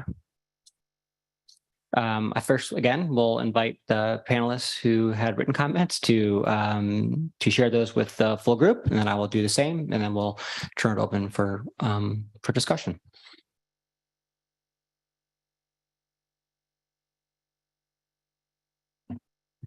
Cindy Hu. So I think overall there is a good balance of socioeconomic and environmental indicators. And in my detailed preliminary comments, I added some additional health disparity data, but I acknowledge that we have a later charge question specifically on that point. So I won't really go into the details, but in general, I think there is a good balance. But maybe if we want to keep the low life expectancy in the demographic index, then other health disparity data needs to be considered as well.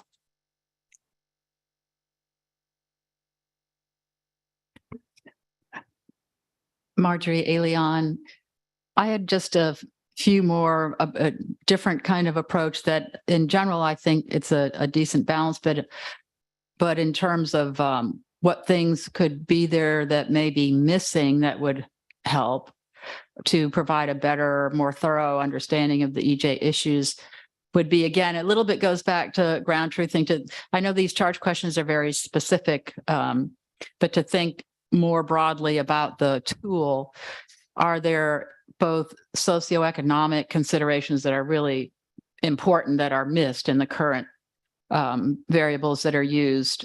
And that may even be spot checking certain communities and environments. And again, to go back a little bit to rural versus urban, it may be that certain things are being missed for certain communities and vice versa on the environmental side. And I think people have brought up some suggestions for that. And of course, the second issue is that it is, again, such a challenge to have the socioeconomic and environmental data that are nationally consistent, et cetera, as we've all brought forth. And that really does limit what can be provided. And I think the third is that because EPA has access to a lot of its own data, obviously, and there is a big focus on those data, and that makes some kind of sense, obviously. But on the other hand, I think federal agencies like the USDA are not as well represented as so far as really CDC and EPA and some other environmental sources like that. But it just seems that it's important to some of the things people have suggested, for example, access to food. USDA has some data, whether or not they could really be used or whether there could be more coordination than what's currently being done to encourage those other agencies to get the data in a publicly available national database, I think could really enhance this particular tool. And of course, similarly on the health indicators. So you have the more specific blood lead levels in children or infant mortality, and how do we get those data so that they are more nationally available than how they're presented now? So those are bigger questions than the more specific charge question number 4. But I would like to sort of mention the importance of the U.S. doing that.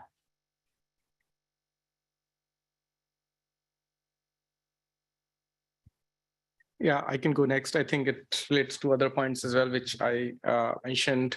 Few things that I think are not included in the toolkit. I'd like to repeat, just again, highlight them. Access to the green space that I talked about. Environmental crime is the second part. And third is the calculation related to poverty that was there. There are few minor issues I found. For example, on page 11, percentage less than high school education formula, I think is missing a value 0.027 somehow. I might be wrong. And on page 7, why is percentage low income formula is always positive the way it is presented? Maybe I misread it or I didn't see it carefully, but maybe you can look at it again. So yeah, these are the points that I have. Thank you.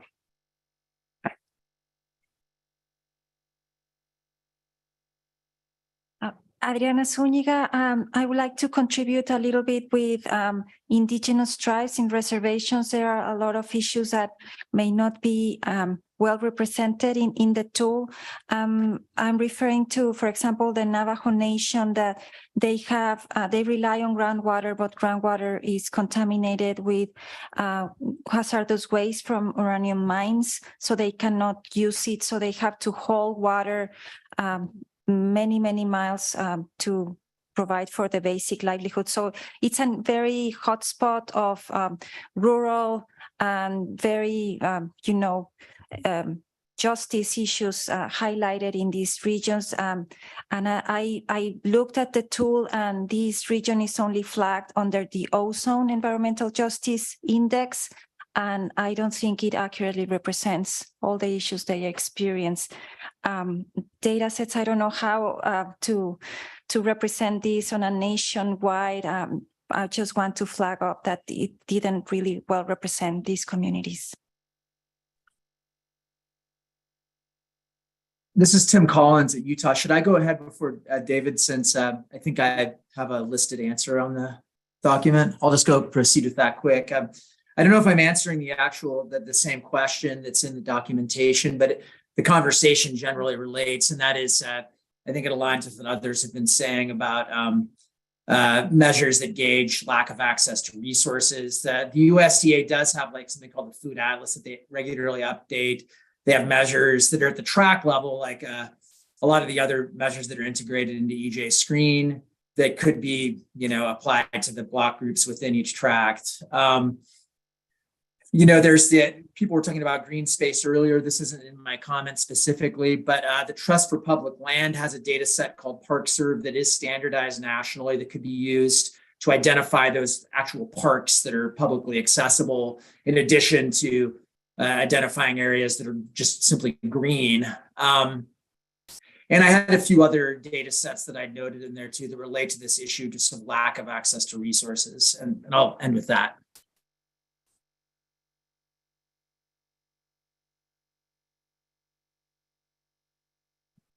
So maybe I'll offer, this is David Kaniski, I'll offer a couple of my comments and then open up for others.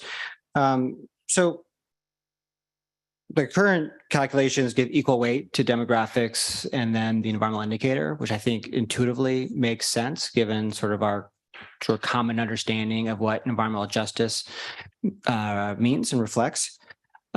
It does raise the situation, however, in some cases where most of the variation is being created by the demographics, because I think all those are being estimated using the census block groups, whereas some of the environmental indicators are higher level and then kind of imputed down to the block group level, right? So the work that's being done to differentiate block groups is, based on the demographic measures as opposed to the environmental, and that may be fine, but it also kind of depends, it's just as long as we're comfortable with the assumption that it's okay to sort of take those higher level geographic measures of environmental sort of pollution otherwise and sort of bring them down to the block group level and sort of assume that they're the same. But I'm not sure there's a better alternative, but that is something that we should all be sort of thinking through as to whether or not that is that's appropriate. It seems to me like it's okay, but I did want to sort of highlight that for us to think about.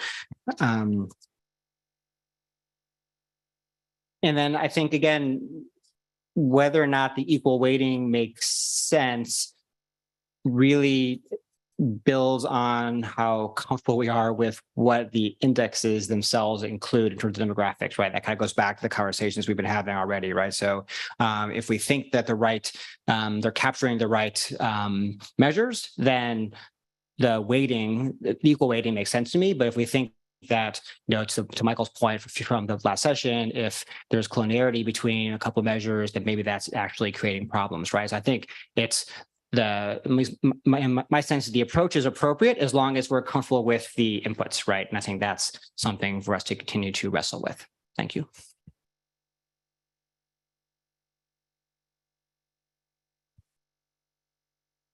And David Rojas. Thank you. So my answer to this question, I don't think there's a proper balance between the socioeconomic and environmental considerations. We have way more indicators in the environmental portion. Many of those are capturing air pollution again. So I agree that probably there is other approaches that captures better those dimensions of exposure that could be very similar, like the principal component analysis. So this is something that should be carefully considered during the development and the decisions that need to be taken here.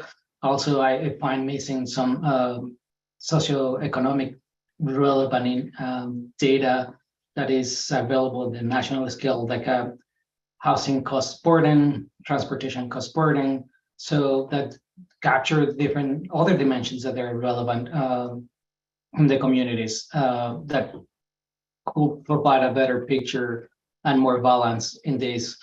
Also, something important to take into account, more indicators, more layers of information that include in any of those boxes will reduce the weight of individual indicators overall to the final index. So this is also that should be taken into account. And just going out of this question and try to provide some comments in the green spaces type of previous comments. I think parks are interesting and trees, a tree canopy that was mentioned in previous comments in terms of the availability of data at the national scale. But I don't think this is the best route to go because not all the US have the biome for trees to support. So using tree canopy will be not valid to compare different biomes existing in the continent, in the continental US at least. So there are regions that will not naturally have trees. So a tree canopy will be not the best definition of green spaces, even parks and vegetation. So parks and vegetation have different pathways to produce health impacts. So substituting parks or by vegetation or the other way around is either a good approach. There are many parks in the US that have a lot of concrete or asphalt. So I will say that probably should be carefully define what exactly is needed to be captured, and vegetation based on NDVI could be one of those, but that will be imbalance the urban rural comparisons, and the impervious surface is the other way that you can present that that could capture the absence of that kind of definition of vegetation nature of green spaces. Thank you.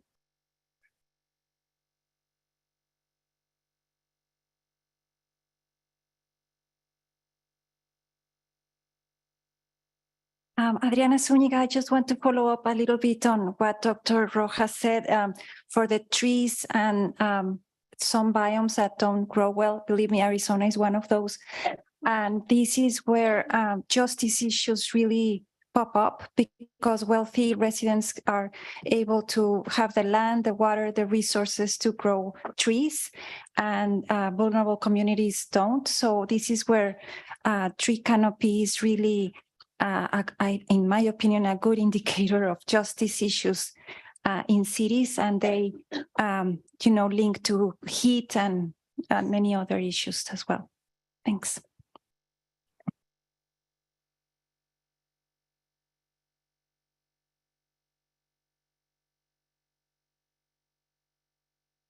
Thank you, Dr. Barrocal.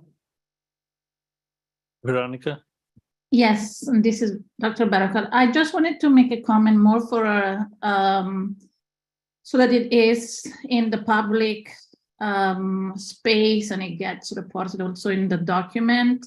I've heard a couple of people mentioning principal component analysis I think that we need to be again aware of who is the user of this tool. And if we keep this in mind, things like principal component analysis that makes sense to us academics and people that have worked in this space, it's not something that is actually understandable to the communities that we want to use this tool. So I think we always have to keep in mind who is the user of this tool besides thinking of what makes sense to us from an academic point of view.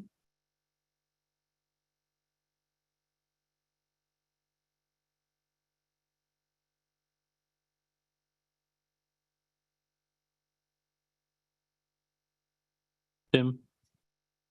Yeah, I was going to come back to David's comments and too about the, I think it may be, this applies to heat as well, calculating sort of local anomaly type estimates for things like heat, because the same issue arises with heat, right? What is hot in Arizona and what people in Arizona may be adapted to isn't going to be the same as, in the upper Midwest or the Northeast. And so the idea of somehow calculating like local anomaly values for some of these things like canopy cover as well, based on like county averages, for example, and how much the block group may deviate from that may be one way to do it.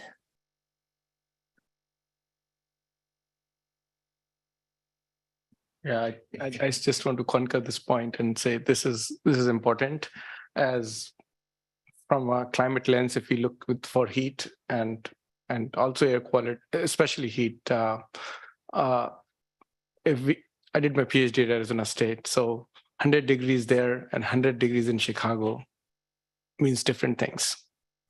So it's as simple as that. Okay, we can't have the same metrics for across the US. And especially related to heat, a lot of people will question if we include that and have the same metrics showing vulnerability.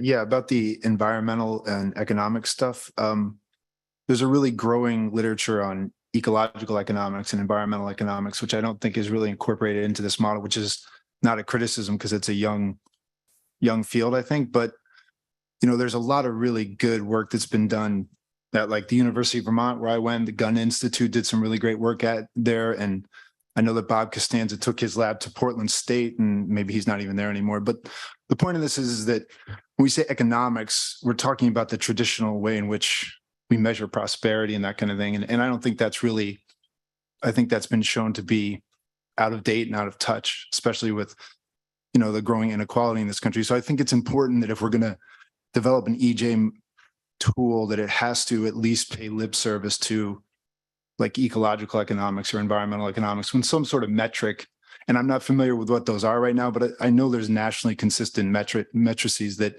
measure that kind of stuff. And I think they'd be a really helpful addition to this tool.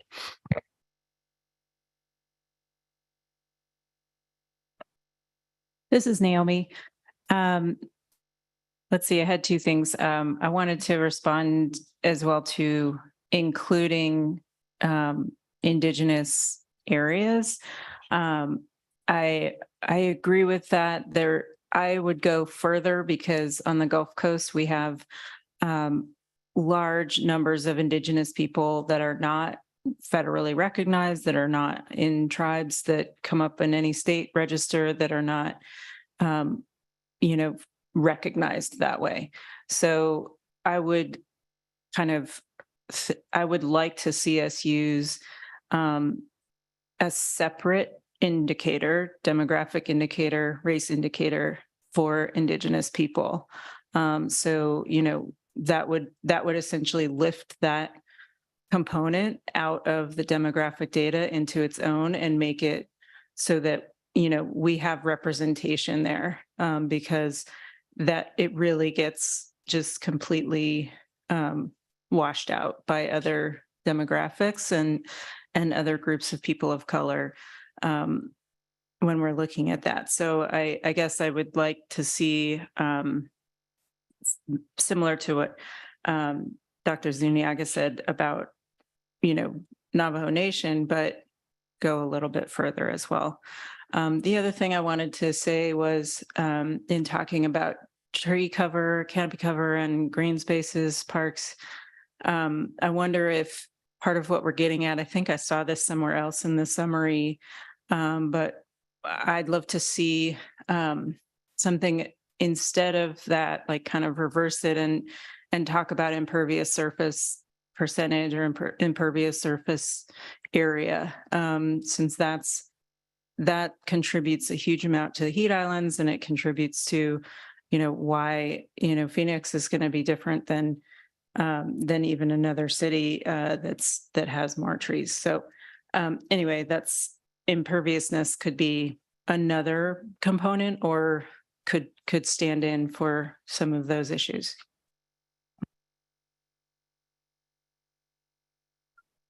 Can I ask a follow-up question, not to you, Naomi, but the panel as a whole?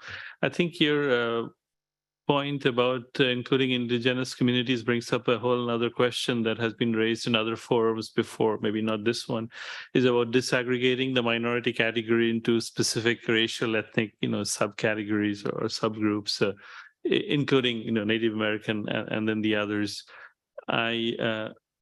Just wondering, anyone has any thoughts or on that?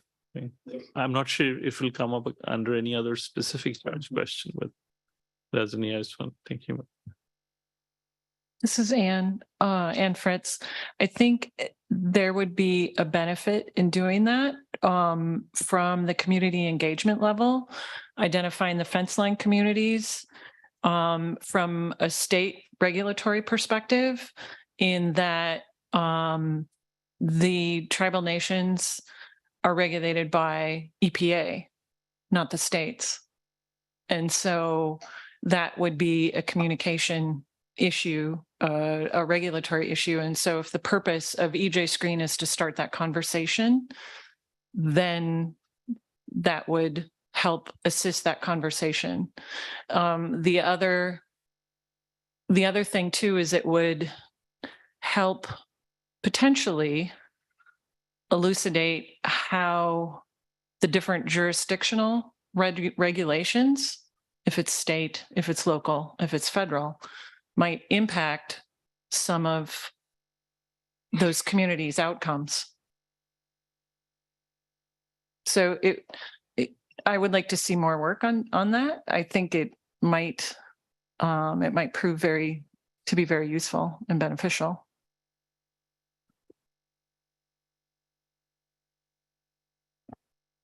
Michael Schmeltz. I agree. I think it would be quite useful. The only thing I think about then is this disaggregation is the methodology in how we count different racial ethnic groups and how they're situated in census block groups. And you could erase some people from census block groups, which would be the opposite of what we want to do.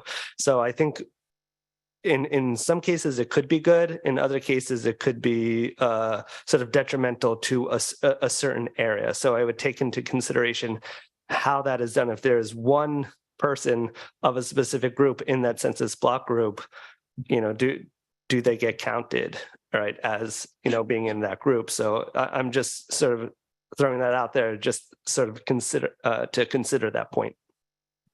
I can follow up. That's an excellent point, because, and let me clarify, if the tribal areas, not necessarily the census block groups, because we might have block groups in certain communities that have a very high percentage of Native American individuals that are not living on tribal lands or reservation lands, but yet they vote in those tribal councils. They vote for their registered member of that tribe, or they might not be in a recognized tribes. So if there's a recognition of the land, those reservation boundaries, but that still begs the question of those that do not belong to a federal register or recognized tribal area. And I don't have any answers for that. But that is a very good point, is that you don't want to dilute any of those, the recognition of the people that live in those different areas.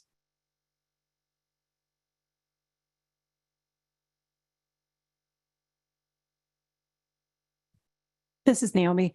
I guess I think that pulling out Indigenous people as its own, category, in addition to maintaining the non-white that is already in there, I think would be appropriate just because of this, because of the issue of Indigenous people not living within a recognized reservation boundary.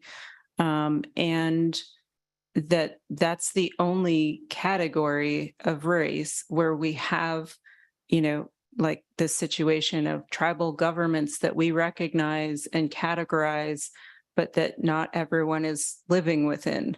There's no other situation like that. So it means that we end up, if we're worried about diluting right now, we're significantly diluting the Indigenous representation. And then, we still have the issue of whether people self-identify.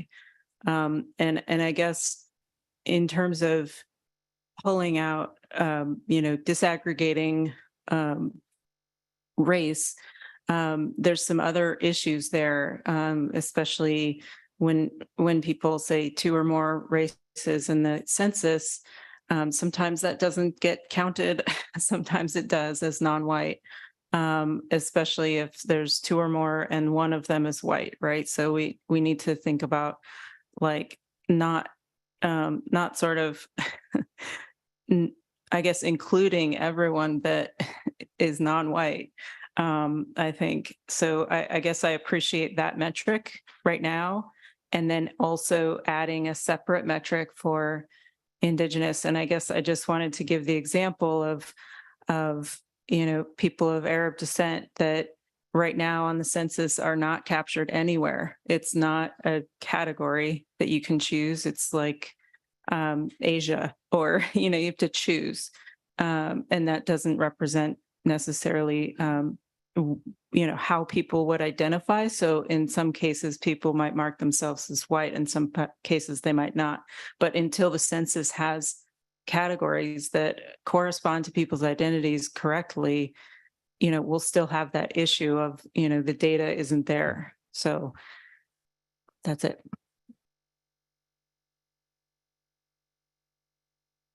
I was going to say one more thing, Ted Auk. I was going to say that in the Ohio River Valley, where I work a lot, there's another group that doesn't get documented, which is the Amish and Mennonite communities. And those surveys do exist, and those nationally consistent data sets do exist. I know Ohio State has done some really good work on it. So when you think about people that are locked into wherever they are, regardless of what happens around them, there's no better example than those people. And they're the ones that suffer the most in my mind, seeing what I've seen. So that's a type of data set that should be added to. And again, to the point of the need for nationally consistent data, that stuff does exist.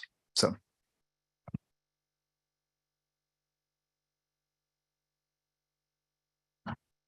This is David Kaniski. I guess I need to remind myself of what's actually in EJ Screen, because I think these measures are in there as good as the census provides the measures. So I recognize the points you're making, Naomi. They're not featured, right? They're under other demographic or additional demographic indicators, and one could, display the maps in the same way.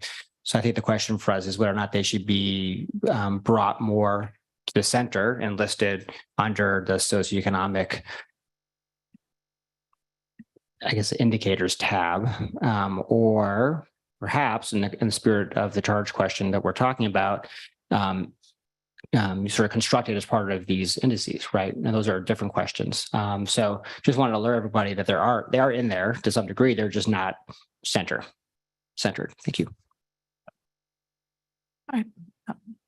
I was going to say, I was going to make it sort of in that vein, we're adding in things.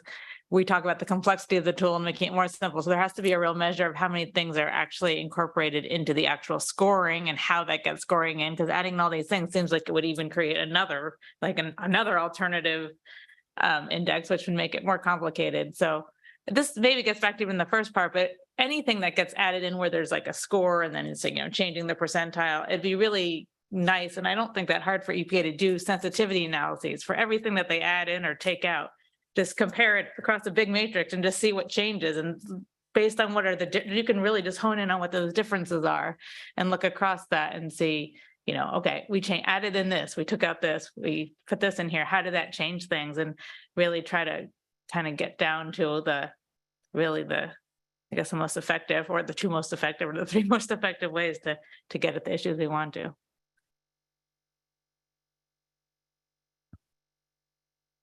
Cindy Hu, I want to go back to a earlier point David brought up, which is this contribution to variability. So right now the EJ screening is combining like one environmental indicator with the demographic index, which can be a composite. So how do fellow panelists feel about that combination, like one and a combo, or should we insist people, should we add like a composite environmental index and combine that with the demographics to allow for more of a balance? But otherwise it's like the environmental indicator can have a very wide range or vary a lot, or maybe due to resolution, they can not have a very big range, but we're doing this combination, whether that approach is doing justice to the both sides. So I want to pose that question.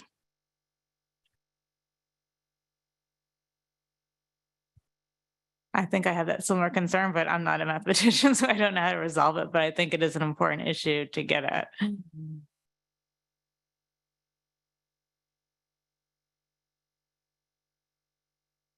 This is Anne. So Cindy, just so and David, so I understand what contributes to the vulnerability, right?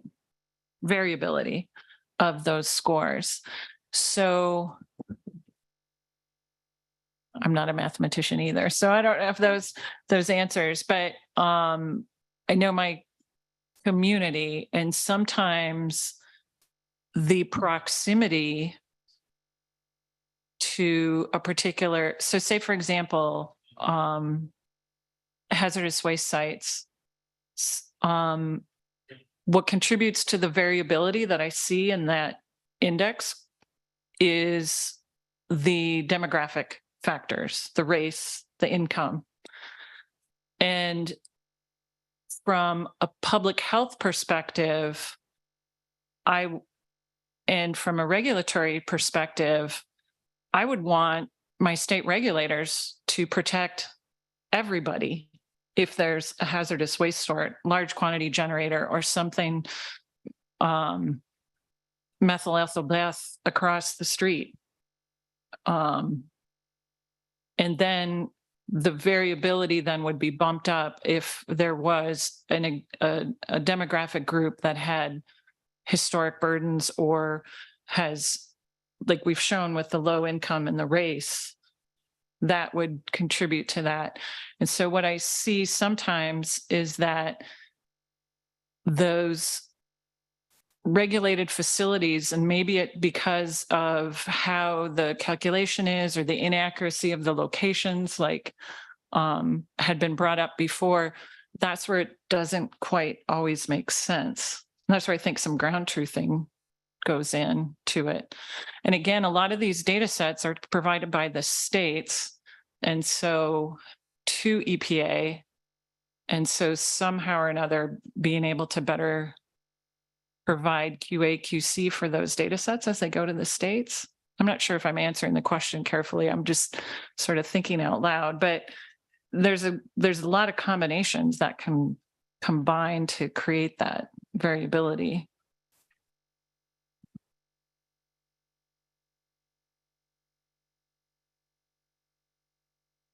There's also the difference between variability and uncertainty, and I think the sociodemographics, there's a lot of variability, but it's not that uncertain, whereas the exposure indicators are really, most of them are highly uncertain. There's a lot of assumptions that go into a lot of them that introduces a lot of the range of information, which may be an argument for weighting because they are more certain, the the demographics. They're more certain, but I don't know that from an intervention, there may not be more important. And for the demographics, and then you get into sometimes if you have these large Block groups in rural America, and we're getting into some of the other charge questions, but you're spreading that out across a very large area where the population might be centered in a certain area. And by population, I might mean be like just like 100 people spread out over a huge area versus 100 people centered into a little unincorporated area or something like that. Veronica? Yes, so I wanted to answer this question. I think for me, there is a little bit of a mix up of what this question of the spatial variability. I think like the spatial variability that comes from the socioeconomic data is because we're using 5-year summaries at the census block group, which is one could also bring up the issue that is this representative of what's happening in 1 year in the census block group, given that we're using an aggregated 5-year summary.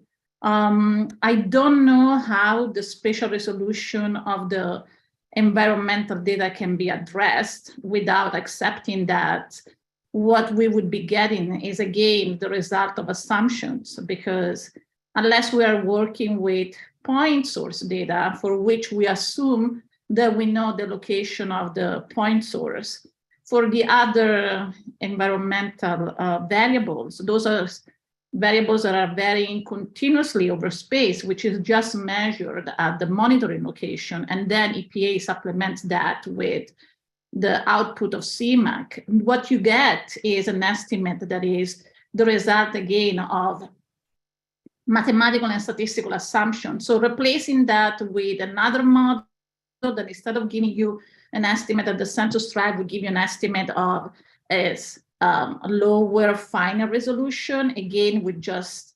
to me, would not address the problem, because again, that's the result of some modeling assumption.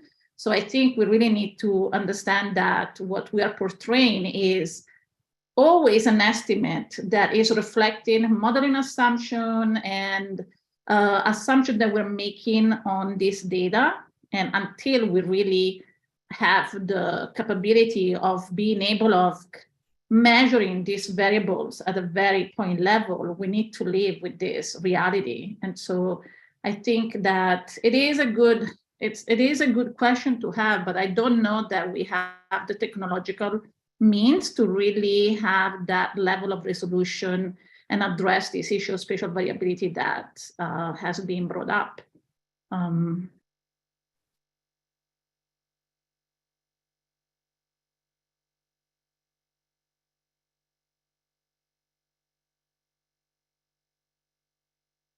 I don't know if that was a satisfying answer to the question that was raised.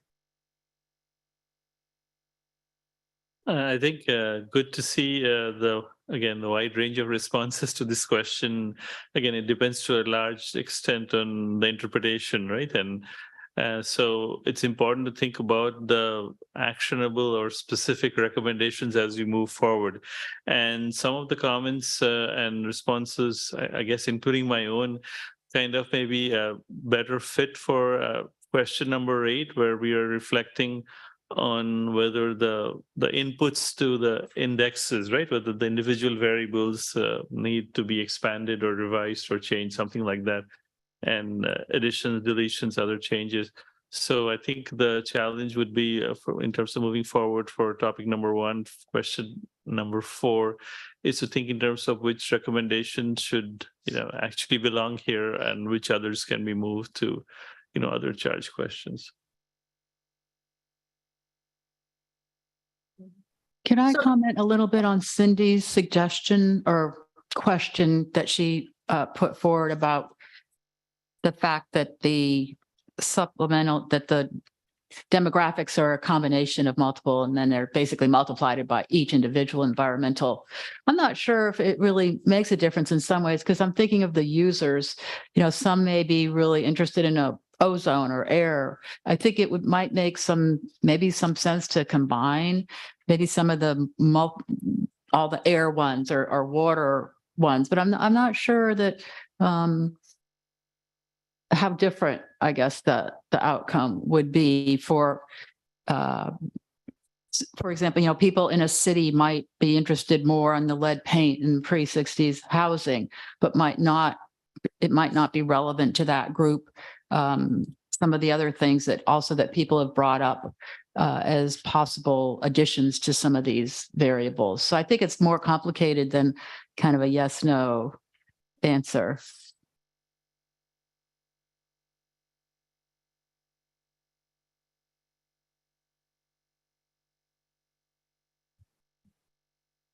Veronica? Yes, I guess my recommendation was that if there is a desire to go to a final spatial resolution with the environmental indicators, then I really think it's very important that it is clearly stated that those are still, the results of statistical analysis, and there are uncertainties that come from many sources, from the assumptions that are made at the statistical level to the data sources that are used to derive this estimate and so forth. So I think if that is something that people really think it's valuable, I really think it's important that this is communicated to the user. I mean, even now it is important that that's communicated to the user, that this is not real observed data, but it is the result of mathematical modeling for both the census data and the environmental data.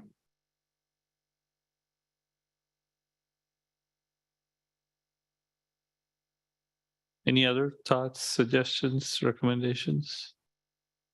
I'm a little bit confused. When we are talking about climate data and environmental data, what are we talking about? Are we talking about the past historical data? Are we making assessments based on history or for future? Or we are going to look at the future data, and we talked a little bit about that.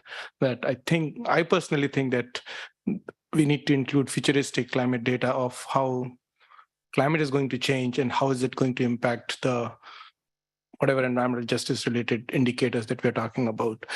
Because this information is kind of static, what we are working on, but the climate is changing.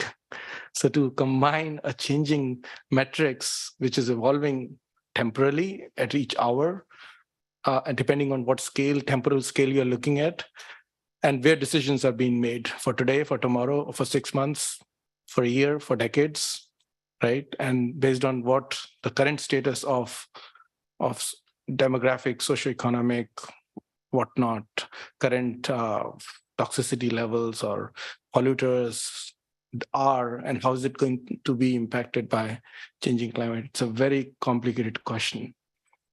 So the how we are including climate variables makes it's very complicated, and I think we need a lot more focused discussion on that.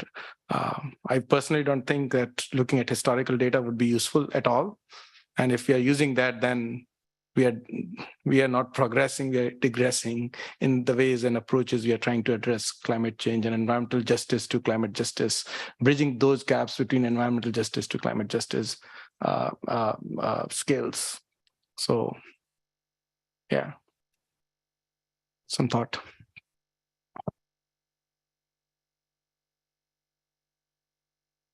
Any other thoughts or recommendations for charge question number 4 before we close discussion? So a little bit more. So rather than looking the climate variables, like thinking about past or future, how about we look at what's happening today? For example, for the US, NCAR already produces air quality forecasting for the whole US. Why don't we just use that as a data layer to combine with whatever we are doing as an additional climate layer, a dynamic layer that can inform and keep it open, not make assessments or integrate with any indicators, and keep it open for communities and for public to interpret how they foresee information from that, be it vulnerability, be it any definition or any terminology that we would like to use. Yeah, David Rojas. Thank you. Going back to the question about having individual environmental justice indexes with the single pollutants or exposures, I think this make a difference between other tools that are out there from other authorities or agencies from at the federal level. So I think makes sense to have these individual indexes available in this tool, because this is something that is not easy to find in the other tools. Saying that, I will say that it's very confusing. So the users, it's not common that someone in the public will say, I'm now interested in only ozone. And to be honest, it's like no one is only exposed to ozone or diesel particle matter. So we are multiple exposed. So if you are very specialized, if you are inside of EPA department that is in charge of ozone, probably that makes sense. But in the real life, probably that don't make sense at all. So having that individual indexes, it's okay to have as an additional source of information, but I found it missing that a combination of environmental risk factors with this socio-demographic data in a single.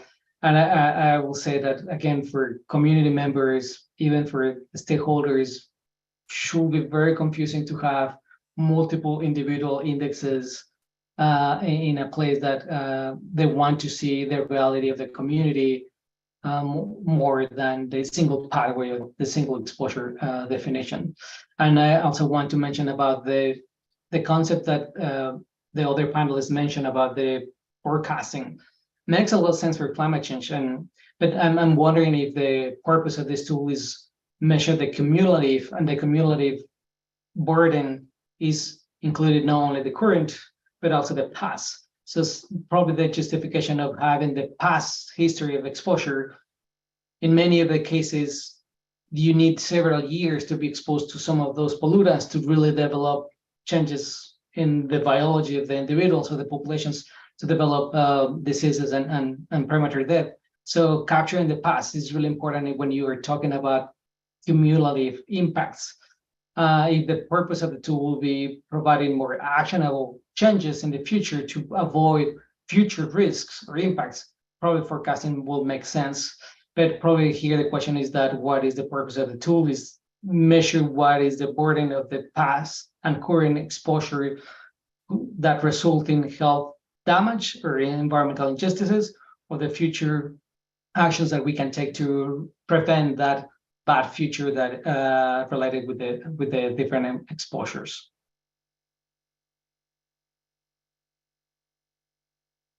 Veronica?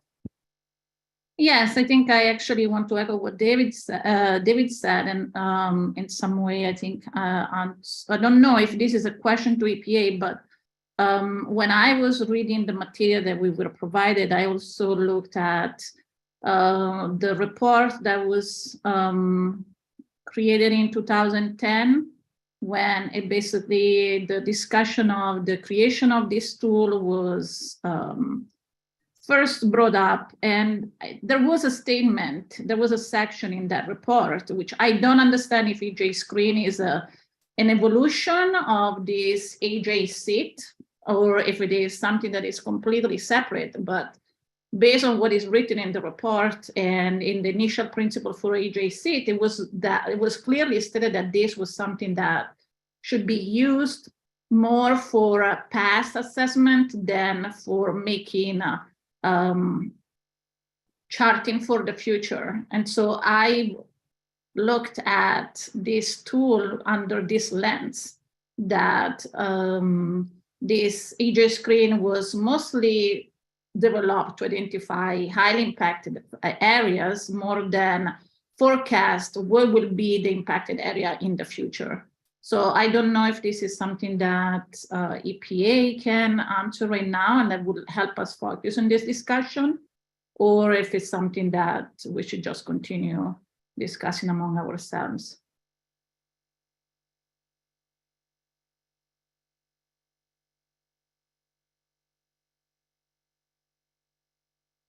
Any other recommendations, concluding comments for charge question number 4?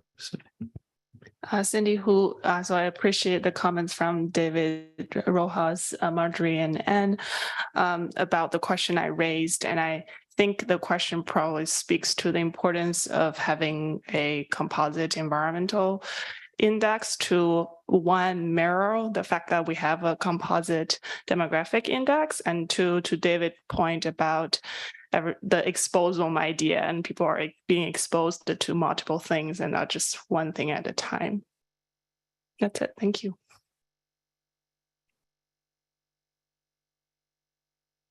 Anything else? I'll just say this might relate to a future question when we talk about the composite scoring, but I think you could probably have both. You could have them all separate, and then you could also have them grouped. And that is why I try to mention that my suggestion is not to remove the individual ones that will be very hard to find in other tools, if not to add this combined composite index that includes environmental and social demographic indicators in a single one, to make it easier for the user to understand what is they're looking at.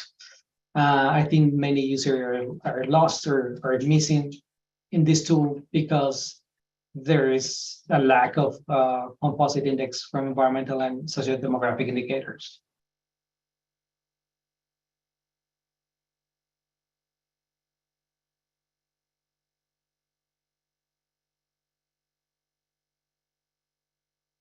Okay, that concludes our discussion of charge question number 4 and all the charge questions under topic number 1. So you have the exciting task of now summarizing and thinking about the key recommendations that we came to some kind of consensus at this discussion in terms of moving forward.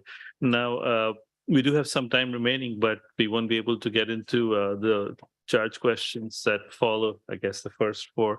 So I thought it'd be useful to spend some of this time that we have today chatting with Ty and Matthew again about other clarifying questions and comments, and especially some of which that were raised in the discussion that we had under topic number 1 that could be, useful to us in terms of moving forward.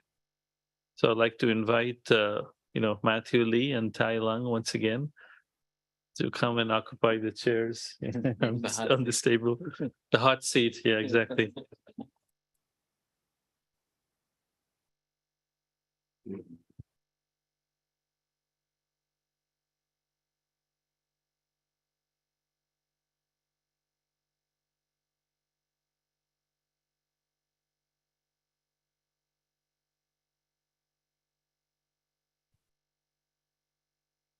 And we can begin with panel members linked to topic number 1 if they want to clarify anything that came out of this discussion and deliberation the last 2 hours.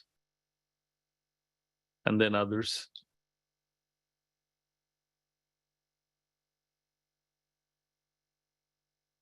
Maybe I can, Marjorie, and just say that I was talking to Matt in the hallway a little bit to get clarification, and I thought maybe it would be helpful to provide that more to the broader group about adding people of color to both the supplemental and or not both, that it occurs in both, and it does repeat a little bit what you were saying about some of the rationale. But also, in my mind, the importance of still that this committee could make that recommendation because of its importance. But could you maybe say a few words about what the issues are with that, and then what the issues would be with creating another set of supplemental that it did include people of color in addition to demographic index? Mm-hmm. Yeah, I mean, one of the reasons that we created these supplemental indices in the first place was to be able to use EJ Screen in the decision-making process, where the use of race might trigger strict liability. So that is the exact reason why we chose 5 basically race neutral aspects of vulnerability for the supplemental indices, whereas the EJ indices go directly back to the executive order on environmental justice. The supplemental indices are again looking at basically a race neutral set of vulnerability for specific use, mostly internal use for EPA, when again the use of race would trigger strict liability. But again, that is that's basically the reason that we did that. In terms of incorporating race then again into the supplemental indices, that kind of gets us back to where we were at the beginning when we had a 5-factor demographic index, right? One of which was people of color. And one of the most common comments that we got back was that was confusing to people, was that we did have 2 demographic indices that, one of which was 2-factor, one of which was 5-factor, both of which incorporated low income and people of color. And now, it just, again, people couldn't follow that. So with the creation of those supplemental indices, basically being race neutral, that was created for a very specific purpose. It's not well documented in the documentation, in the technical doc. The tech doc is more the nuts and bolts of the tool. It's not the policy aspects of things. So I think we do need to create more of like a policy document that kind of describes that. There is a little bit on the supplemental index in the FAQs that gets at why we created it, but it's not in the tech doc. And I will say we went back and forth for a long time about what to call it. Supplemental was nobody's first choice, but it was what made sense at the time. And we just built that in back in October. So we have some flexibility to change it and, clarify it. And it is something that we've really focused on for this administration. But, we might not always need it in that same way. So it's an evolving thing, I would say. Mm-hmm. So we also talked about climate indicators. So can you please provide maybe everyone the context with respect to what kind of climate data are you planning to use? And then we can have a discussion on that. Sure. I'll jump in on this one. So, with our climate indicators, that is also one that's been evolving. We just built our climate indicators into the tool for the first time in 2021. And what we're trying to get at has, under our current administration and what we've always done is we've always looked historically because they have felt that there's a lot of risk in looking forward at some of the indicators. So besides our sea level rise, all of our climate indicators use historical data. The science on some, and I'm not a climate expert at all, but the science on some of the forward-looking indicators has significantly more less reliability than all of our historical data. And so for that reason, we've always gone with the historical data. And, the climate indicators are something that we have started testing different ones and trying to figure that out over some time since we built those in originally. We are not where we want to be with those climate indicators yet. You talk about things like hurricanes or, tropical storms. That's something we really want to get in there. Talking about things like extreme cold. That's something that we've been talking about as well, building into the tool. The extreme heat's a really big addition, but I think that climate indicator is going to take us some time to get to a place where I think we feel really comfortable with it. And I don't really envision us building those climate indicators into our EJ scores until we get to a place where we really feel comfortable with what we've done with our climate indicators. Yeah, I'd like to just stress on the need of using not the historical indicators. even though those are what it is, and you have trust in that. But I don't foresee any utility with respect to that. So even though the futuristic climate predictions are probabilistic with high uncertainty, I think at least they provide some perspective of what the future lies ahead. So in any shape or form, if you would like to use climate indicators, I'll highly recommend to use future ones. Cindy Hu, so during the deliberation, I think the panel members are speculating what kind of empirical analysis have been done internally by the EJ Screen team. So to the extent possible, if you could maybe summarize some of the empirical analysis your team has done internally looking at the data. I think some of the analysis suggested by other panel members, including, for example, Michael recommended looking at the collinearity between the different variables. And then we have talked about, as EJ Screen's calculation methodology updates, whether there are like changes in the score for the same location. And also we do have other state and local EJ Screen tools. So maybe filter down to like data from California and compare it with the Cali-Enviro screen, something like that. I'll start off. Yeah, go ahead, please. So we have done so many different analysis of our data. We've actually taken EJ Screen and rebuilt it using Cali-Enviro Screen's methodology. We've done comparisons between EJ Screen and CGEST. We've done comparisons between our old data sets, our old methodology and our new methodology. We've done comparisons between the EJ indexes and the supplemental indexes. But we don't ever really put that data out to the public. It's more just like internal analysis for us to compare and contrast on how that looks. So, I wish that we had some good reports or something to share with you all on that, but we don't really tend to make all that public.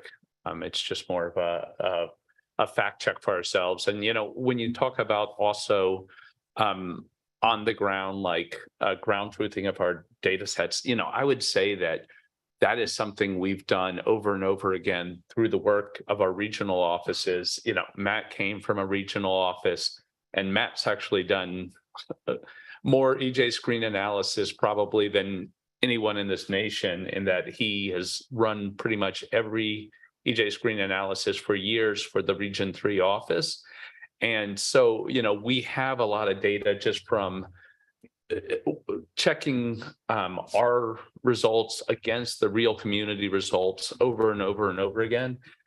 So, I don't know that we have like just pure numbers on it. We haven't done like a nationwide analysis, but we have done that over and over and over again. So I'll pass it off to you. No, I think you covered it well. And just to give a little bit of specifics, like we do a lot of analyses that make sense to us, internal to EPA. Like when we look at the EJ indices versus the supplemental indices, like we'll just basically use a generic cut point, like the 80th percentile, and we can do, comparisons that way. And if you're interested, when you look at like the 80th percentile for the EJ indices versus the supplemental indices, I think they agree on 87% of block groups. Like if one's being highlighted by one set, they're most likely being highlighted by the other set 85% of the time. But it depends, right? It depends if you're looking at an urban area versus a rural area. It depends on a lot of different things. So yeah, we're constantly doing analyses and looking at analyses and making sure that, that we stay on top of what's changing and maybe why. But there's a lot of things that go into the change, right? The demographics change, the environmental numbers change, even the block group boundaries themselves change, right? Which makes analysis difficult. Ty talked about, comparing to Cali-Enviro Screen. We've got to then take our data and use it at the track level to compare against some of these track level tools. So it depends, but yeah, we do a ton of analysis of all the data sets and continue to do as we get new years worth of data. We have a question from David Rojas.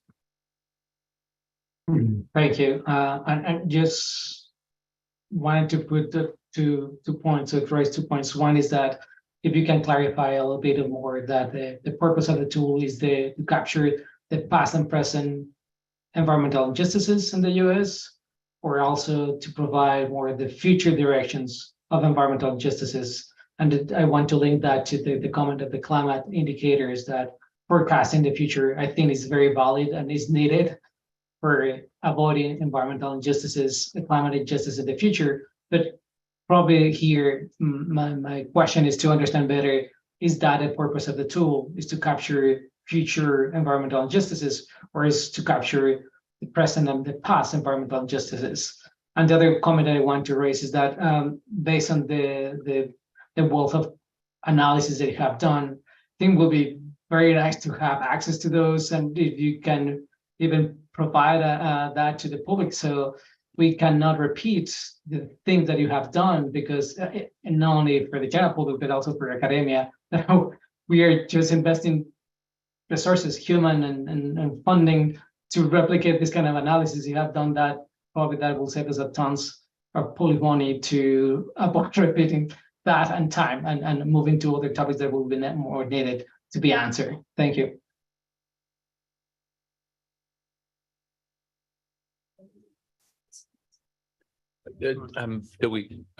I guess we should respond to that. Sorry.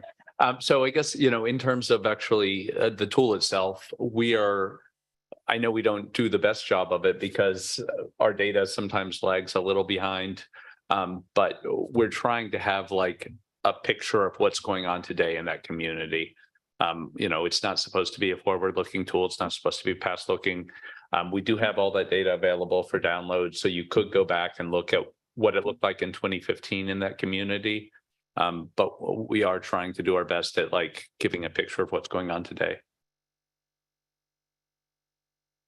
This is Adriana Zúñiga. I have a question on the visualization output of the tool. I think it looks at or takes the block census like discrete data, because their polygons starkly different, one very, very vulnerable against one not vulnerable at all. And I think it's using the socioeconomic block group data. I wonder if the visualization could use the environmental data, which is more gradient, or because, contamination doesn't look at the census block, but this is what you get. So if it's going to be used for screening, and one street makes the huge difference whether one is eligible for funding, whether the other not, I think it's more fuzzy, those borders. If they took into consideration the environmental variable, maybe it's more like appealing to or serves a better purpose. I don't know if I'm explaining myself correctly, but I see those borders very starkly different. And I doubt that ozone stops here and ends there, or, odor or whatever.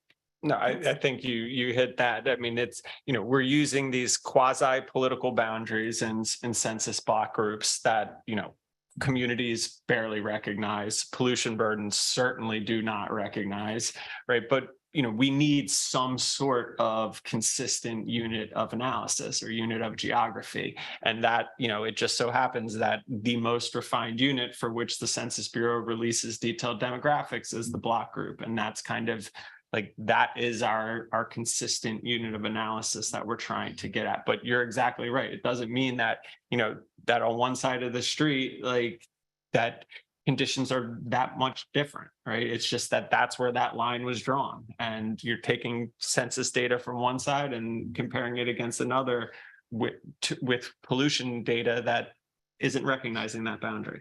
And it's a tough cookie to crack. And something else I heard in the conversations is, one of the things that we've done over the years is we've tried to break that data down in some different ways. A lot of people are using track level data. So we've started producing EJ Screen data at that track level.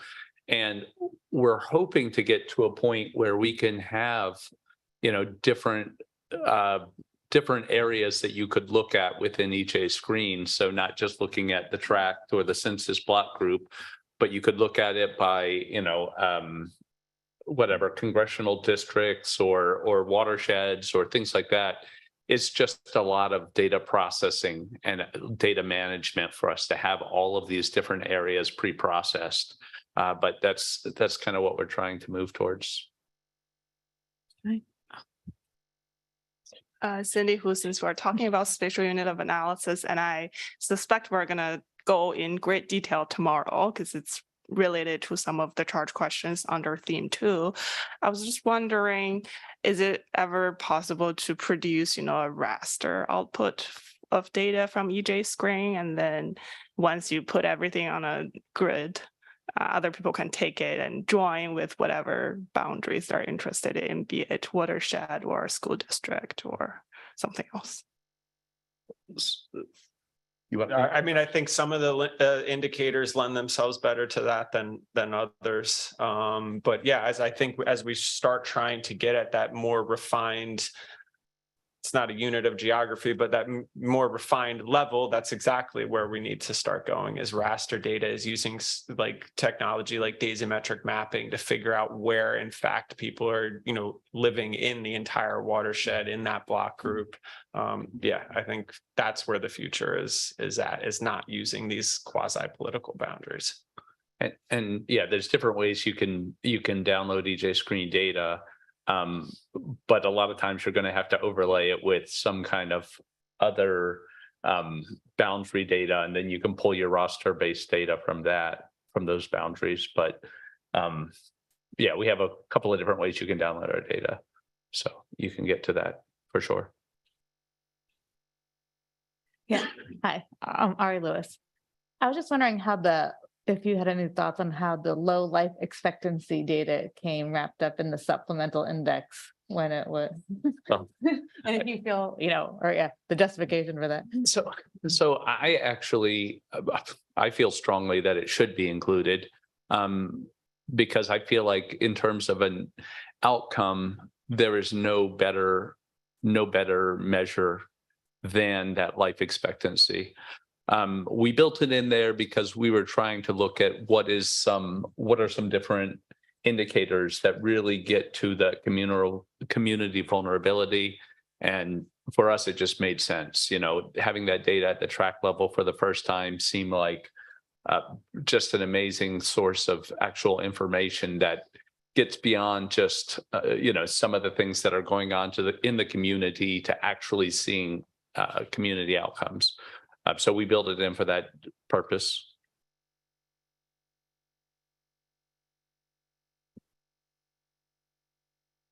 No. I actually really like it as an indicator too. I just don't know, I don't know if I like it better in there or by itself mixed with an EJ, just to keep it sort of more apples to apples, oranges to oranges type of thing. I think it's it's really, all of the health indicators I think in general are really important to have in there. Because it kind of all the modeling and the facilities and this and that, it really is about the health in the end. And I do believe it's really important. So almost don't want it hidden in there.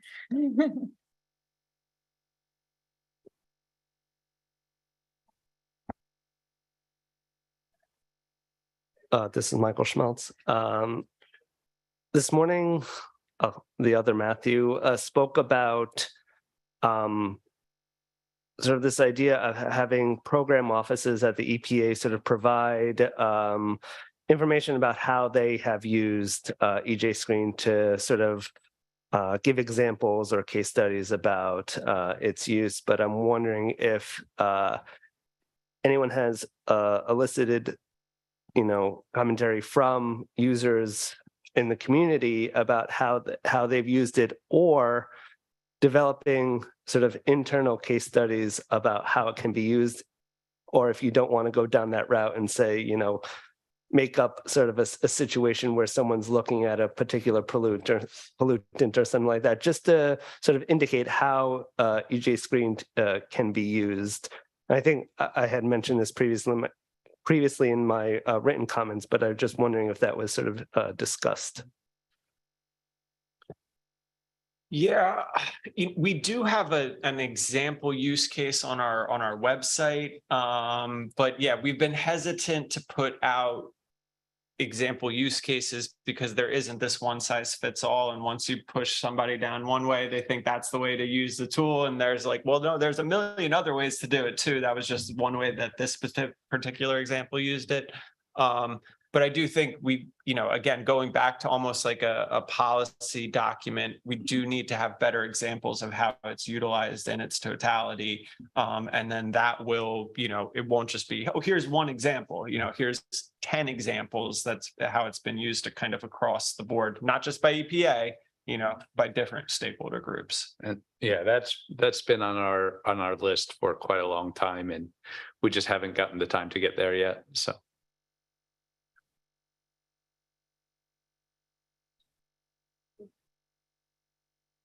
We have James first and then David Rojas.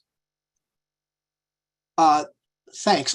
This is Jim Sad. The question I have is about the decision to no longer do population weighting. I noticed that was a relatively recent change, and the explanation was that the problem that you saw was that it in very highly populated areas or areas of high population concentrations, it sort of distorted the indices. And it seems to me that that's the point. If there's more people that are potentially exposed, it should light up as hotter than areas with fewer people. So is this to say that EJ Screen is just a location-based screening tool, or is a metric like population distribution, which is far more accurate and far more granular in its detail than almost everything else? And the general principle that if more people are affected, that's a worse outcome. Is that just not built into the philosophy of EJ Screen? James, that's a great question. That was where we started with the tool. Is we wanted to focus our efforts on where we were going to do the most good for the most people. And so we had always had that population weighting in there. That was when it was an EPA tool. And since that time, it has been used by so many other people in so many different ways. So that population weighting didn't make sense in all of those different applications of the tool. So we took it out because there were a lot of people saying, wait, how come this location here, which has the exact same demographics, exact same pollution levels, is getting a lower score than this place? And we said, well, this place has more population, so the scores were different because this population weighting. And people would get furious about that. They thought that made no sense.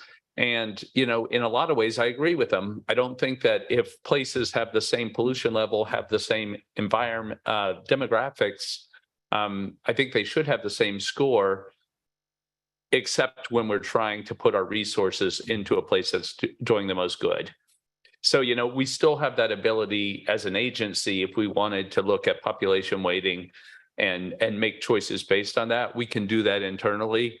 But for that public tool where everyone's using it in different ways, we didn't think it made sense. Okay, I can understand that. And, I suppose we can agree to disagree, and that's fine. But I would ask you to consider to perhaps have that as an option for some users. Mm-hmm. And because if you've already done the population weighting calculations, I realize it's processing time and all that, but it's something that might be available. And so I wanted to bring that up. Thank you. I appreciate it. Yep. And Jim, one of the things I would say too is just that I'd love to have that data out there as well, but it also gets complicated and, confuses people when we have 8 different ways our data is produced. We've got this population weighted data. We've got this non-population weighted. We've got it for the EJ indexes, for the supplemental indexes at the state level, the national level, or by county or by track and it's just like some people just get overwhelmed by all the different data.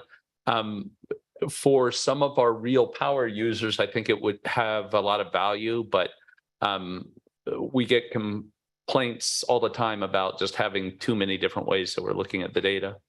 I mean, you have a monumental task. And as you add more indicators going into the future, it's just going to multiply. So I guess I'm thinking about relative importance of indicators, but I'm thinking about it from my value system, which may differ from others, but I appreciate it.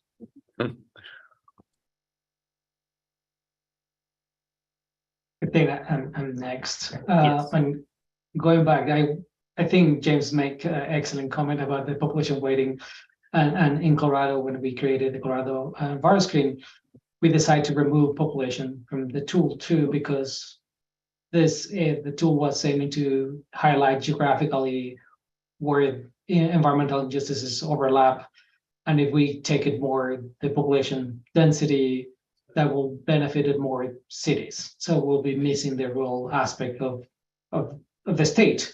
And in the US, I think we are always forgetting about the rural communities. So removing that kind of population weighting dimension will help to really value better those locations. So, but I think also something that would be interesting, and James also mentioned this, that adding that, if you already have, probably not as the first option, but my sense is that the interface is not very user-friendly, and probably can have it better ways to really present what is the main purpose of this tool, and this is the data that you will need.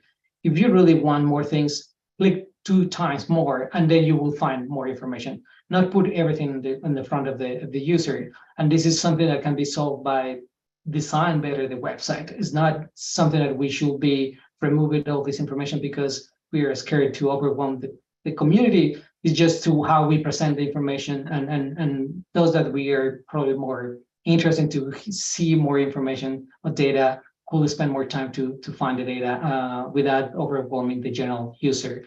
So, but my comment, I wanted to go back to the life expectancy, that I think is an excellent indicator to use, but just capture one part of the health. So, and that is one of those concepts of the biological susceptibility is part of the concept of environmental injustices. So I also feel like just having life expectancy and forgetting about the other health indicators that I already have, I think mislead what health is or how health or communities are captured. And my recommendation will be, if you wanted to add life expectancy, it would be nice to add the other biological susceptibilities indicator there that you already have. So to make this supplemental indicator more rich and more meaningful and less confusing in terms of social vulnerabilities versus biological susceptibilities. That probably is not clear why you pick only one of those biological susceptibilities and a lot of social vulnerabilities and not all and all. So it's more in terms of consistency of how you present the results. Thank you.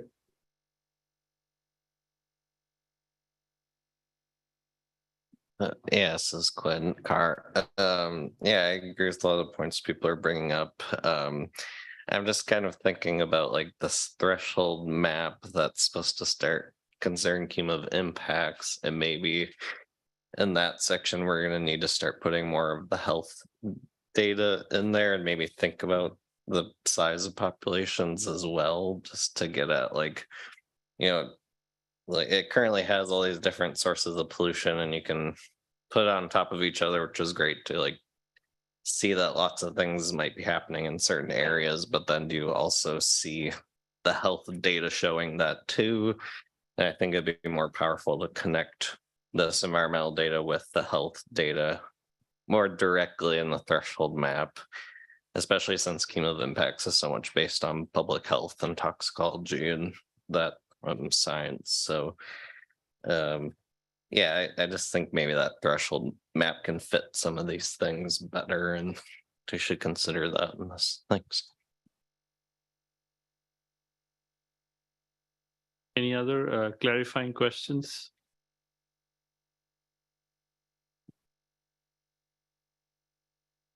This is Naomi Yoder.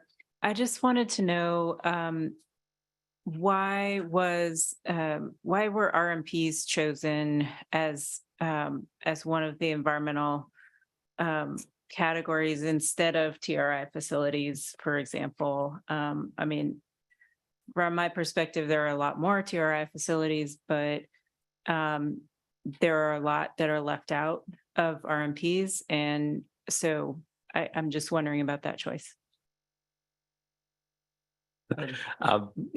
Yeah, that's going a while back on the tool. And I do not remember the logic on why we chose the RMP over the TRI facilities. One of the things that we are now doing is we're looking at building in, we still have the TRI facilities within EJ Screen, so you can pull up those TRI facilities and look at it within EJ Screen. But one of the neat things we're doing this year with the update is we're actually going to start using some of the RISI microdata in the tool for the first time. And, I think that's going to actually be a pretty good improvement in terms of actually getting to some of the actual impacts in communities rather than just, the pollutant levels coming out of some of those. Do you have? No, I think that was even pre my time of the indicator development. Marjorie Eliana, this is a follow-up to a similar question with the large quantity generators. I mean, I know you added those more recently, I think, and I get it because they're large, but it gets a little bit back to that population issue too, because there are a lot of small quantity generators that are not going to be polluting as much, but might be impacting different parts of the United States differently than the large quantity generators. And have you thought about that, incorporating that, or is that too detailed in a way? So, I will say with a lot of our environmental indicators, we rely, Matt and I know EJ Screen very well, but we rely a lot on the program offices. So we rely on our Office of Land and Emergency Management, which handles all the RCRA facilities, to help us make the decisions on which ones we should be looking at. And they had suggested that the large quantity waste generators were the ones that had the biggest impacts in the community. And when you started to pull in all of the small waste generators, it could kind of, you don't want to say that one of those small generators is the same as one of the LQGs. So they suggested just to go with the large quantity because they said that those are the ones that they really felt were going to impact communities more. And, we see that with some of our other indicators. If you start bringing in all of these mom and pop shops, dry cleaners, sometimes can get, they're regulated facilities in a lot of ways too, but you don't want to bring those in at the same way that you would bring in something like one of these giant facilities that really puts a lot of pollution in communities. So. And one thing we are looking to generate is a facility density indicator, right? That will look at counts of facilities, but it still brings into play exactly what Ty was just talking about. No two facilities is created equal. Do we start looking at their RISI score? Not every facility has a RISI score. Dry cleaner isn't the same as a petrochemical, facility. It becomes difficult. But yeah, I mean, a facility density, looking at all the facilities, in the area, I think is appropriate.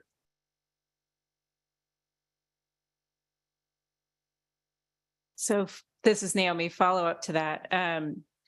When you say facility density, would that be a point representing each facility, or like for Baytown in Houston, there's 4 air permits for the complex. It's a huge campus. So, could we count that as 4? How would you do that? Those are the exact questions we're trying to figure out right now.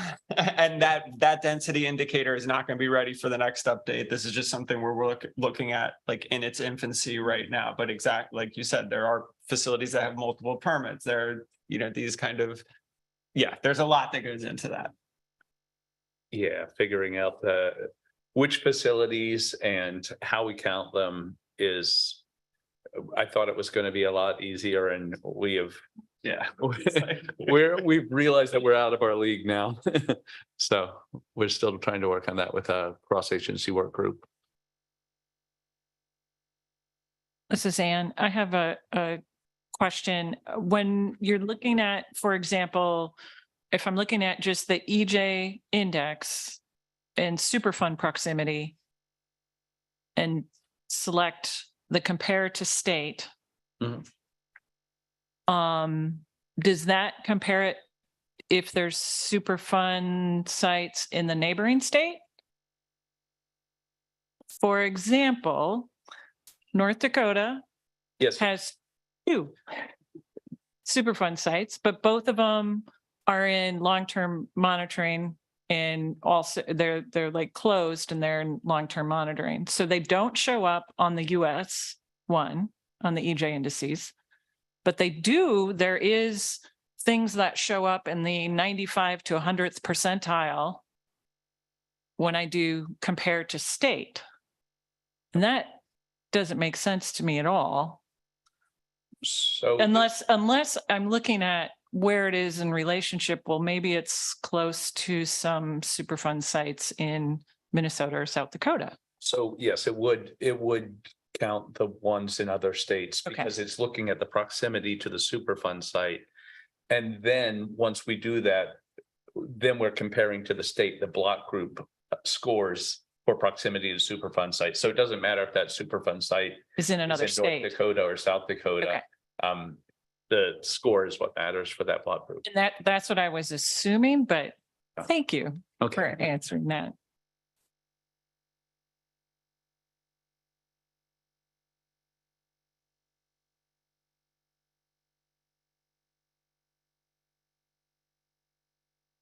Any other clarifying questions for today? They'll be back.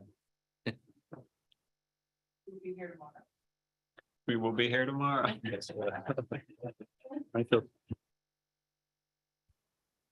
Michael Schmeltz. I think one point that Dr. Rojas brought up before, and something that you had just mentioned in talking to OLEM about how you sort of conferred with them about, what decision you made to sort of include.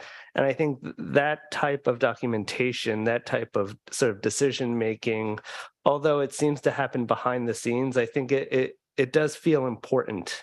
At least to me, that's how the decision was made going forward. And I know it may seem like a lot of paperwork, but I think it's important to let others know how the decision came to be. That way, when we have these discussions or these questions, I feel like a lot of that potentially had been answered many times before previously, but it was maybe never written down or, never captured somewhere. So I don't know if that's a process that can be considered going forward, or just sort of thinking about that decision-making process and documentation. In the technical documentation, we explain why we include each of the different environmental indicators. So, insofar as you don't feel like there's an adequate explanation of why we include something, let us know that, and we're happy to expand on that, because it should be something that people can understand from those tech docs. And one of the things that we're trying to kind of balance is that, I actually revamped the entire tech doc and took the 2 years ago version that was 116 pages, right, and narrowed it down to 54.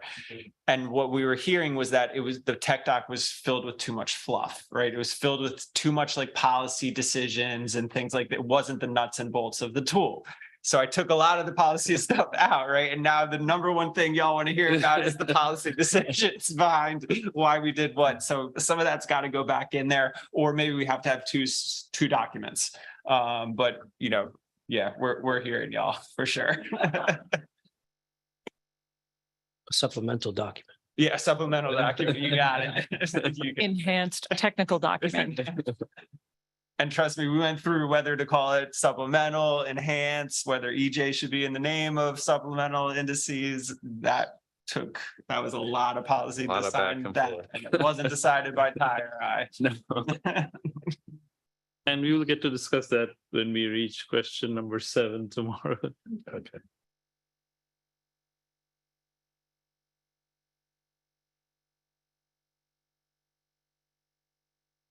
Any final questions? Okay, thanks again, Matt and Ty. Sorry, Oh, sorry. sorry. One question regarding just as an overview of the data sets or the different indexes and Reginald Archer again. And I'm curious whether it seems like it would be useful, or at least maybe for me, to be able to, if I was, let's take diesel particulate matter, for example, and I want to look at, hotspots across the country. It seemed like that would be a useful sort of visualization for each of the different factors, or where there's a combination of factors where there are just hotspots across the country, and not, so it wouldn't be a comparison within the state, but we'd look at various areas across the country, not a particular neighborhood, for instance, but where several neighborhoods are, maybe that would give us an indication of sort of the broader environmental factors in a geographic region, for instance. So almost like a threshold analysis, but more of a hotspot where several indicators or one indicator may be really impacting a region. That's something that is possible. We do have the ability to map out the environmental indicators by percentile. So, you can just look at that PM data for the nation and really kind of see just visually see where are those spots where the PM data is the highest in the nation, without any of the other demographic information added in there. So, I think that does a pretty good job of that. Maybe I'm not understanding exactly what you're talking about in terms of hotspot mapping. Well, I think you're saying not necessarily look at it at the block group level, because we do make the environmental indicators all available by themselves, right? Not combined with any of the demographics or socioeconomics, but it is being displayed at that block group level. One thing we do have in the places tab is we showed non-attainment areas. That's different, right? That's not going to be, it's not at the block group level. It's not also getting at exactly what you're talking about. But there is the ability to look at some of those environmental indicators on their own.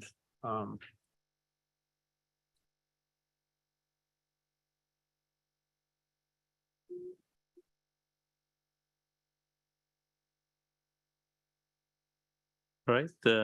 Thank you. Thank you, all of you, and look forward to seeing you here tomorrow. And I'm turning it over to Zaida now for adjournment. Thank you everyone for a great first day.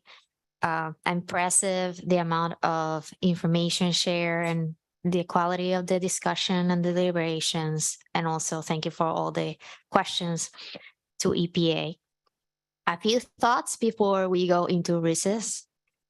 First of all, we have received a written comment, so I will be sharing with that new one with the panel tonight. And I also will be posting on the SOE website. As we move forward, it will be great if we can, you, all of you, can identify short-term recommendations versus long-term recommendations. So please keep that in mind as we move forward to tomorrow and Wednesday, right? Also, these are coming for the public. So please, if there is any additional written comments that needs to be or wants to be shared from a public member with the panel, please email me at figueroa.zaida@epa.gov.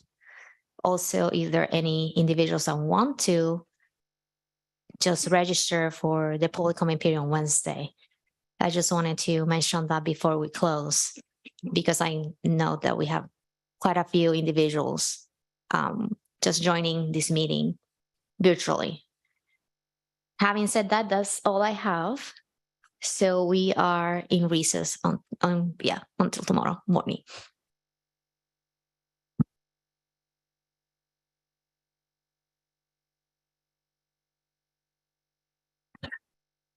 8:30 a.m. tomorrow morning.